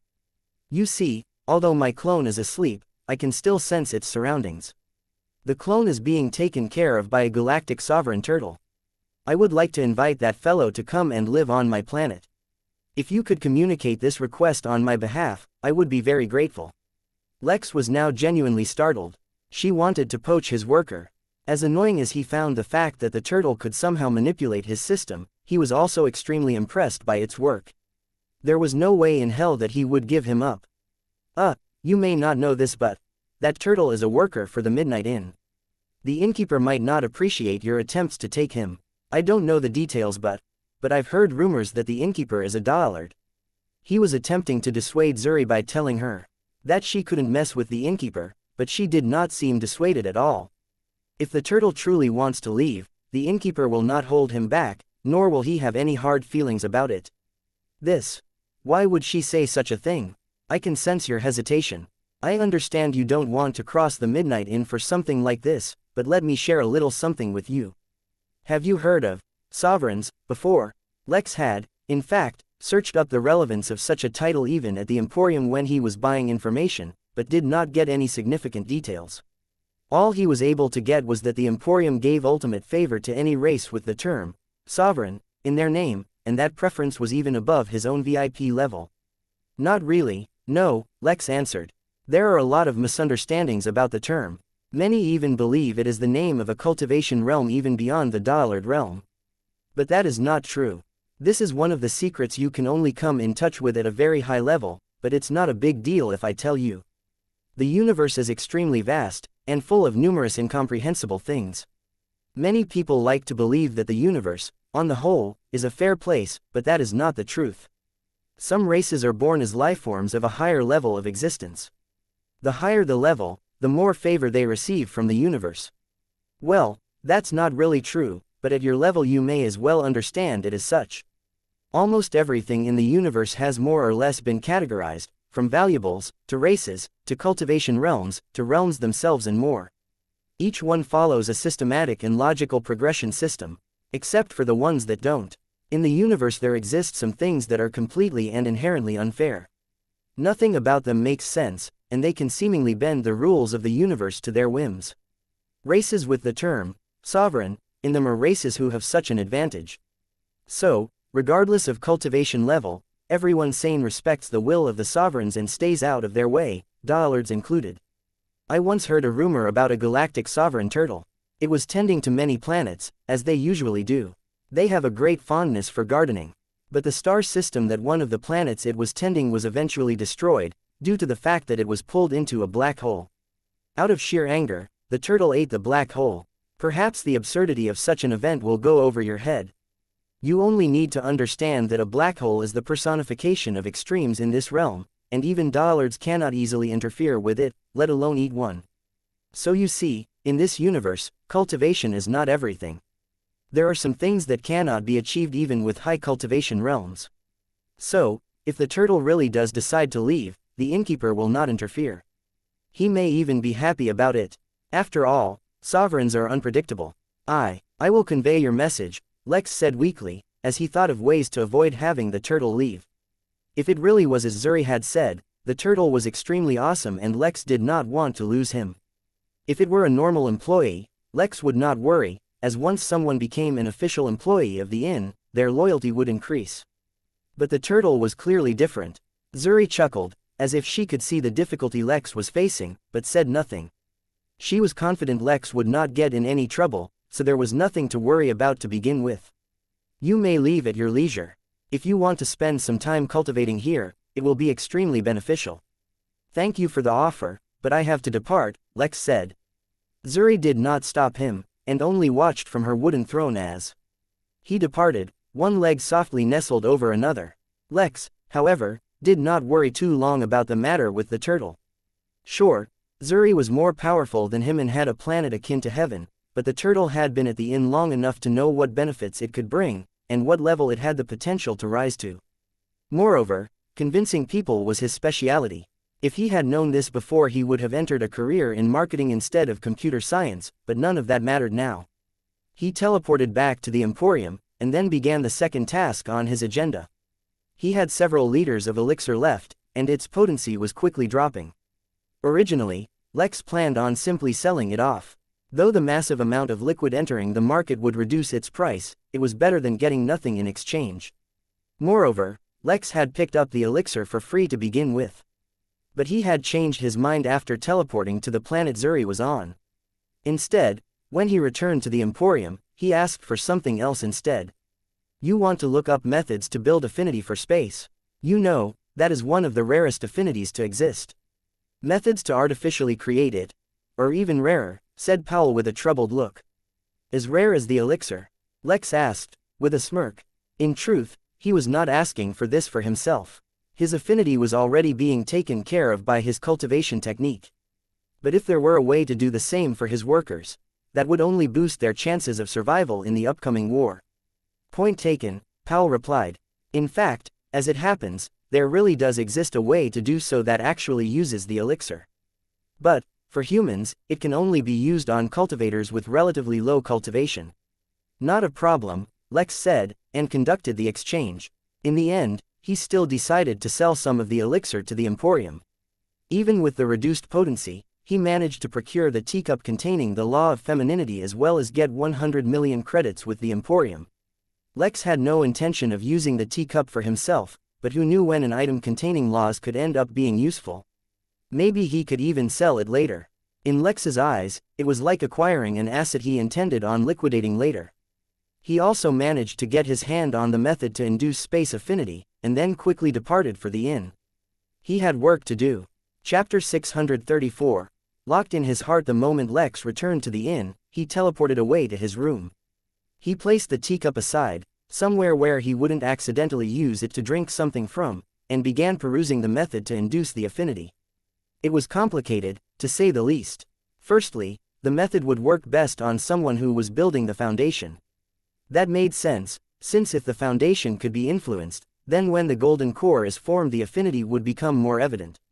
During the foundation realm the affinity would merely begin to show its influence. Secondly, the process was nowhere near as seamless as it was for him. For Lex, his affinity seemed to be able to change easily, but that was a result of regal embrace. For anyone not cultivating a technique capable of surpassing the strength of their very universe, it was tad harder. Other than the elixir, which would play the role of the main ingredient, numerous supporting ingredients would be necessary. A lot of medicine and healing items would also be required, because during the process the body would literally start failing to function properly. In this instance, even the recovery pod would not be helpful. Since the premise of the pod was to rely on the body's base healing ability, and enhance it exponentially, the pod would not work at all if the body became incapable of healing. That was also the reason why it could not heal golden cores, since the body could not heal it to begin with. Fortunately, alongside the method itself, Powell had provided him with one set of necessary ingredients for the process. That meant Lex could successfully carry it out on one person, at least. He would, in the meantime, gather the resources himself via the guild to use the process on as many workers as possible. Send me a list of everyone who has volunteered so far, said Lex to Mary, who sent him a list immediately. He didn't know if he should be surprised, or if he should have expected the outcome. As of late, the inn had a minimum of 5 to 8 million guests at any time, minimum. Based on the festival going on, there could be many more. This was excluding the refugees, who had already started moving into their new realm, which they took from him on lease. They would be paying for it for the next 50 years, at the very least. One would think that Lex would similarly need millions of workers to keep things running smoothly, but that was not the case. Lex had a little less than 400,000 employees. The number made him sigh, as it was massive, yet it seemed inadequate to cater to millions of guests. But the truth was, with the system automating so many things, the employees' workload was drastically reduced. Still, most of those employees were very new, from being less than a week old to at most a few months. Sure, many of them were cultivating quickly, and had gained the benefits of the inn's star upgrade, but that didn't miraculously turn them into high-leveled cultivators. They still had to cultivate one step at a time. So, as a result, most of the Foundation Realm cultivators he had were some of his oldest ones. Every single one of them had volunteered, so the list that Lex got was not 1,000 workers who volunteered, but only the first 1,000 to volunteer. The rest were kept on a reserve list. No one wanted to miss an opportunity to contribute to the inn. While Lex may have been thinking of them as workers and employees, to them, the Midnight Inn was their life. In the end, all he could do was sigh, and give them unreasonably overwhelming advantages over their opponents. Besides, if there was one thing he had learned, it was that humans seemed to be disadvantaged against other races in the universe. Although all the inn workers had the potential to awaken an amazing bloodline and grow incredibly powerful, they suffered from the inherent disadvantage of being human. He had to make up for that. He closed his eyes and pointed at a name randomly, selecting the lucky volunteer who would be the first to go through the procedure to develop space affinity. When he opened his eyes, he discovered that it was a very familiar name. It was none other than the big brother of the inn, Z. Clearly, he was both extremely lucky and extremely unlucky. For this next part, he donned his Clark Kent glasses and teleported over to little Z, who was, for once, sitting in his little cubicle and watching an anime. When Lex teleported over, he saw Z taking notes. In the cubicle besides him, Lex could see a number of Bluetooth speakers, as well as some treasures which were also speakers. There was also a music player with various playlists with names like, For Fighting Scrubs, Hero Saves the Damsel, The Power of Friendship, Screaming to Release More Power, and, This Isn't Even My Final Form. Hey kid, Leo said, patting Z on the shoulder. Z, who was completely focused on the anime, was startled and jumped out of his seat. When he turned and saw his boss, Leo, he cursed his luck. He would have rather faced an assassination. What do you want? I've already opened up all the extra stores you wanted, and now I have a special task from the Innkeeper, so I can't do your work. Leo chuckled and said, I know kid, that's why I'm here. The Innkeeper is quite pleased with your performance so far, so he selected you to be the first to receive a special kind of upgrade. But I'm here to ask you if you're up for it. I must warn you, it's not a simple process, and it'll hurt a lot. I am not afraid of pain, he exclaimed, putting up a brave face. If the Innkeeper has selected me for it, you can't keep it from me. That's what I thought, said Leo, and put his hand over Z's shoulder. The two of them teleported away, this time to a private recovery room. Leo summoned a nurse, and began giving her instructions. Moreover, he had also summoned Luther, who would be learning the process so he could administer it to as many workers as possible in the near future. Prepare yourself. Once the process starts, it can't be stopped. Moreover, you have to keep on cultivating the entire time. If you stop, the process will be interrupted, which will result in you becoming crippled or even killed. In truth, the circumstances were not so dire, or else Lex would not have elected to use it. But if a person failed once, they could not undergo a second procedure. So he used the pressure of death to motivate them. Z simply nodded, his expression calm and collected, like a protagonist from a shonen manga. Pain could not scare him, death could not deter him. After all, he had already experienced the tribulations of customer service. What could be worse? Leo summoned all the necessary items, and began working. Z was made to ingest various tablets, potions, powders, herbs and spices, which made his entire body turn red. The medicinal power was too strong for his body, and he was on the verge of bursting. That's when the difficult part of the process actually began. Start cultivating, Leo said calmly, as he made an incision in Z's right arm and attached a drip directly to the bone. Similar drips were attached to various other bones all across Z's body, resulting in a bloody and miserable sight, yet the young lad didn't make a single sound, and only focused on his cultivation. He had been fighting for his co-workers' honor in the arena day and night. He was no stranger to bleeding, or even grotesque injuries. Lex kept poking and prodding the young lad's body with various injections over the next few hours, until finally the time arrived to add the elixir. One thing had to be said about Z's luck. Since he was the first one to undergo this process, the elixir he would get would be the most potent. By the time the others were able to undergo the same process, the elixir's potency would have dropped by another few grades. As a result, this process would be much harder for him than anyone else. But when it finished, if he managed to survive, his affinity would also be much higher than the rest. Suppressing his emotions, Leo poured an entire cup's worth of elixir down the child's throat, and then took a step back. If all the previous steps were skipped, exposure to a single drop of elixir would have killed Z, let alone a whole cup. Now he would live, but he would only suffer some extreme discomfort. No one spoke as they watched Z's body undergo horrifying changes. Z finally released a sound, not because he was unable to suppress himself from grunting, but because his body was literally making noises. They all watched, and made sure to keep giving him the required medicine to ensure his body kept healing. Leo especially burned the memory deep in his heart. He could have left, but he wanted to watch. He did not consider it a failure, that he had to resort to the help of his workers to survive this difficult period. But he did not forget that it was his responsibility to take care of them, not the other way around. One day, he would make it up to them.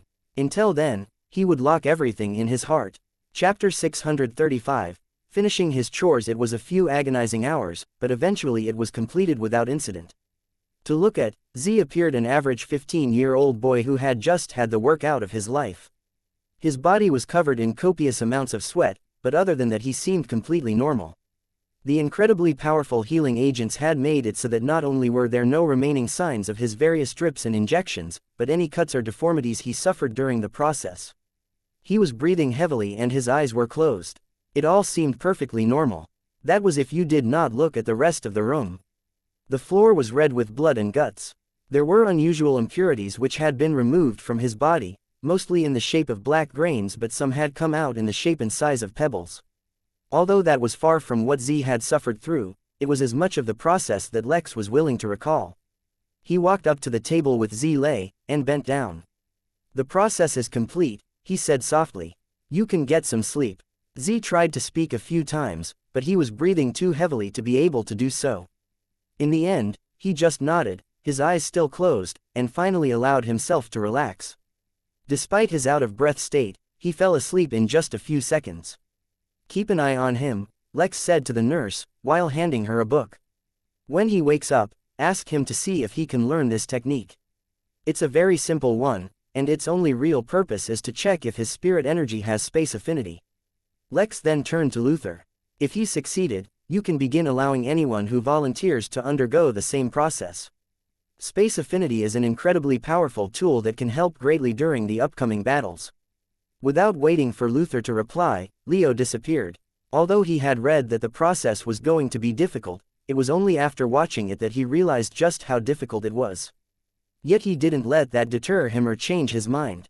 An unfortunate truth he had learned the hard way, time and time again since he began cultivation, was that the universe was not a friendly place. One had to be ridiculously tough to survive in it, and tolerate endless ordeals. He appeared near the greenhouse, this time without his Clark Kent glasses. He was crossing out his tasks, and as much as he wanted to avoid it, he could not ignore the favor Zuri asked of him. He did not enter the forest, but instead only walked to the edge and started to speak. "I would like to speak to the turtle, please." Although he did not address anyone specific when he spoke, he knew that while young McDonald had its roots all beneath the inn, it paid extra attention around the greenhouse. Once upon a time, young McDonald's job was to act as security for the entire inn, but more and more, such a thing was infeasible. Young McDonald had hit a growth slump upon reaching the Golden Core realm, and it was mostly just focused around the greenhouse. Speaking of which, the quality of food had really drastically improved at the inn. Lex didn't pay much attention to it, but it seemed the combination of the turtle growing stronger, and the inn getting some farming-focused features really boosted the inn's food production capability. Lex was able to spend a couple of minutes imagining the various delicacies the inn had to offer, and what new alien food he could try out soon, before the turtle arrived. "How can I help you, little human?" the turtle asked, as it brought its neck down to Lex's height. Did the turtle get even taller since Lex saw him last? Unable to answer, he instead focused on more important things. "I have been requested to ask you a question." Lex began explaining the situation to the turtle, all the while setting the conversation up in such a way that Lex would easily be able to convince the turtle to stay if it wanted to leave. As it turned out, he didn't really need to do any such thing. "Oh dear, such a generous offer. But if I leave, all the children will feel lonely. I cannot leave them, at least until they grow up a little bit." As if on cue, Little Blue flew up behind the turtle, and looked down curiously at Lex. Unable to find anything interesting, it continued to fly away. Fenrir, too, came running out of the forest. It stopped to acknowledge Lex, but then quickly continued to run. It was chasing after the whale once again. I understand, Lex said with a smile, suddenly feeling grateful for the turtle's knack for adoption. With these few minor chores out of the way, Lex finally teleported out of the inn. But he still did not return to the Crystal Realm, at least not yet. Instead, after a very, very long time, he reappeared on the planet Vegas Minima. He had incredibly fond memories of nearly fighting to the death against endless hordes of zombies on this planet. Ah, how he missed being weak and feeble. He would just have to make do without almost getting killed at every corner. Before his thoughts would end up jinxing him, Lex diverted his attention towards how the world had changed since he was last here.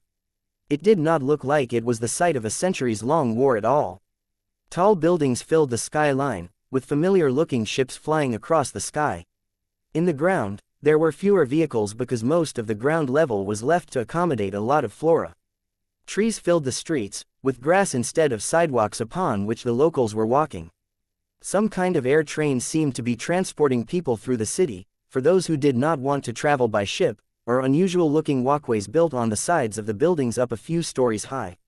The town, city, massive metropolis that Lex was looking at was completely bustling it. The size of the crowds would make even New York City seem like a secluded city, yet everything was done beautifully and in an eco-friendly way. It was mesmerizing to see, but the greater wonder was how all of this was built in less than a year. Sure, he expected the Empire's capabilities to be far beyond that of Earth's, but wasn't this a little too much? Lex strolled through the city as he took in the views, and absorbed everything he saw. He had heard that originally the people of Vegas Minima relied on gene manipulation to grow stronger instead of cultivation, and once the zombies invaded they relied on their cores for body cultivation. Now, it seemed like they had completely adopted the orthodox way of cultivation within the Empire. It was fascinating how many phases and cultures a single planet had been through. As much as he enjoyed his return, Lex had actually come to this planet with a purpose. He made his way to a public services and security office, an organization set up by the Empire to assist the recovery and rehabilitation of the locals. Once there, he merely handed over a card given to him by Alexander to the receptionist, who immediately wore a serious look. She glanced at Lex, as if he were some big shot, but began to work furiously on her computer, as if she was afraid she would be the one responsible for wasting his time. A short while later, a group of military personnel appeared to take Lex to a private and secure facility. That facility, though, ended up being quite far. In fact, the journey took a few hours as he had to be escorted out of the city he was already in. At first he thought he would be taken to some hidden base or secure location, but he was instead taken to an even larger, more impressive city. In fact, if Marlowe were here, he would recognize not the city, for it had changed too much, but the cliffside near it. This was where he had fought his battles so bravely, but the speed of his ship was too fast. Lex had no time to admire the capital of Vegas Minima. After only catching glimpses, he was already brought to an in-building parking space where the ship landed, and a number of personnel stood waiting for him. "Your teleportation formation has been primed and is ready to be used," said one of the soldiers, speaking as if he were talking about the most grim thing in the world. "Before we proceed, however, we will need to enter your details into our system, is that all right?" "It's protocol." "Sure, no problem," said Lex. He was on his way to the planet Alexander needed his help on. He wouldn't stay there for long, but he needed to at least reach the planet so he could teleport there when Alexander needed help. Chapter 636. Pulbitvi, please follow us while we enter the details, the soldier said to Lex. "According to our information, you are to be deputed as an auxiliary combat aide, ACA. ACA members are all officially recognized by the Jotun army, and have rankings and authority of their own, but fall outside of the command chain. This basically means that they help the army on certain tasks and missions, but they cannot be forced to accept missions or be stationed in places. The specifics vary based on the role and rank of an ACA member, but I'm sure you already know the circumstances of your recruitment. The point of me telling you this is that, by becoming an ACA member, you gain a certain level of perks and merits which can be availed across the Empire, and you will have a clean and clear identity to use." Lex felt that there was a lot that remained unsaid during the last part of the statement. He suddenly felt like a lot of wanted criminals became ACA members solely so that they could have clean identities to use. That could be both a good thing or a bad thing for the Empire, based on how it was managed. Of course, none of that had anything to do with Lex. He was led to a lab where he underwent a number of tests, reminding him of the time he was tested out in Blue Bird. The tests carried out by the Empire were, of course, much more complex than the ones on Earth. First of all, he did not need to be pricked or electrocuted for any test. Then again, they did not do anything as controversial as ask him about his cultivation techniques. A part of him wondered if during their tests, his DNA would match for any of his relatives in the Empire, as there surely were. But it was never brought up, so maybe it didn't. What he did not know was that the inscription placed over his heart not only hid his bloodline, it also hid his identity from being traced. No DNA test he ever gave would be accurate. He could have become the perfect criminal on Earth, but that was already behind him now. Oddly enough, they asked him very few questions during the test, as if they wanted his identity to be as barebones as possible. They did, however, ask him one question that caused him to pause for a moment. Name, Lex. Just Lex. No surname or affiliation. He hesitated, but in the end he simply said, no. The soldier, almost as if he was expecting such an answer, only nodded, and continued to create his account. The process did not take long, and in a mere 30 minutes he had become a registered ACA member with an official Empire identity. Coincidentally, the identity token they gave him was shaped like a coin, except that it was black. The coincidence was because this once again reminded him of Blue Bird. But he was easily able to inspect this token and was certain that it had no hidden trackers or monitoring devices. He stored it in his spatial bangle, and followed the soldier who led him to a completely empty room. It was square, with pure white walls and floor. It looked like where psychiatric patients would be held. Teleportation will activate soon. Please prepare yourself, both physically and mentally. Long-distance teleportation, such as between planets, can be quite disorienting. Lex merely nodded. He was not worried. In fact, he was quite looking forward to it. He wanted to find out how normal transportation between planets was carried out. It didn't take long for him to get his wish, though technically speaking normal travel between planets, regardless of how far, was carried out on ships and not teleportation. Lex thought that when the man said Lex would be disoriented, it was because of the discomfort he felt during teleportation. Due to his physique, Lex didn't worry about that. What he did not anticipate was that the level of this teleportation formation was nowhere near that of the Emporium's. The formation activated instantly, so Lex got no warning. But even if he had, he would not have expected the whiplash his body was subjected to as it underwent what felt like being launched through the air at the speed of a fighter jet. But that was only the beginning. This teleportation was nowhere near as instantaneous as the ones he had become accustomed to, and the entire time it went on Lex felt like his body was being jostled through the air, like a ragdoll carried by a child running at full speed. The worst part was, there was no sense of up and down, because he felt gravity pulling at him from every single direction. Then the teleportation ended just as abruptly as it started, and Lex found himself in yet another completely white room. If Lex were a lesser man, he would have thrown up. But he wasn't, so he only cursed. What the hell was this? He was meant to enjoy the teleportation and experience the advantages of his physique. Instead, he went on a poorly planned roller coaster. What a rip-off. Feeling more irritated than disoriented, Lex left the white room only to find a group of surprised soldiers.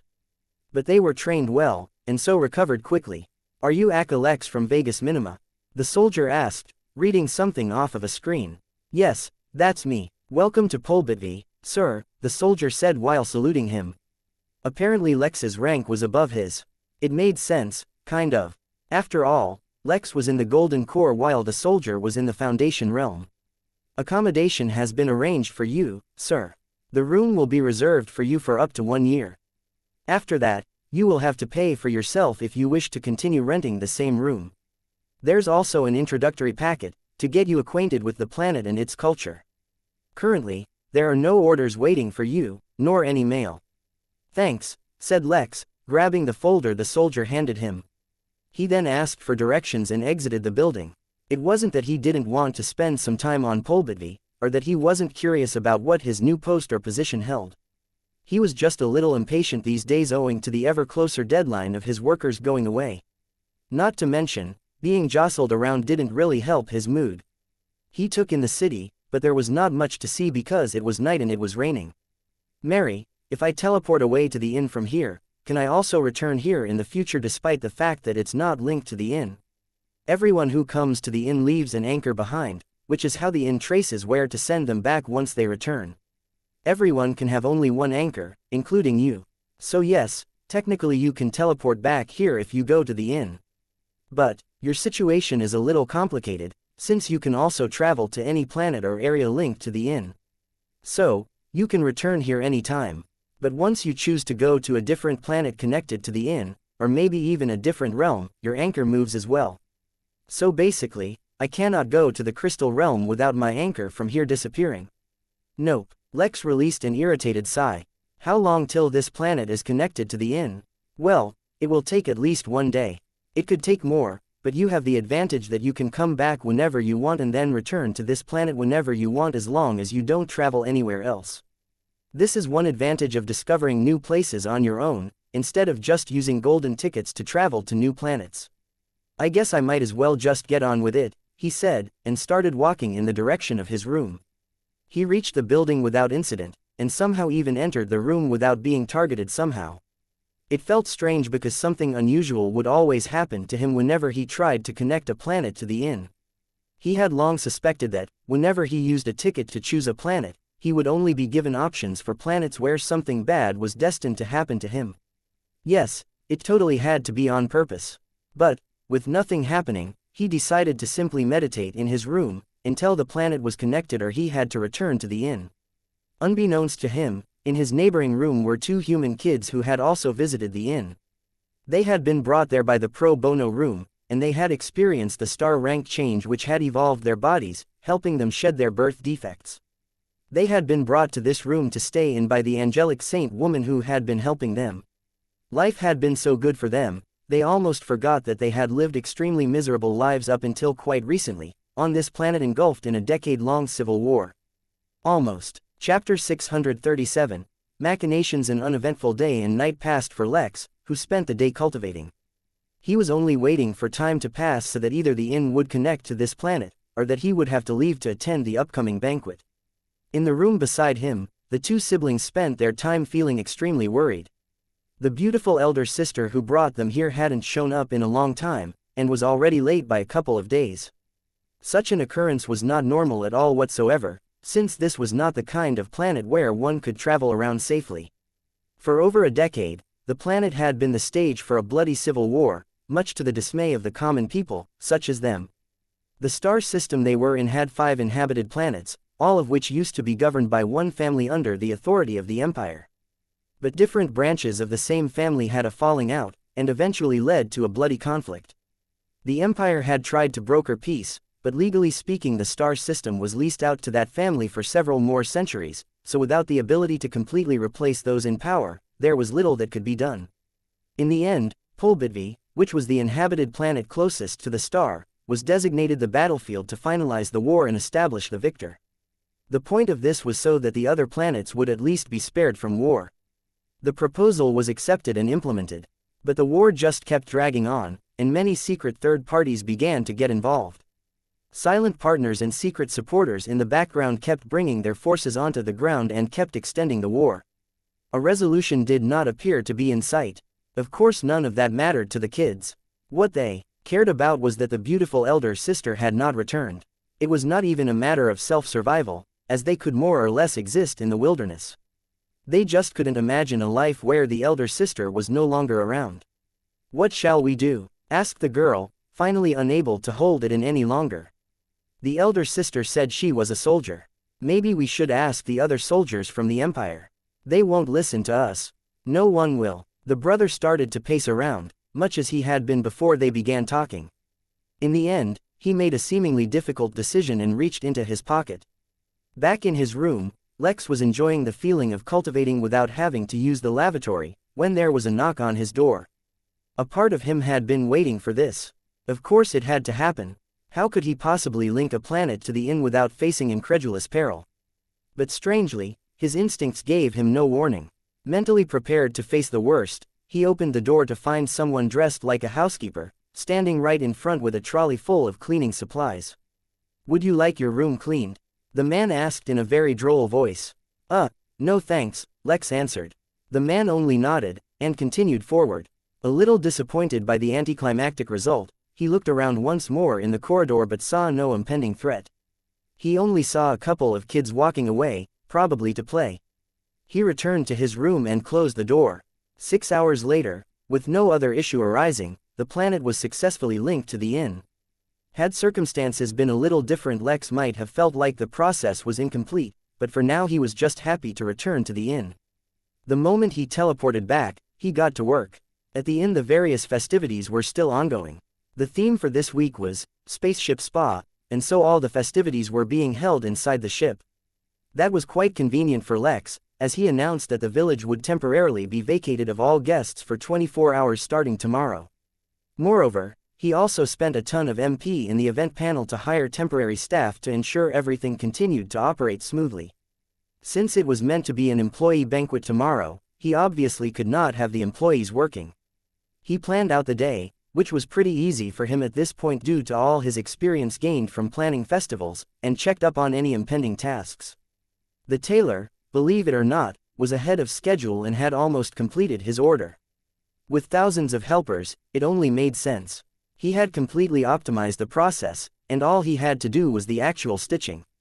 But considering that he was still just a mortal, stitching 1,000 suits within just 3 days was still believable because the system helped him out in many areas. The system was, ultimately, a major cheat after all.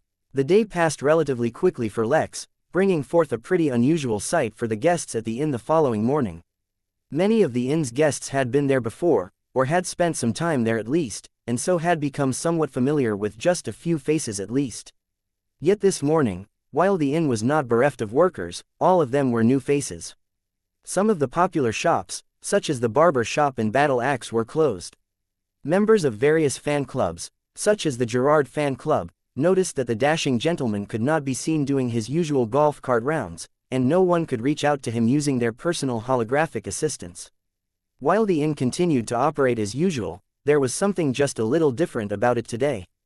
It lacked a certain flavor which the usual workers, with their enthusiastic and vibrant personalities, brought to the inn. But soon, they discovered the answer on the front page of the midnight newsletter that was being passed out that day.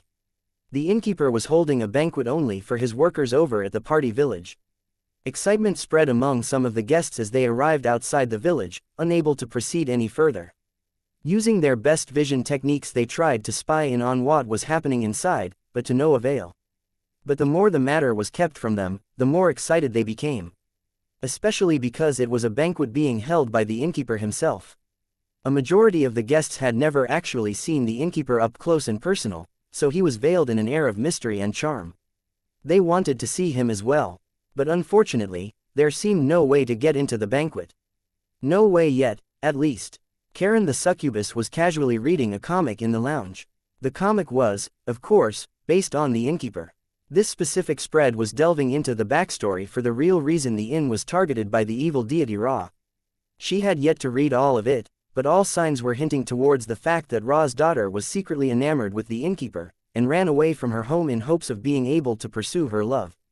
The innkeeper, being a gentleman, was of course not taking advantage of the feelings of love of a young girl, but at the same time he could not bring himself to send her back.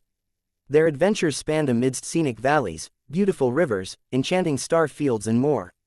The author of this comic, the supposed Rachel, had an extremely vivid imagination. Just as Karen was getting to the good part, a shadow fell over her face.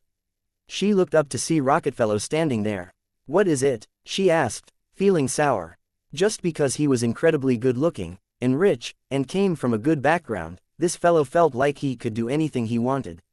"There's an unusual event ongoing at the inn right now. Shouldn't you be there, trying to seduce some answers out of someone?" "No matter what kind of event there is, I won't be able to get any answers," she said blandly as she turned a page in her comic. "Don't you know by now? The inn is foolproof. You can't get anything by going at it directly." There was a pause where Rocketfellow actually didn't immediately respond, which was unlike him. "For once, you've actually said something smart. I can't get anything from it directly, so I've used indirect methods. After some, let's say, charity work, I've been able to pull a few strings. 1,000 Foundation Realm members of the Inn are going to be sent out to the Fuegan War. Karen was genuinely startled, and almost dropped her comic. Pleased by her reaction, he continued, although I've been able to do that much, the actual location of their deployment remains a mystery to me. Gather everyone and find out. This is our chance. Chapter 638. Water War attendance at the banquet wasn't really necessary for all the workers. It was more or less just a joint vacation for all of them. Yet Lex did not expect many to miss out on it, and indeed there was 100% attendance even just a few minutes after the day began. The banquet itself would only begin in the evening, but everyone had 24 hours of free time to enjoy themselves. In fact, there were temporary workers found even within the village, so that the workers could for once experience all the services that they were usually offering. The experience was extremely novel, as they had never just hung out with their friends in such a manner before. If Lex were being extremely scrutinizing, he would say that having such an experience would be highly beneficial for them. After all, once they understood what the guests might be feeling as they approached the same services, they could do their duties better. But in truth his only agenda was for his workers to enjoy, and get some time off. Especially now that some of them would be sent away to face untold trials. The sight itself was quite amusing. Sitting in his office, Lex watched as hundreds of thousands of humans slowly shuffled into the village and began spreading out, murmuring with each other in excitement. Among them, the few non-humans were also clearly visible, though they were just as much a part of the crowd as everyone else. A giant sea creature could be seen, its upper body emerging from the waterways in the village, acting very much like a child about to head to an amusement park. A few peacocks which had evolved to gain sentience and self-awareness during the star rank upgrades could also be seen walking majestically down the paved streets. Young MacDonald, Zen, the Saul bird, Fenrir, Little Blue and the turtle walked as part of one procession. Although the turtle was annoyed that it had to spend time away from its garden, it eventually decided to take a look at how everything was going at the village. A lone draconian apostle, Frederick, could be seen trailing that group, feeling somewhat shy. It presented quite an adorable sight as it had rounded up a lot while cultivating near the fire temple. As such, it looked more like a round, massive stuffed toy designed to look like a bee than an actual bee. Of course, now all Inn workers were shy. Captain Cirque, the worker in charge of the massive spaceship, could be seen casually sitting beside Gerard as the old man drove his golf cart. The two seemed to be sharing tales of their own respective vehicles. Luther was standing forlornly atop a massive building, looking down at all the workers, as if he had countless troubles worrying him. Inside a massive auditorium, Z was sitting comfortably with buckets of popcorn around him, watching his current favorite anime, Demon Slayer. Interestingly enough, none of the popcorn buckets were within his reach. But whenever he reached out with his hand, a few kernels would appear in his hand. The process was not smooth, or quick, but it happened nonetheless. Moreover, the more time he spent doing it, the better he became. One might even think he was training secretly. But no, he was just being a lazy teenager. Somewhere near a cafe, Velma was excitedly conducting an interview. Although she was not supposed to be working, who could really stop her? As for the target of her interview, it was naturally Harry and Haley, the newest couple of the inn. Although Haley was not a worker, she was Harry's +1, so there was no problem with her attending. In another corner, Jeeves, the poor tailor, was found collapsed on the ground. Feeling some pity for him, some of the people who had spent the last few days with him carried him to a spa, where he received an excellent massage. Yet, as much as he had worked, he was not the most exhausted Inn worker. No, that privilege was awarded equally to the members of the Bunny Nation. As the permanent workers of the daycare, all the bunnies had first-hand experienced the endless energy of young children. Even after the star rank upgrade, when the bunnies evolved and grew one level stronger, they could only barely keep up with the kids. But while the bunnies had evolved from that event, had the kids not done the same? Stronger, smarter and more ferocious than ever before, the kids played as if the very fate of the universe depended on it, and no cultivator was strong enough to face such an onslaught. The bunnies almost even missed the days where they were actually being slaughtered. At least then their suffering would end. But no matter, they had gained a reprieve, short as it may be. After watching, for a while, Lex suddenly felt a little dissatisfied. The workers were a little tame, and were hesitating in fully enjoying themselves. They had many hours before the actual banquet, so they should be thoroughly enjoying themselves. With an exasperated sigh, Lex stood up. It seemed like he would have to do everything himself. He put on his Clark Kent glasses, and changed into his Leo persona, before teleporting over. For a moment, mixed in with the massive crowd, he truly felt how much the inn had grown. From a mere 2 workers who only had a 1-month lease, to hundreds of thousands of permanent workers. Then, he summoned his secret weapon in his hand, and locked onto a target. Do, John's assistant, was walking listlessly. Of course he would feel like that. Unlike the rest, it was not 1 or 2 days that the battle axe had been shut for. John had been challenged to a battle in the murder trial, and it was still ongoing even so many days later. With nothing to distract him, and no way of knowing how the battle was going, Do was feeling drained. Suddenly, Do's senses picked up on a threat. As John's assistant, how could it be possible that he had not been taught any techniques to defend himself or improve his survivability? He looked up, only to find a pink round ball closing in on him. He tried to move, yet he was too slow and the projectile too fast. It hit him right in the face, but instead of the hard-on collision he was expecting, he felt the pop of something plastic before a ball of water drenched his face. Before he, or anyone else could understand what happened, a loud sound could be heard yelling, "Water fight!" Tens, hundreds, thousands and then tens of thousands of water balloons suddenly appeared everywhere. The workers were a little slow to catch on, which resulted in many of them immediately getting splashed. No one saw who made the first move, because whoever it was moving too fast. But panic immediately set in, and everyone grabbed a water balloon. Then that panic immediately turned to excitement, as the first worker threw a water balloon, and then the second. Chaos erupted almost immediately, as thousands of workers immediately entered into a massive water fight. Thousands more began running right and left, avoiding getting wet to little success. The few aquatic beasts that had evolved within the inn from simple animals, and had become inn workers, had a natural advantage which they used readily to start launching water at everyone. But the humans were not to be left behind either. The lifeguards of the inn immediately began using their spiritual techniques which could manipulate water, and retaliated in full force. In mere moments, what Lex had originally just planned out as a simple water fight to loosen everyone up and put them in a playful mood, turned into a highly competitive and extreme water war. In its excitement, Little Blue also joined in.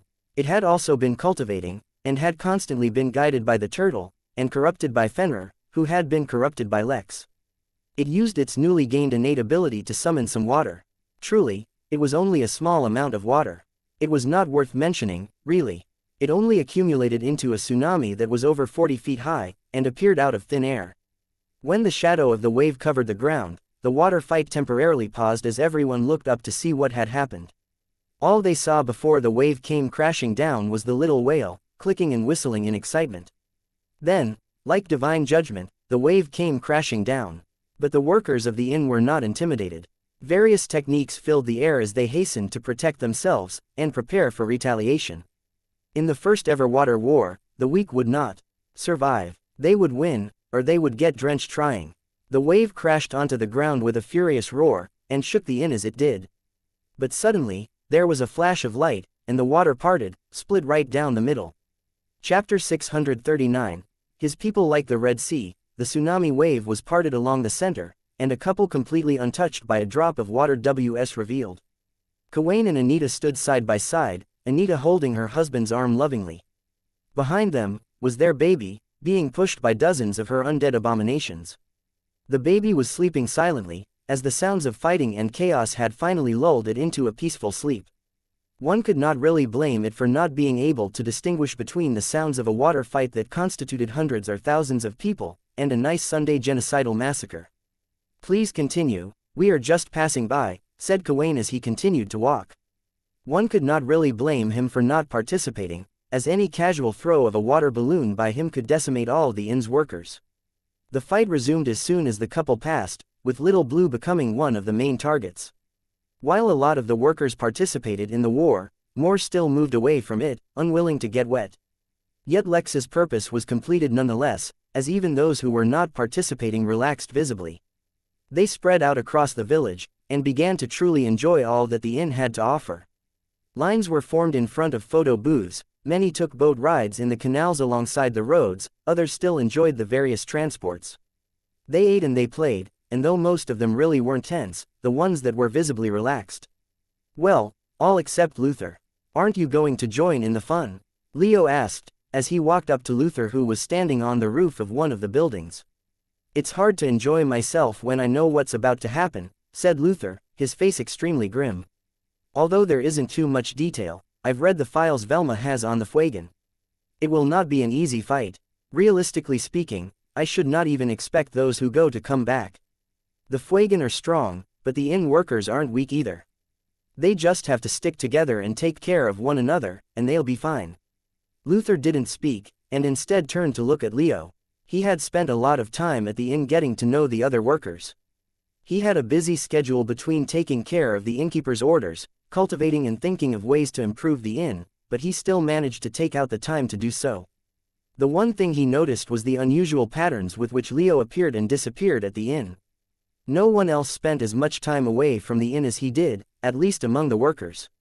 Luther suspected that Leo's role as a shop owner at the inn was just a front, and instead he performed secret tasks for the innkeeper. Well, Leo had all but already told Luther as such when he gave Luther some secret tasks by the innkeeper, but he suspected that Leo played an even greater role for the innkeeper than anyone realized. He did not envy Leo for the attention he got. Instead, he understood the necessity. While Luther was in the light, as the innkeeper's assistant, Leo was in the dark, doing things without attracting attention. As a result, he should also be privy to more information than the rest. Do you know something? Luther asked, looking Leo in the eyes. Nothing too out of the ordinary, said Leo, shrugging. The innkeeper doesn't want to pick a needless fight, so he's going along with things for now. But he's preparing an exit strategy nonetheless. I believe soon, the inn will have its own realm. A light flashed in Luther's eyes, but he said nothing. After spending a few more moments atop the building, he decided to leave for now. After all, his name was on the list of volunteers too. Technically speaking, Luther had only been alive for a few months, so it should not have been possible for him to reach Foundation Realm so quickly. But contrary to expectation, he was already near the peak of the Foundation Realm. He had abused his bloodline to continuously cultivate way beyond what his body should have been able to tolerate. On the days where not much happened, he allowed himself to feel the repercussions of his accumulated fatigue and injuries, so that the burden would slowly lessen. On other days, where the utmost was needed of him, he used his bloodline even more. For now, he decided to go sleep in a recovery pod. He would allow the burden he had accumulated to vent as much as possible, so that during the war he had no trouble using his bloodline as much as possible. Lex said nothing as he watched Luther go. How could he not possibly know that Luther had put his name on the list of volunteers first? Yet he had no intentions of stopping him. For better or for worse, Luther's extreme personality was exactly what was needed to survive the upcoming war. While Lex was paying attention to all his employees, he especially focused on the 1,000 volunteers. Yet none of them seemed to be acting tense or anxious. It was as if all was normal. But how could it be? He knew for a fact that other than Z, nearly 600 other workers had also undergone their physique treatment, including Luther. It had cost Lex nearly 40 million megapixels to get all the necessary supplies to support the procedure, but none of the supplies were so rare that he had to go back to the Emporium. Sure, none of them had an experience nearly as bad as Z's, but none of them were easy either. Even now, there would have been a few still undergoing the process if Lex hadn't run out of the elixir.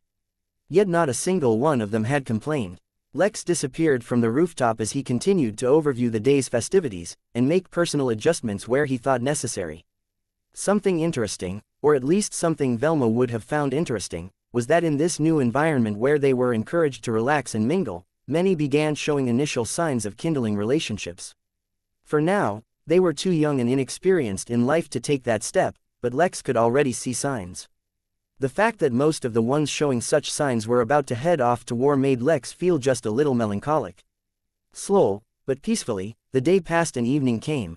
The crowds which had dispersed across the entire village began to gather once again in an open-air theater.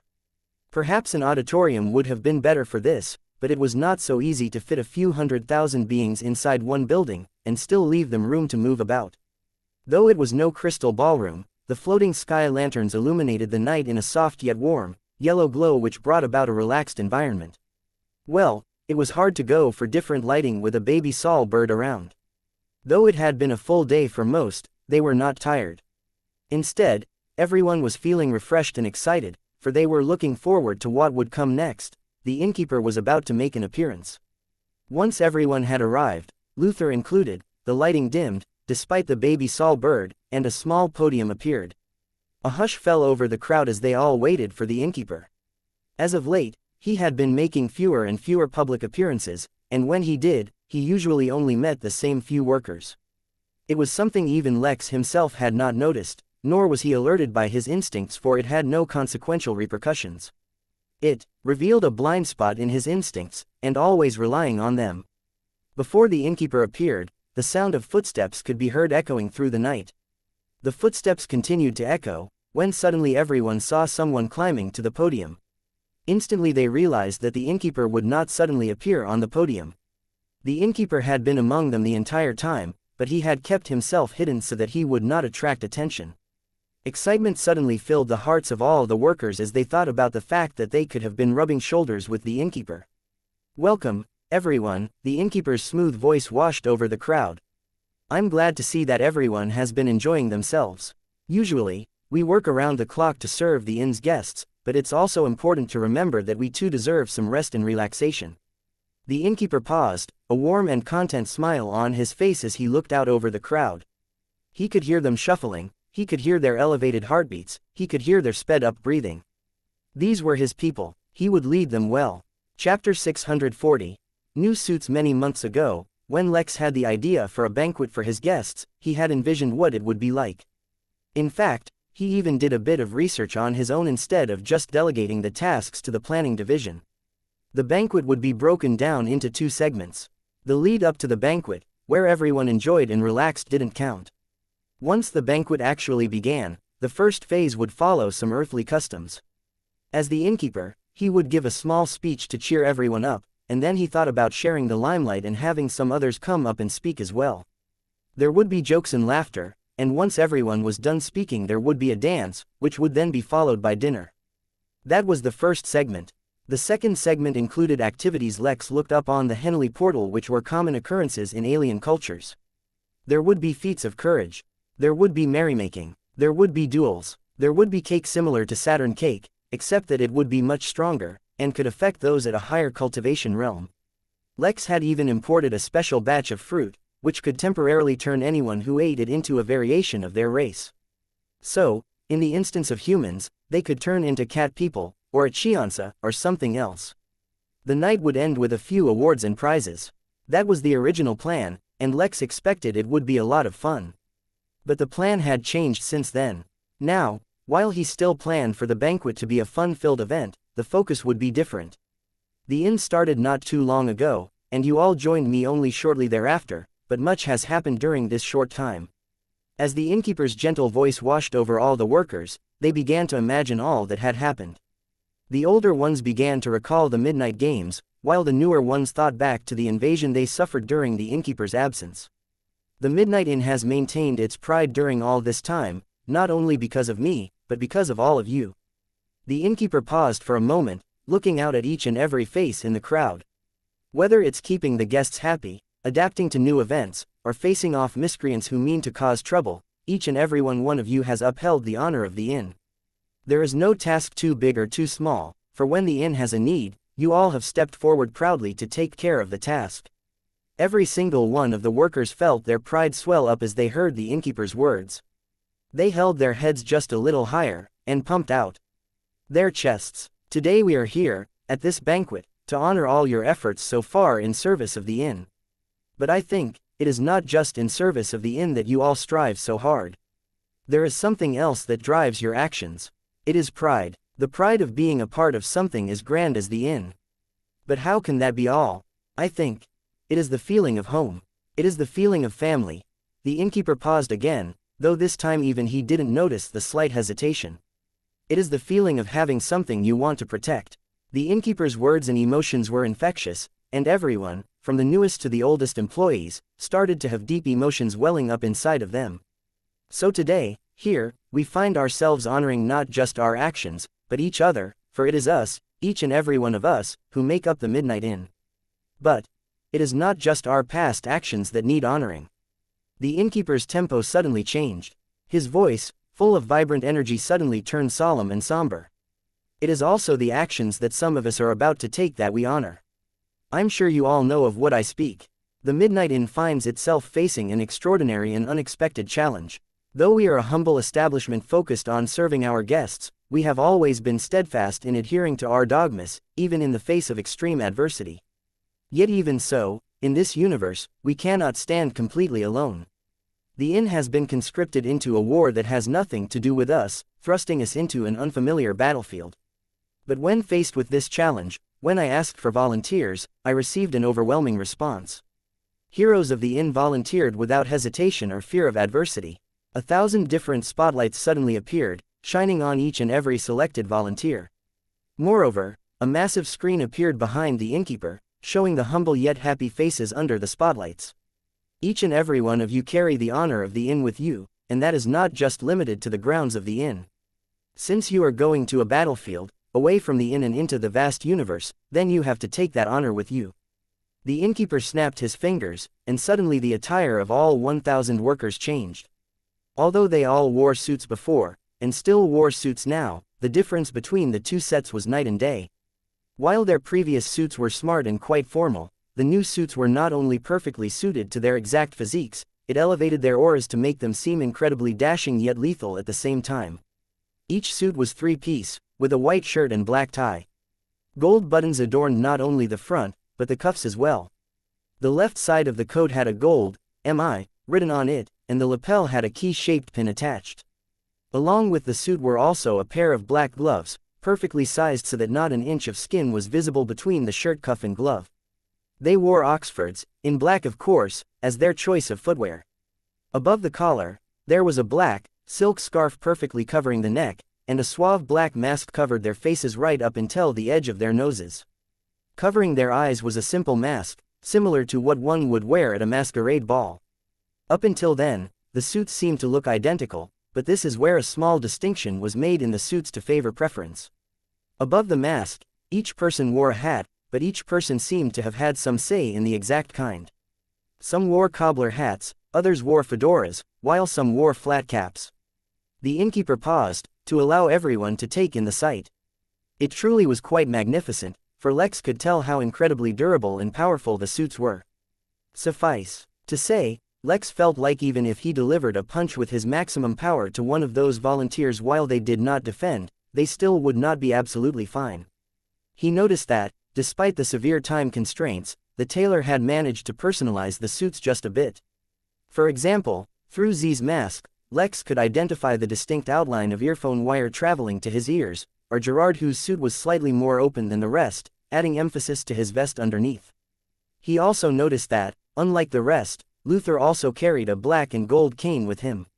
He had no idea where it came from or how he had paid for it, but it looked mighty impressive.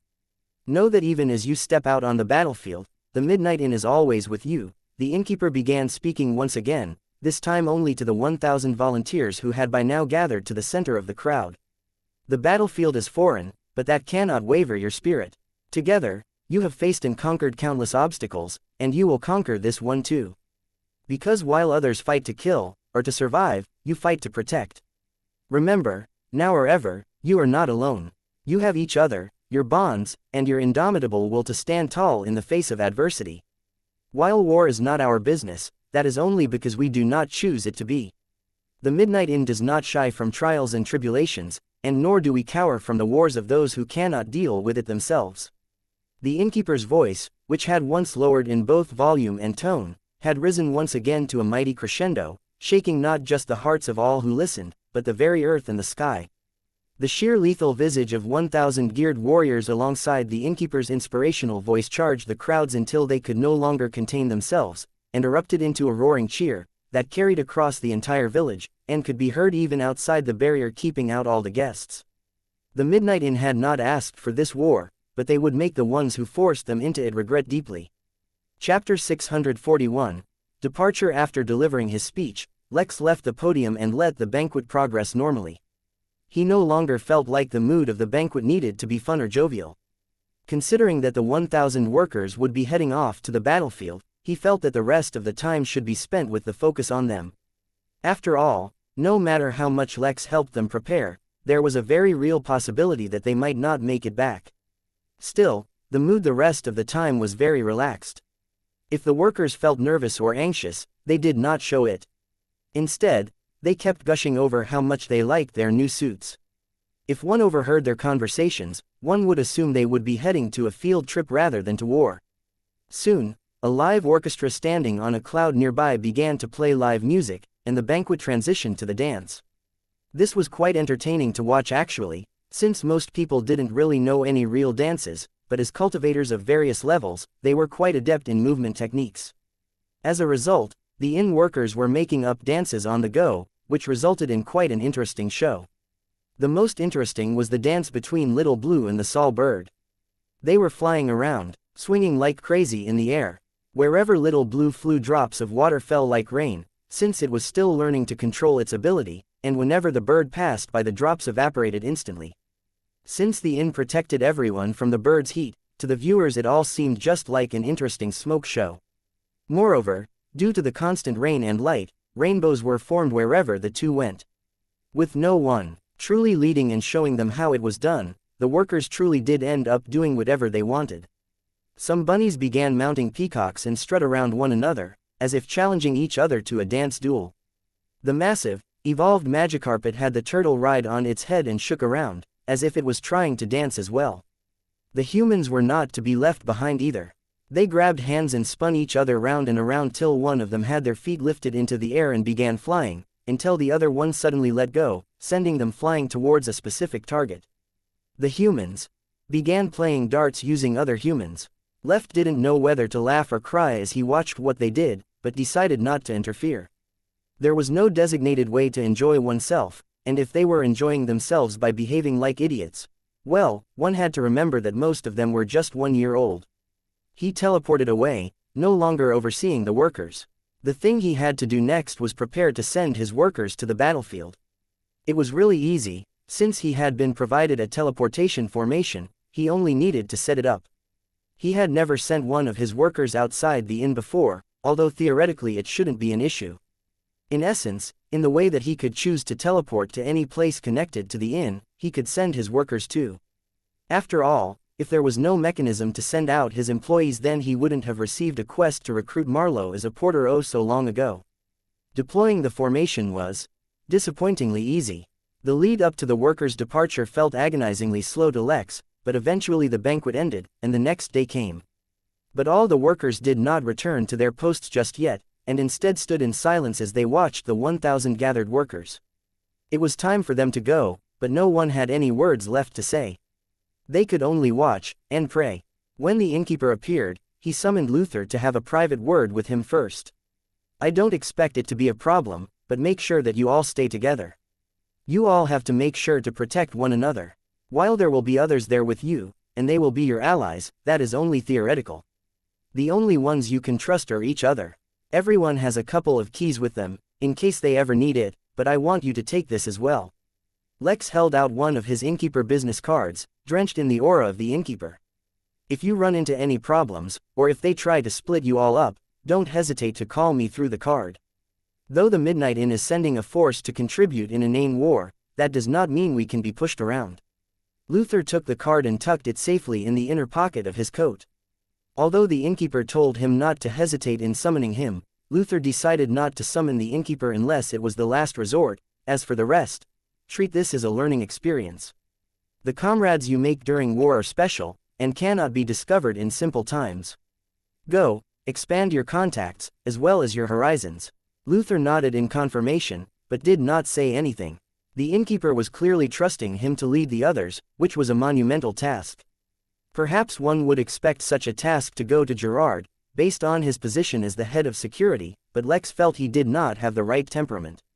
Perhaps as long as he was within the inn, it didn't matter so much, but on a battlefield, only someone as ruthless as Luther would suffice. With everything said, Luther returned to the others, and they were teleported away. There was no fanfare of fancy speeches. Lex did not feel like there was a need to drag the matter on endlessly. Sometimes, it was better to just get on with it quickly. With the workers sent out of the inn, Lex prepared to return to the Crystal Realm and complete his quest, but he was interrupted by the sound of a familiar notification. System notification. Hidden quest completed. The teleportation away from the inn was seamless, despite it being powered by a formation provided by someone else. That was because with the inn's upgraded teleportation abilities, Lex had more or less hijacked the teleportation point. Of course, just because there was an easy way to reach the destination did not mean that it was linked to the inn. Not yet anyway, but that didn't matter. When the 1,000 workers of the inn teleported over, they were instantly overwhelmed. Since this was the first time any of them left the inn, they were not prepared for the polluted and impure air of the universe. The smell of synthetic cleaners filled the massive hall they teleported in, almost making them gag, but they controlled themselves. They knew war wasn't going to be easy. It only made sense that it shouldn't smell great either. The group had teleported inside a dedicated teleportation area which was one of many in the entire hall. There were easily tens of thousands more troops appearing every minute, and they all wore different kinds of armors and gear. There was a host of personnel standing ready, guiding and registering each and every new group. One such person approached the group from the inn, dressed in a brown jumpsuit and a helmet sporting a silver visor, hiding the person's face. "Welcome to Battlefront 00974. Is there a designated leader among your group?" Luther stepped forward, standing face to face with the man. Much like the group, the man was in the Foundation realm, so when Luther stepped near, his surging aura momentarily stunned him. "Affiliated group and number of soldiers, please," the man stuttered, unable to calm himself down in time. "Midnight Inn, 1,000 soldiers," Luther said succinctly. Although the innkeeper had told him to make comrades, he did not think he was referring to a weak floor worker like this. "Midnight Inn. 1,000 soldiers. All right, I've registered your arrival. Someone will lead you to have your identities logged, and then your assignments will be given to you. Wherever we go, we will go together. We will not be separated," informed Luther. Even if he didn't already have such thoughts, the innkeeper repeatedly emphasized that they should stay together, so he would never compromise on this. "You specialize in group combat. Well, that shouldn't be an issue. Continue on with registration, and be sure to mention that you've trained for group combat. No one will want to diminish your combat effectiveness, so you'll all be stationed together." Luther nodded, as if that was barely an acceptable answer, and then began leading his group forward. He was pleased that no one had tried to split them up, and he took note of the group combat that the previous man had mentioned. Hopefully, there won't be any problems later either. It would suck if he had to beat someone up so soon. Chapter 642.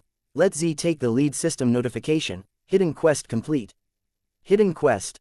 The Midnight Inn is a bastion and a safe haven for all guests from across the universe. Yet such a refuge is bound to attract hostile attention.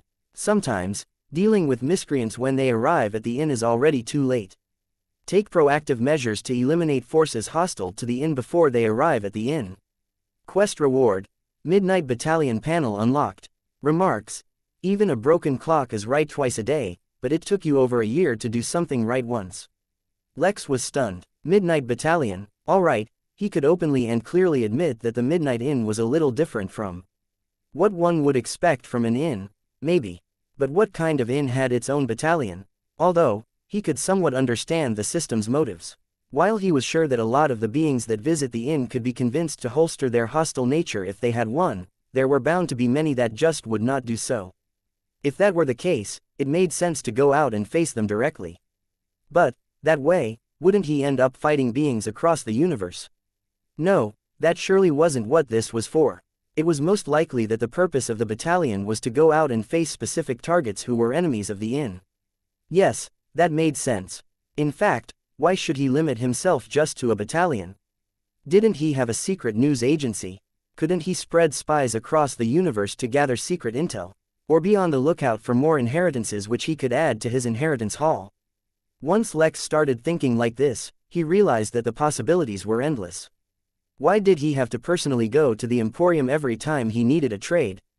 Couldn't he set up a trading outfit or organization which got the inn supplies which the system didn't naturally provide it with?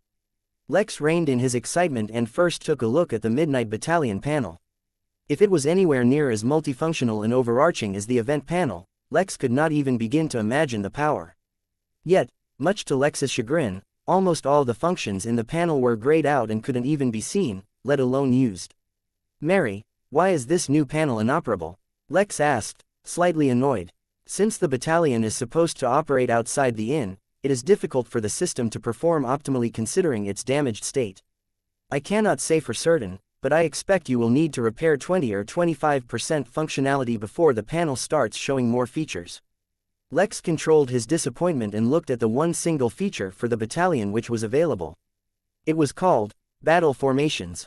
After opening it, Lex began to peruse it and found that it was actually quite useful. For the first time since he received the butter knife, the system finally gave him a method of attacking someone directly. It was quite convenient because much like the formations he could buy for the inn, he could buy battle formations for his battalion, and the system would automatically send the information to his battalion. Unfortunately, it could not make them proficient from the get-go, and it would require training. But at least this way he had a way of directly purchasing things from the system rather than looking around in place like the Emporium. As he was perusing the list of formations, his eyes suddenly locked onto a specific one. He read the name and then the description of the formation, then read it several more times just to be sure he wasn't making a mistake. Considering it was a formation for Foundation Realm cultivators, it was quite expensive at 120 million megapixels. When it was factored in that the suits Lex got each and every one of them for 100 million, that sounded like it was quite cheap, but that was only because Lex went unnecessarily overboard in having the suit made. A budget of 100 million for a suit was more appropriate for Earth immortals, but Lex did not care about such minor details when it came to the life of his oldest and most trusted workers. Still, this formation, Lex bought it immediately. Another result of the battalion panel was that, once Lex registered the battalion, he would be able to directly speak to the commander of the battalion even when he was outside the inn. Otherwise, once workers of the inn left, he would be unable to contact them. Fortunately, this was a feature of the panel, and not a service, so Lex could employ it even now. As soon as he bought the formation, he knew the information would be transmitted to them directly. But he needed to pass some instructions to ensure maximum effectiveness. If you end up needing to use the battle formation I sent you, do not control it yourself. Have Z take control of the formation. Luther would get the message, though Luther himself would have no way of answering. If he wanted to do that, he would have to activate the business card the innkeeper gave him, but it would be a waste to use it just for this. Since he would get the message, Lex turned his attention back to other things. He had inspected his body quite thoroughly, using his own senses as well as checking his status through the system, but there was no mention or indication of any inscriptions on his body. But Lex did not doubt at all that they were there. He just needed to discover a way to locate, and then remove them. However, since he could not do that right now, there was only one thing left for him to do at the inn. He put on his Leo persona, and teleported away. When he reappeared, he was in front of the Midnight Tailor. He had been extremely impressed by the suits that had been made for everyone, and wanted one of his own. Not bothering to knock, he walked in to find Gives sprawled on a reclining sofa, snoring lightly. Drool was dripping down his cheek and a small puddle had formed on the ground near him. Lex could not really blame him for his state, the man had worked himself to the bone the past few days. Still, every employee had a bedroom they could visit any time. Was there really a need to sleep here, like this? Lex cleared his throat, hoping it would rouse the man, to no avail. He tried again, a little louder, but there was still no result. In the end, he nudged Gives' foot with his own, startling the sleeping man. He jumped up as if he was being ambushed, and held out clenched fists as if he was ready to fight, but he still had no idea what was happening. He looked left and right, trying to discern his location and what was happening. The poor fellow was completely disoriented, and it took him a couple of minutes to realize that he was, in fact, not being assaulted. Oh dear, excuse my rather poor display, the man said to Leo, as he wiped the drool off his cheek. I must have dozed off while packing up. It's not a problem, I understand you've had a busy few days. That's one way of putting it. Gives muttered under his breath as he slowly made his way behind the counter, and then looked at Leo. Truthfully, he had no intention of working until he got a full and proper rest, but since Leo was already here, it didn't hurt to at least hear him out. How can I help you, today? Gives said, once he positioned himself. Considering the high prestige requirement to use his shop, one would think he'd have a lot of free time. I was quite impressed by the suits you made for the 1,000 workers heading out, Lex praised openly. especially since I could tell that each one boasts commendable protective capabilities. Gives, who was clearly still exhausted, snorted at Lex's remark. Commendable, protective capabilities, my good man, they can walk in the vacuum of space in those suits. They can walk through fire and water, through chaotic spirit energy fields and literal space distortions. Those perfectly soft, air-purifying, energy-filtering suits are not only completely designed to support a wide range of movement, they can survive any kind of environment that can be thrown at them. My good man, the garbs of deities themselves pale in comparison to my suits. That's literally not an over-exaggeration, because those suits can refine divine energy as well. At the Foundation realm, there is literally nothing those soldiers can face which could cause a single stitch in those suits to rip. One of the lads said they are experimenting with teleportation, and wondered if the suit could survive. So I literally lined the suit with a special material, which can literally allow him to swim through the folds of space. PFT. Survive. Commendable protective capabilities. Child, you clearly don't have the same vision as the Innkeeper and I, so don't try to boast empty compliments. You'll only embarrass yourself. Chapter 643. Don't believe in being humble. If you end up needing to use the battle formation I sent you, do not control it yourself. Have Z take control of the formation. Luther was momentarily stunned when he heard the Innkeeper's voice in his mind, but it all made sense when a mere moment later information regarding a certain battle formation just appeared in his mind. The timing for this couldn't possibly have been better, which proved that even now, the Innkeeper was keeping an eye on them. Look, I don't care where you're from or who your backer is, said a rough-looking man in military uniform holding a tablet. War is not a joke, and can't run on the whim of every little princess who thinks she deserves special accommodation. We need to know the strength level and capability of each and every asset so we can position you accordingly, and be sure you can do your job well. That means we will test everyone individually, and assign them roles as such. If you insist that you're... The man gave a dirty side glance to the paltry 1,000 soldiers among the millions this facility processed every day before continuing. Your group is focused towards group combat, then you need to be tested accordingly, and need to pass the minimum performance threshold. Only, and only then will you be allowed to stay together. If you have a problem with that, take it up with someone who cares. Or better yet, get lost and go back where you came from. I don't have time to babysit you lot. The man had a much higher cultivation realm than Luther and the rest, which is why he remained unaffected by their suppressive aura for the most part. Moreover, he could identify the luxurious material their gear was made from at a glance, and was thus convinced that the group in front of him consisted of nothing but a bunch of untested greenhorns who had simply been showered in expensive equipment. Such people would never last in a real battle. He was extremely irritated at the group, but what he didn't realize was that Luther was irritated too. So what if his cultivation was greater?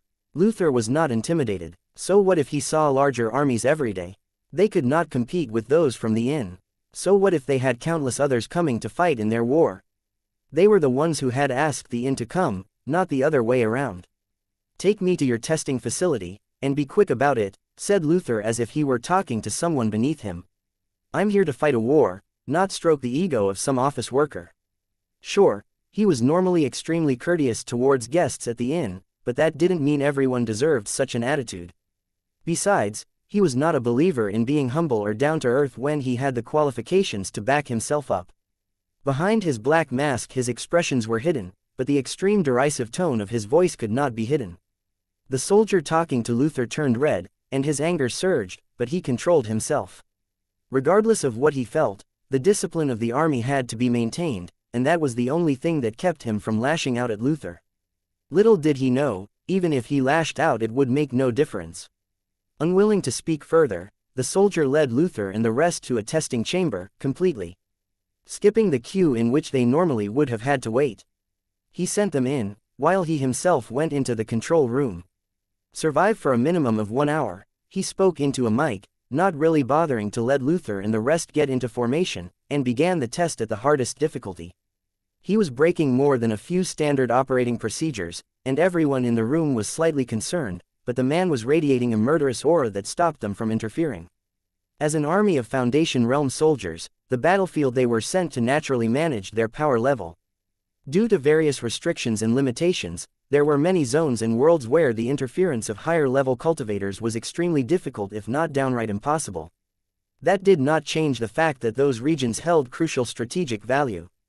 As such, armies at all power levels were required. Clearly, due to such restrictions, the enemies they would face would at most be slightly more powerful than them. But when the test began at the highest difficulty, what the soldiers from the inn faced was a purely theoretical threat that they were never expected to actually encounter. A nascent-level robot appeared in the testing hall, alongside an army of 5,000 golden core cultivators. The power difference made this a purely impossible force for 1,000 Foundation Realm soldiers to face, and was normally used to test cutting-edge technology or extreme innovations in battle formations. The soldiers from the Midnight Inn, however, did not really know it. Nor were they even alarmed. It wasn't as if none of them had faced a nascent-level cultivator before, and each of them had recently even gotten a power-up from the star rank increase. Still, Luther was not in the mood to do things casually. Z, according to the Innkeeper's orders, you will be in command of our latest battle formation. Let's get this over with, we have better things to do. The opposing force did not wait for them, and was already rushing towards them to attack, yet none of the soldiers from the inn panicked. With extreme precision and efficiency, as if this was not the first time ever they were employing this battle formation, everyone got in position and began channeling their designated techniques. How this worked was that each of them served as an individual gear in a much larger machine, and thus each of them used a different spiritual technique that served no purpose alone, but when done so in tandem with 999 others who were also using corresponding techniques, gave birth to an awesome phenomenon. A black, menacing cloud enveloped the entire army, and a few moments later, when it disappeared, revealed not the soldiers who were standing there previously, but a massive, 45 feet tall, 14 meters, suited mech. Chapter 644. Educated by a professional in the testing room, the soldier who had set up the test, as well as everyone else, were all startled by the change. What kind of technique was this? They had seen a lot of different kinds of techniques, but never one that turned an entire army into a seemingly massive robot. To be clear, the battlefield they were currently at was not run by the Jotun Empire, but by a subsidiary force of the Elven Empire. As such, they had a much greater exposure and history than that of humans. Still, this was something completely unprecedented. Moreover, it was not the optics of the situation that was an issue. Even in the control room, separated by a protected wall, they felt a sense of danger. In the testing hall, neither the invading force paused nor the midnight mech. Even Z did not pause to appreciate how awesome this moment felt for him. Since the Innkeeper had trusted him with this responsibility, he would live up to it. Silently, the mech moved. Despite its ridiculous speed, it caused no sound as its lithe and nimble frame moved through the hall, let alone the sonic booms it should have caused due to its velocity. In one single move, which was too fast for those in the control room to see clearly, the mech attacked. A moment later, it appeared in the opposite end of the hall, its back towards the enemies it had crossed. Yet it did not really even need to turn back, for a few seconds later all the attacking robots exploded. Not a single one survived the single attack. The Midnight Battalion, after its first successful combat test, ended their technique, dissipating the awesome mech as if it was a mirage. All that was left were 1,000 soldiers, standing there unimpressed. Even the bunnies in their daycare faced more of a challenge than this. Child, you clearly don't have the same vision as the Innkeeper and I, so don't try to boast empty compliments. You'll only embarrass yourself, said Gives. He was not happy at all upon receiving a compliment on his work. That was because the person paying the compliment did not even understand enough of what he did to even pay a proper compliment. Lex, on the other hand, did not feel offended by Gives' seemingly rude attitude. First of all, the man was seriously sleep-deprived, so he could not be blamed for being grumpy. Secondly, so long as he did a good job, why did it matter if he had a bit of an attitude? Like I was saying, the suit you made thoroughly impressed me. I wanted to order one for myself as well. It hardly surprised Gives to hear as such. Who wouldn't want his suits? Rather, it was the fact that Leo could even order a suit from him that was curious. Just because they were workers at the inn did not mean they could so easily be exempted from the privilege requirements. Similar to how there were privileges for guests, the official workers of the inn were also ranked based on how long they had worked, their performance, customer satisfaction, etc. The only reason why it was not relevant before was because Lex was manually setting up privilege requirements, so he never put them up for his workers. The tailor shop, however, naturally had a restriction on it, so the same applied to the workers. Still, monitoring workers' ranks was not Gives' job. Since Leo was here, the man clearly had the qualification. "What kind of suit do you have in mind?" he asked, as he massaged his temples.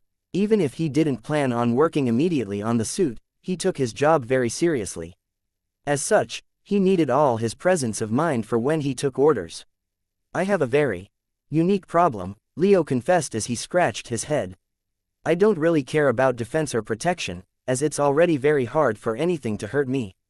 Instead, I just want clothes that are extremely durable, so that I won't end up naked while fighting or facing a dangerous situation. Since my body is so durable, I end up facing more extreme situations than anyone else would normally face." Gives nodded as he took in Leo's requirements and ran a few ideas through his mind. "Any style requirements?" he asked. "You did a good job with the previous suits, so I'll defer to your judgment on that." Gives nodded once again, as if that was the correct answer. "What about your budget?" "Let's just say my budget is big. So long as my needs can be met, the price is irrelevant." Gives nodded once more. That's what he liked to hear. But instead of continuing to ask Leo questions, Gives moved from behind the counter and approached him. He put an arm around Leo's shoulder and patted it a few times before he spoke. "Child, I understand your requirements. But I have a small suggestion, a small amendment to your requirements, if you will. As a professional, it is my job to educate you about the possibilities even you don't realize." Gives paused, and then sighed. He was truly exhausted, so it was hard to focus. But at the same time, inspiration filled him, and he needed to get it out. "Imagine you're facing a foe," he said, waving his hand out in front of them, as if that would conjure up an image of Leo fighting an enemy. "Imagine your foe's desperation, his sheer tenacity and will as he uses everything he can to fight you. Imagine that he fails, but manages to escape. Through planning and scheming, and unsavory alliances, the foe returns, this time prepared better to face you. Through the culmination of all his hard work, he finally manages to pierce through your nigh indestructible armor, your suit. He tastes the sweet nectar of ambrosia as he finally succeeds, peeling away your defense, leaving you vulnerable to harm. For surely someone who relies on such resilient armor must be weak himself, right? He is at his zenith, only to fall to an agonizing and hellish nadir when he realizes that your defense is higher still than your seemingly impenetrable armor. Why? He roars to the heavens moments before you strike him down. Why would someone as strong as you even need such an indestructible armor? He wonders in his last moments. The answer? It is simple. You may not really need that extra bit of defense, but since your foes don't know that, why not frustrate them a little? You see, lad, that is called playing with your enemies. For a moment, Lex was startled. Then, he grinned. Chapter 645. Lex's fat Lex felt like he was meeting Gives for the first time, and he quite liked it. Even if his prior meeting had not been extremely brief, how could Gives show off his sadistic side in front of the innkeeper? He had been on his best behavior. But now, in front of Leo, in his extremely sleep-deprived state, Gives has thoroughly lost all inhibition, and so let his true self show. What Lex didn't realize was that his true self was not a sadist as he made it seem like, no. His true self was an artist, and he exhibited his art through his suits. The appearance of the suit was just the surface of the art.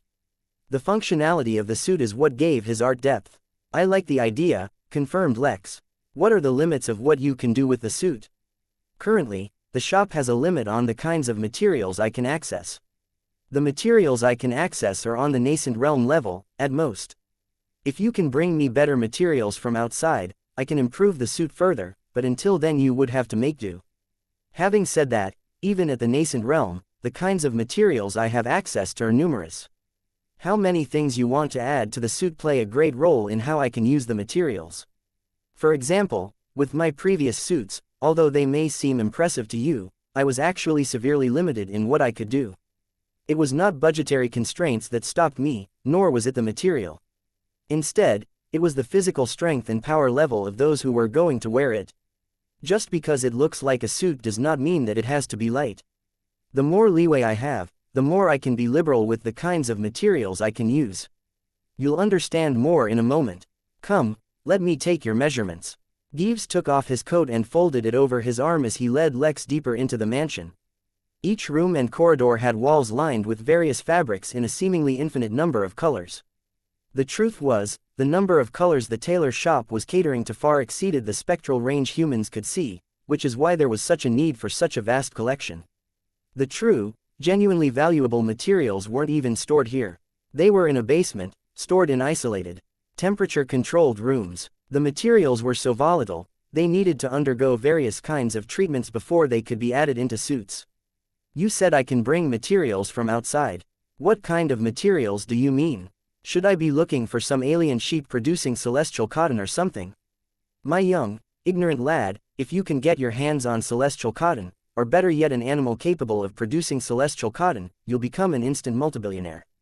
Every inch of it is worth several hundred million MP, and that's in its unrefined form. Heck, I don't even have the facilities to process it, so better not waste your time daydreaming about that. No, a more realistic expectation would be to get your hands on precious ores, woods and other natural materials which have unique qualities. Turning them into fabric will be my task. The two continued to casually chat for a while until they reached a small room filled with strips of fabric, multiple mannequins and various kinds of inch tapes. Stand here please, Gives said as he pointed to a small, circular pedestal. He put his coat aside, rolled up his sleeves and grabbed a yellow measuring tape before hanging it around his neck like a doctor with a stethoscope. He put on a pair of glasses that hung delicately on his nose and stood at the ready to start measuring Lex. Lex hadn't really had a personalized suit made before, so he did not know what the measuring process would entail, but it definitely did not include the extreme raise in gravity that he experienced as soon as he stepped on the pedestal. If Lex had to guess, the gravity was at least twice or thrice that of Earth, yet it kept increasing exponentially. Of course, such an increase posed no burden to Lex for the moment, as his body was extremely strong. But the pedestal wasn't trying to test his physical limits, so it never pushed him to the maximum of what he could manage. Instead, it was trying to determine his comfort range. At the exact moment he felt even the slightest bit of strain due to the increased gravity, the pedestal immediately returned to normal. Gives started writing something down in his notes as he walked around Lex with a clipboard. After a couple of moments, the temperature around Lex began increasing. Similar to what happened with the gravity, it stopped the moment Lex's body displayed even the hint of becoming uncomfortable. Then, after returning to normal, the temperature started to drop. Raise your hands, please, Gives said, prompting Leo to raise them to his sides. He was standing like a massive T, but Gives still did not approach him to measure the length of his arms. Instead, two parrots, one red and one blue, appeared and sat on his palms. An unusual energy was channeled through their claws into Lex's body, or at least tried to. Piercing his skin and entering his body turned out to be a greater challenge than Gives expected. The man was actually surprised when there was no result for a couple of minutes, but eventually the energies managed to enter Lex's body. They were not harming him in any way. Instead, it appeared as if they were mapping Lex's meridians that covered the surface of his body. Understanding how your body interacts with energy, and where your body's channels are, is crucial to designing a suit, Gives explained while the process continued. Even if I'm making the ultimate defensive suit, I cannot forget to augment your body's basic functions as best as possible. The process was painfully slow, and took almost 20 minutes, but Gives did not seem irritated at the slow progress. Instead, he was very pleased. Such a high-quality body would be able to don an extremely high-quality, yet equally taxing suit. A glass tube appeared around the pedestal and sealed Lex in, before water began to fill it. Once the tube was completely filled, the pressure the water exerted on Lex's body began increasing. At the same time, millions of tiny fish swam out, and began measuring each and every hair on Lex's body. That genuinely made him awkward. The system had once accused him of having a hairy back, which wasn't exactly false, but he felt like the system greatly exaggerated. Lex would not shy away from taking his shirt off in public. But when each individual hair was being measured, of course, none of the fish came near Lex's private parts, mostly because he kept it blocked with a thick and dangerous layer of his spirit sense. After the water, Lex was subjected to multiple other strange and unexpected tests that measured his body's performance and capabilities. There was even one that detected the level of body odor he produced. When the process finally ended, Lex sighed in relief. These measurements were really too intense. Would you like to read your results? Gives asked, as he continued to note stuff down. Guests often become curious. Sure, why not, said Lex as he walked up to him and glanced at the clipboard. Two measurements in particular genuinely surprised Lex. The first was his height. He had reached 6 feet 3 inches, 190 centimeters. His height had increased. Granted, the increase was not massive, but he hadn't even noticed the small change. He wondered if it was a result of his cultivation, or the multiple refinements his body underwent. There was no way of knowing. But what really surprised, and in fact devastated him, was his weight. The last time he checked his weight, or at least what he remembered, he was 185 pounds, 83 kgs. That was quite a lot for his height, which meant that he was a little fat. Or that he had a lot of muscle. It was totally the second one. But now he was a massive and unfathomable 712 pounds, 325 kgs. With his mouth hung open, Lex looked down at his muscular and chiseled body. He couldn't claim to be fat, but it wasn't as if he was bulging out muscles either. What was up with that weight? In the end, he could only reluctantly accept the fact that all the materials he had absorbed into his body had increased his weight substantially. It was fortunate that he wasn't weight conscious at all, or else he would have been crying over these results. He totally wasn't doing that right now. His eyes were just shining and glistening due to how clear and beautiful they were. Chapter 646. Spreading the news. The measurement process was unusual, to say the least.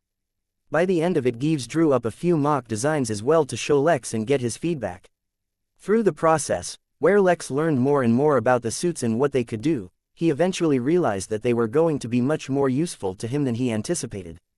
For now, the suit he was getting aimed at being a general, all-purpose one that he could use in his day-to-day matters, but already he had thought of various other suits he could have made.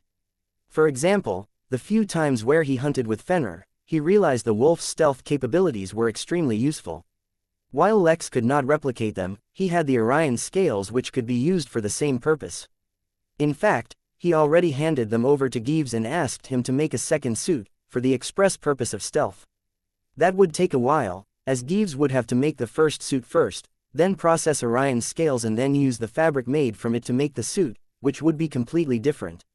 Unlike the previous 1,000 suits which had been made in a rush, Lex's suit gave Gives a lot more leeway to do as he wished, and so the making of the suit would take much longer. Once Gives had properly rested, it would take about a week to deliver both suits. That was a long time, considering Gives had no other orders, but Lex did not complain. He simply paid a deposit of 100 million megapixels and then left. With no other tasks left to distract or occupy him, Lex was now finally free to return to the Crystal Realm.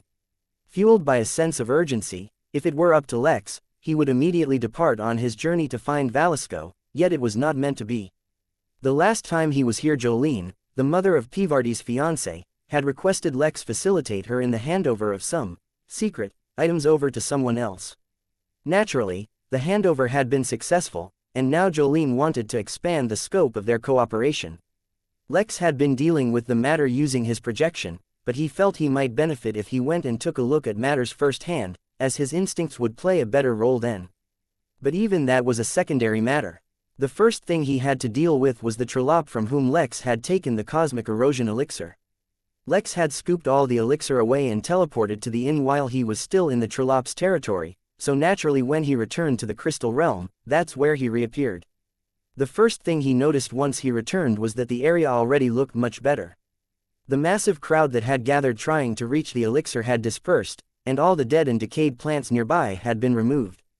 In fact, new saplings had already been planted and Lex could see that they were growing at an abnormally fast pace. He could only accredit that to Toro, the Trolop controlling the area. One thing he had noticed, though vaguely, was that the Trolops he had encountered all seemed ridiculously powerful. Even when compared to other races in the same realm, Trolops maintained an overwhelming advantage. It was while Lex was musing on the incredible strength of Trolops that a familiar fish made of grass and seaweed appeared in the distance, swimming towards him. Lex waited patiently for the Trolop to arrive, and greeted him immediately. "Good day, Senior. I hope you have not been troubled once again after I resolved the issue last time. You and you goddamn etiquettes." Toro roared in frustration as soon as he heard Lex speak. Regardless of how unusual this particular Trolop may be, Lex remembered the importance of remaining extremely polite and respectful with him. I will take that as if everything is well. You're goddamn right, everything is well, he said in frustration. As soon as that stinking liquid disappeared, everything quickly returned to normal. Or close enough. What the hell was that thing? How did you get rid of it? How can you teleport within my territory without my permission? Lex smiled weakly. He was not sure if he should reveal what he had learned, but then decided it was better to reveal what he knew than to hide it. Clearly something was wrong with this realm, and in the off chance that the anomaly was not common knowledge, the entire realm could be in jeopardy. He did not want the destruction of an entire realm on his conscience just so that he could benefit a little from the situation first. Originally, I did not know what the elixir was as well, so I went to consult a senior. Lex produced a golden key, and threw it towards Toro. You can use this golden key to go to a place known as the Midnight Inn. I used it too, that's how I was able to teleport away. There, I consulted a senior and learned that the liquid was called Cosmic Erosion Elixir. I obviously do not understand the specifics of the matter, but the senior told me that the liquid is only formed when an entire realm is destabilizing and on the path to destruction. Lex paused, and waited to see the Trilop's reaction. Based on his bombastic personality, he was expecting a great response, but no such thing came.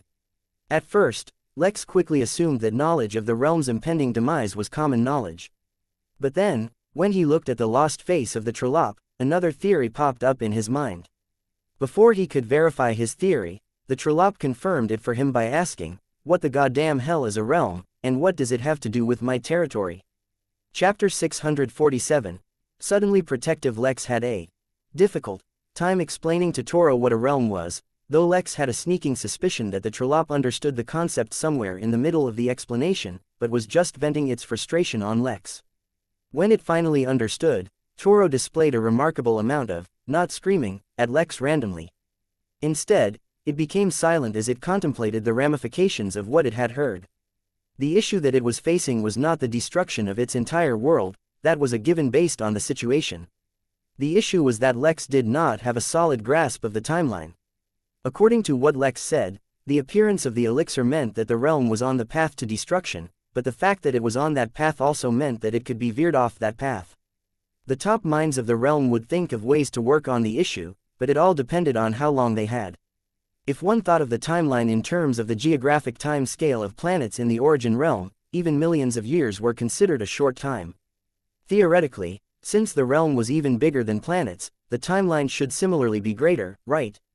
But not only was there no way of confirming how long they had, there was also no way of knowing just how bad the situation had become. Maybe the elixir had already started appearing across the crystal realm hundreds of millions of years ago, and this was just its latest occurrence. All in all, there was too much uncertainty. Do not spread this information lightly, Toro finally said after contemplating for a while. Spreading panic will not help anyone. I will contact the elders of my race to see what they know. In the meantime, I suggest you find a way to contact the crystal race. Regardless of what anyone says, they are the true rulers of this realm. If the other races are allowed to exist, it is through their will. If the Craven are allowed to invade, it is due to their indifference. The true might of that race is not what common folk can understand. As it happens, I was intending to meet an elder of the crystal race to begin with, said Lex. He told me to meet him in a city known as Valisco. Do you have any idea where it might be? I'm sorry, we Trilops do not usually care much for things outside of our own territories. I do not know the land. You are better off asking one of your human leaders. The fish, before it went away, extended a small brown root and broke it off, before handing it to Lex. If you encounter any Trilops on your way, show them this. So long as you do not threaten them in any way, they will not cause you any trouble. In fact, not only will they avoid causing trouble, they will even go out of their way to assist in your travels. Lex observed the small root and couldn't really determine what was so special about it, but he kept it anyway. After saying that, Toro swam away, not really bothering to keep Lex company. He was clearly very disturbed by the news. Lex, too, saw no reason to delay, so he began returning towards the inn, this time with a bit more urgency. Instead of walking calmly on the seabed, which his ridiculous weight and small frame made so easy, he swam to speed up. When he eventually reached Babylon, he attracted a bit more attention coming out of the water than he did going in, but no one really bothered to question him. When he returned to the tavern, he was ready to send one of the workers to go and call Jolene from her residence, but discovered that there was an unusually jovial mood at the tavern. There was an entire group of mildly intoxicated men, singing and dancing on the stage while the onlookers played music by slamming their tables in synchronization with one another. The triplets were busy serving more drinks, and even they could not contain the grins on their faces. "What's going on?" Lex asked Roan, the barkeep who was efficiently pouring out drinks without spilling a single drop. "I think it'll be best if you ask Big Ben," he replied, a soft smile even on his face. Curious, Lex immediately scanned the tavern and discovered that Big Ben too was dancing and singing, but with a whole host of people on the rooftop terrace. As the security of the facility, he was usually up front, but today he was the farthest possible from his post. "What are we all celebrating?" he asked when he finally reached the top. Unfortunately, due to his excellent senses and sharp hearing, the surprise was already spoiled for him, but he still pretended not to know. Still, there was a smile on his face. "Betty's expecting," the man roared, drunkenly. "The doctor said so. It's official." Lex's smile widened and he grabbed the man by the shoulder, making sure he didn't fall over. "Congratulations, man. Where is she? I want to congratulate her too." Big Ben erupted into a roar of laughter upon being asked the question, and when he was finally able to stop he managed to say, "She's still at the hospital fighting. She said she won't come back until she finds a doctor who will tell her it's okay to drink while she's expecting." Lex smiled weakly as concern suddenly filled him. "Do not worry, I'll talk to Roan. We'll give her the best tea during this time. She won't miss drinking at all." Big Ben was too busy laughing to hear what Lex said, so he left him to his party. Suddenly a thought occurred to him. Was he supposed to reprimand Ben for drinking on the job? Shaking his head, he quickly returned to the ground floor to pass out his instructions. For reasons he couldn't fully understand, he suddenly felt quite protective of Big Ben and Betty. Since they were a part of the Midnight family, he would take great care of them. That also included not letting this realm get destroyed. Chapter 648. Simple Things. Lex was sitting in silence inside the private room, tapping his index finger on the armrest of his sofa. The sound of singing and merrymaking could faintly be heard from outside, though that was only because Lex left the door slightly open. After all the harrowing experiences everyone in this tavern went through, it was a wonder they could still celebrate like this. But at the same time, it was because they had all gone through such tough times together that they were so close. Lex, too, had to admit that he felt a special bond for all these people who had been beside him during his very stressful time of being stuck away from the inn. It was for that specific reason that he was feeling slightly stressed right now. He did not know much about his surrounding areas, and how far his destination was. To curb that, he had begun asking the locals a bit about the neighboring states or towns, or anything else that they knew of. Most of them had very limited knowledge. They all lived in the area controlled by the Noel family all their lives, and at most knew the names of neighboring nobles and their states. They had no idea regarding any information relating to other nations at all. He somewhat missed the highly advanced Hum nation and the academy. There, a simple search on their local portal was all it would have taken to get all the information he needed. Lex's expression stirred as he heard a familiar voice in the main hall, and turned to look at the door. A few moments later, the door was opened by Rick, who was followed by a few people. Jolene was naturally among them, for he wanted to see if his instincts reacted to her. As it happened, Bertram Noel was also there. This was great, for Lex had also extended an invitation to him. Lex was hoping to learn how he could make his way to the Crystal Nation through him. Surely he would know more, right? But there was a third, unexpected person there as well. The young and slightly tanned woman bore a strong resemblance to Jolene, but unlike her smiling mother she wore a very stern and serious expression. This was, no doubt, the daughter Jolene wanted Lex to work with in the planning of Jasmine's and Pivardi's wedding. He only gave her a cursory glance before turning his attention back to the other two. "Jolene, Bertram, I'm glad you both could make it," said Lex as he stood up to greet them. Naturally he put on his best smile, and did not let any of his internal concerns show on his face. "It's no trouble at all," said Jolene, her eyes fixed on Lex with a feverish gaze. "Besides, I was planning on visiting you soon anyway. I have to introduce my daughter, and our soon-to-be liaison for the wedding preparations. This is Jess, one of my most hard-working and accomplished daughters." "It's a pleasure to meet you," Lex said politely, and Jess only nodded in return. It seemed like for liaison, she wasn't exactly very talkative. But that suited Lex just fine, so it did not matter. Especially since Lex wanted to keep as much of a distance from Jolene as possible. After she and her family had discovered the Midnight Inn, Jolene had become almost fanatical in her admiration for Lex. It was quite a nuisance, even when he was merely dealing with her using a projection. Unfortunately, Jess' arrival also means it is time for me to leave. We have decided the date for the wedding. It will be held in 6 months exactly, and there are too many matters for us to deal with to make it happen on such short notice. Will you be traveling a lot during this time? Lex asked, genuinely curious. The person who he truly wanted to converse with was Aegis, but that fellow had disappeared for a while. Let alone the tavern, he was not even showing up at the inn, so there was no way for Lex to ask him for any routes. The next best option was naturally Jolene, for her family was deeply connected to the rulers of Hum Nation.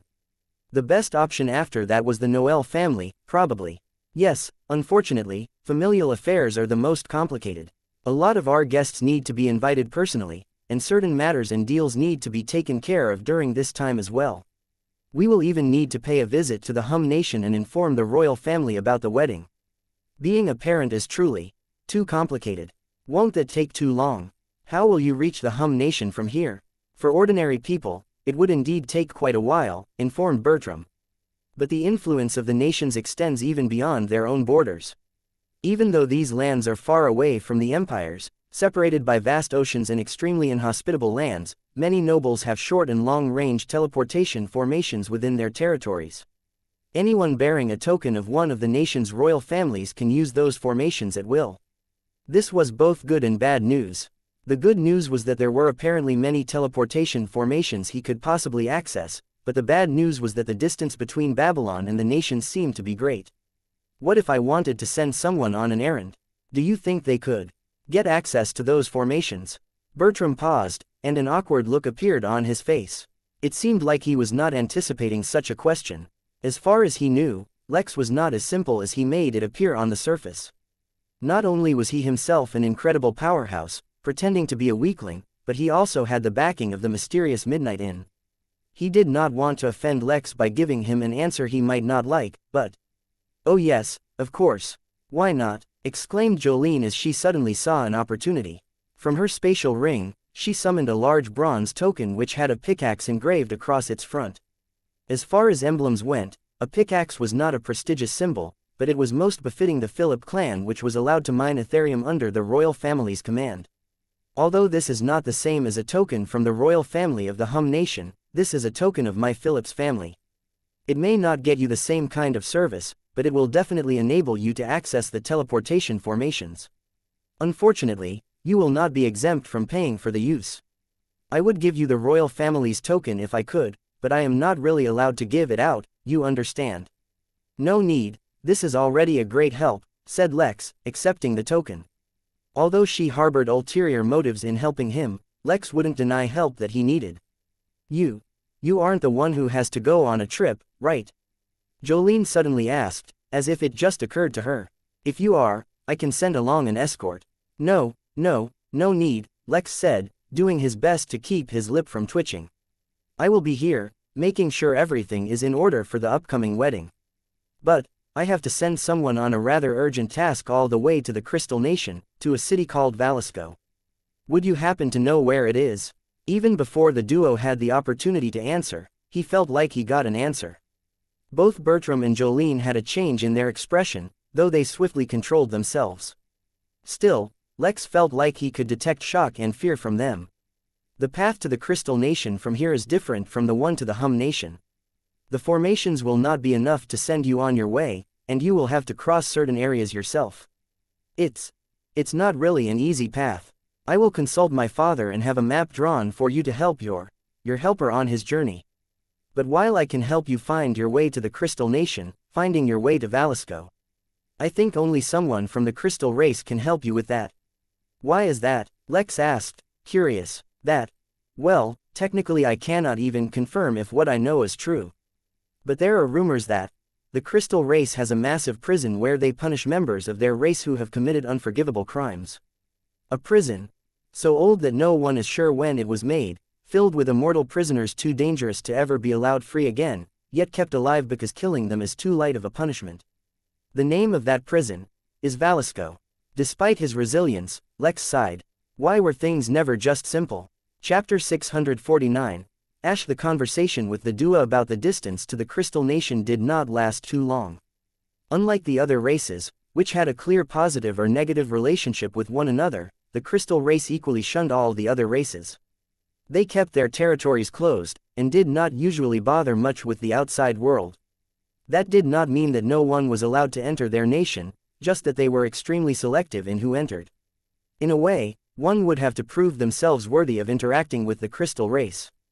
The duo mentioned nothing about that, for they assumed that Lex already had some kind of relationship with the Crystal race if he was heading over, and they were technically correct. Lex did not have much else to discuss with Bertram, as the man had already promised to provide Lex with a map leading to his destination. That would have to suffice for now, though the two were still being very vague about how far the nation was. That was Lex's next great concern. The Crystal Realm was as big as the entire solar system, and if the distance between him and his destination was equal to the distance between planets, it would take forever to reach. He could only hope there were enough teleportation formations. He did, however, have something left to discuss with Jolene, and even Jess. Fortunately, it appeared as though Jolene knew about it and on her own requested that they have a word in private. Lex manipulated space and created a separate room around the two of them, putting up opaque barriers so that no one could lip-read what they were about to discuss. Are you satisfied with the results of your request? Lex asked, without waiting for her to broach the topic. It was as if he already knew what she was going to talk about. A random stranger had left a box with unknown contents at the tavern, with the hope to use the place as a drop-off point for certain items, allowing Jolene to take the box at a later date. It was a discreet way of passing along whatever it is she wanted delivered, as she would never actually cross paths with whoever was delivering the package. At first, she had only left a package at the inn for 3 days, testing to see if the tavern was capable of isolating its aura. Once she discovered that it actually could, she had the real package delivered to the tavern to collect it herself later. All of this was fine, as far as Lex was concerned. Or at least, it would have been normally. The fact that it seemed like Lex was aiding and abetting in probably illegal, or at least highly suspicious behavior did not faze him. What got to him was the fact that the aura from Jolene's package was extremely repulsive. The box she had left at the inn to test if the aura leaked already disgusted Lex, even though he had no idea what it contained. The actual package itself was even worse.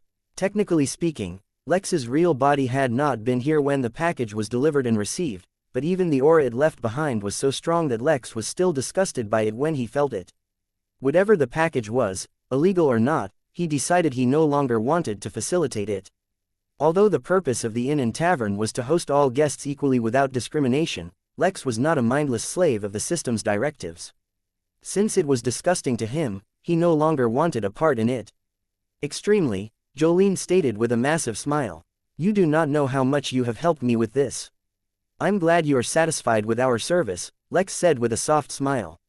That is also why I feel extremely regretful to inform you that the tavern will not be able to help you in such an endeavor in the future. Jolene was genuinely startled, as she was not expecting such an answer, especially since the previous exchange had gone off without a hitch. Can I ask why? She asked hesitantly. She did not forget Lex's powerful aura, so she was hesitant to get on his bad side. Yet at the same time, this task was genuinely too important to her to let go of so easily. Rest assured, you did not break any rules of the tavern, and so there will be no effect on any other services you acquire from the tavern. But the matter of fact is, while I usually do not interfere in the matters of guests, the aura of the item you exchanged was. I found it too revolting. I did not investigate its contents, for I thoroughly respect the privacy of all my guests, but I cannot, in good conscience, continue to facilitate this exchange. A hint of fear appeared on Jolene's face, despite the fact that Lex said he did not investigate the contents. This was an extremely sensitive matter, which she could not risk exposing, but at the same time could not give up either. Since Lex did not want to help out anymore, she would have to figure out another way. Please do not misunderstand, she explained while smiling weakly. My transactions are not what they might appear to be. These are related to an extremely important issue that needs resolving. But since you do not want to facilitate them anymore, I will not bother you with them anymore. Not that it matters, as I am scheduled to depart soon anyway. They talked a bit more while Lex ensured that he was not drawing any conclusions about her affairs, and simply did not want to participate in this particular one anymore. Once they were done, Lex removed the barriers, ending their private conversation. I'll leave you and Jess to it, Jolene suddenly said, standing up. There are countless matters relating to the wedding to get to, so there's no doubt you two will be holed up together for quite a while. Amazingly, Jolene was completely back to her normal self, returning to her antics of trying to set up Lex with her daughter. I wish I could stay and help, but I just dropped by to introduce you to Jess. She can get in contact with me at any time, and if for some reason she can't, she knows full well what to do for the wedding. Jess, with an extremely serious face, nodded, as if accepting a task that would determine the life or death of millions. But while Lex joked in his mind, he was unaware that this wedding really would be such an affair. The interest of the nation, and thereby any family connected to its interests, determined the life or death of billions on the regular. I'm sure our cooperation will bear fruitful results. Believe it or not, I'd say I'm more invested in making this wedding a success than even you. Jolene smiled at Lex's remark, but she was unaware that he really did care more about it than anyone else. He was determined to get a SSS Plus ranking for this quest. Once Bertram and Jolene departed, Lex was left alone with Jess, who silently stared at him. Rather than feel like an awkward silence was building, Lex felt relieved. If she was as determined as her mother in her ulterior motive, Lex would find this matter quite problematic to handle, but since she wasn't, things would be simple. Although we have 6 months until the wedding, I don't think we should waste a single moment, said Lex with a warm and confident smile. Do you? Before Jess had an opportunity to reply, Lex stood up and opened the door to the private room, waving at Roan to send someone in. As soon as he got this quest, he had delegated a lot of research tasks to the planning division, and even asked Mary to look up the best wedding consultants they could find, not to mention conduct extensive research on Indian wedding culture. What he did not expect to learn was that there was such an expert within his own planning division. The moment he learned about her, he decided to bring her to the Crystal Realm and have her help out. A tall, caramel-skinned woman walked with, dressed quite casually instead of the usual formal wear associated with the inn. Yet even in a t-shirt and pants, she looked stunning, though one should not expect less from a worker at the inn. This is an expert I've called in who will be handling a lot of the wedding preparations. Since you'll be working closely together, why don't you guys introduce yourselves?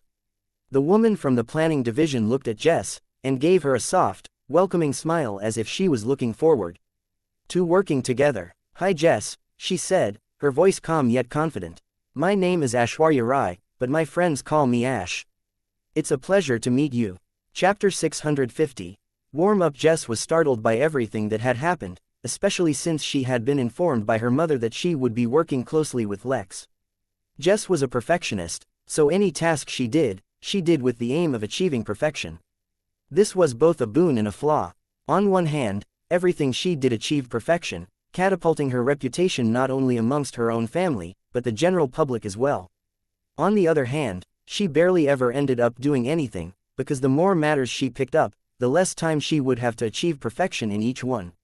For this upcoming wedding, she had started working the absolute moment she heard about it. In fact, to aid her in achieving the best possible task, she even asked her family to compile an extensively detailed file on the Midnight Tavern so she could research it thoroughly. She had, in her opinion, perfectly worked out Lex's personality, and mentally prepared herself accordingly so that they could achieve maximum efficiency in attaining results. As for her mother's wish for them to fall in love with each other, she knew nothing. After all, her one-track mind could not handle multiple projects at the same time.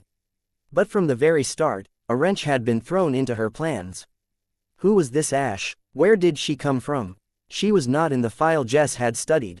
Moreover, why did it seem like Lex was transferring his responsibilities to others? The pleasure is mine, Jess said, shaking Ash's hand. But then she immediately turned to Lex and said, when you say we'll be working closely together, do you mean that you won't be the one handling the wedding preparations?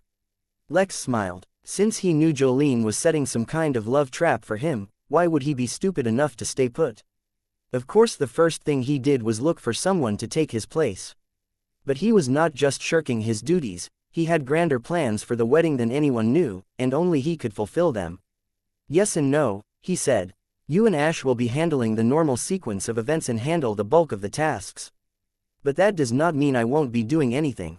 You may not know this, but Pivarti and I are old friends, so naturally I want to make this wedding amazing as well. As such, I will be handling a special task which, if I succeed in, will take this wedding up by another level. Jess looked skeptical, but Lex was sincere.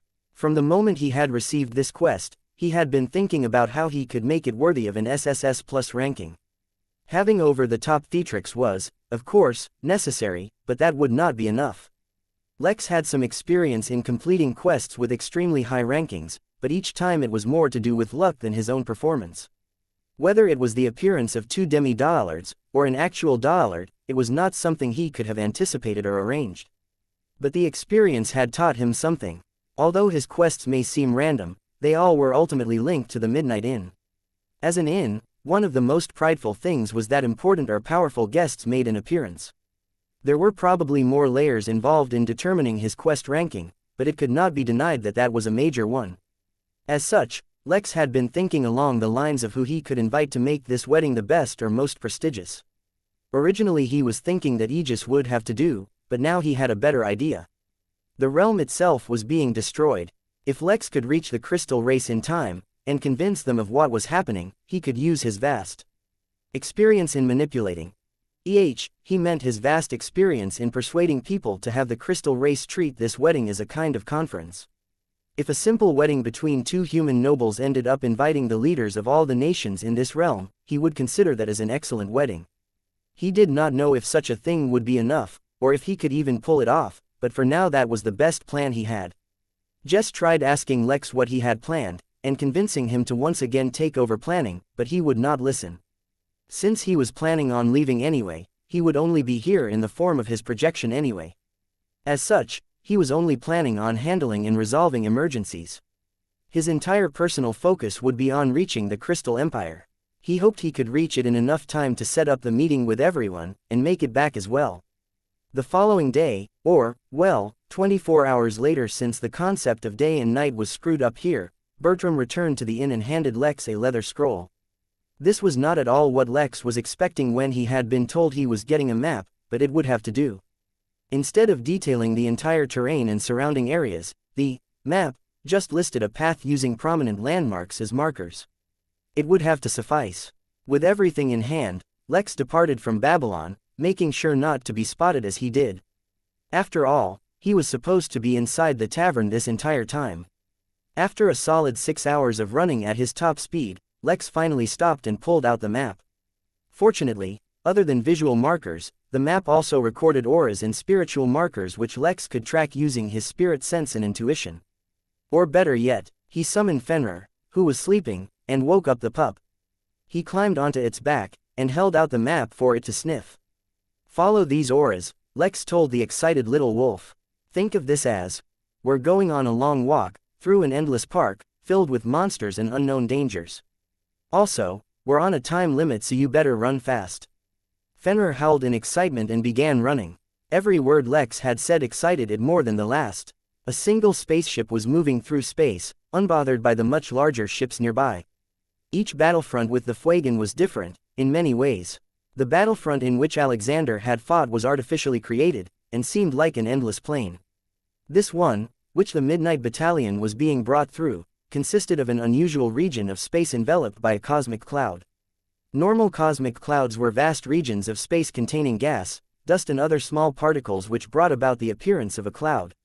Yet this one not only contained hundreds of rogue planets, it also contained currents of chaos energy, a form of extremely concentrated spiritual energy that not even normal immortals could handle. The interference from the chaos energy made it so that the actual contents of this cosmic cloud had been hidden from millions of years, serving as a breeding ground for Fuegan forces. When it was finally discovered, it naturally suffered an all-out assault. The rogue planet that the Midnight Battalion was being taken to was an extremely volatile, yet extremely important one. According to the briefing Luther got, the planet had some extremely valuable resources that were hard to find in entire galaxies, so taking control of the planet was of the highest priority. Yet the planet also had an unstable core, so it could not tolerate fights between higher-level cultivators. Moreover, bombarding it from space was also out of the equation, because that would not only risk further destabilizing it, but also risk destroying the resources. The man briefing Luther made it very clear that to the leaders of this war, those resources were a lot more valuable than all of their lives, so he better perform well. The reason they were being led to such an important site as their first deployment was due to their excellent rating and performance. It seemed that the battalion had developed a reputation without even setting foot on the battlefield. Of course, to Luther, none of that mattered. He was indifferent to his superior's purposes and reasoning. He simply didn't care. His one and only objective was to ensure that no one from the inn died. As the spaceship approached the planet, Luther looked out at it from one of the screens projecting the outside, then turned to his comrades. Once, when I was talking to one of the inn's oldest guests, I heard him say something extremely profound. Luther did not raise his voice, but it carried to everyone in the room, attracting their attention. He said the best defense, the best way to protect yourself, is to kill your enemies before they have a chance to attack. He paused, and looked at the soldiers from the inn. Within 1 month, I want the planet wiped of all hostiles. That will be our warm-up for this war. Let's go.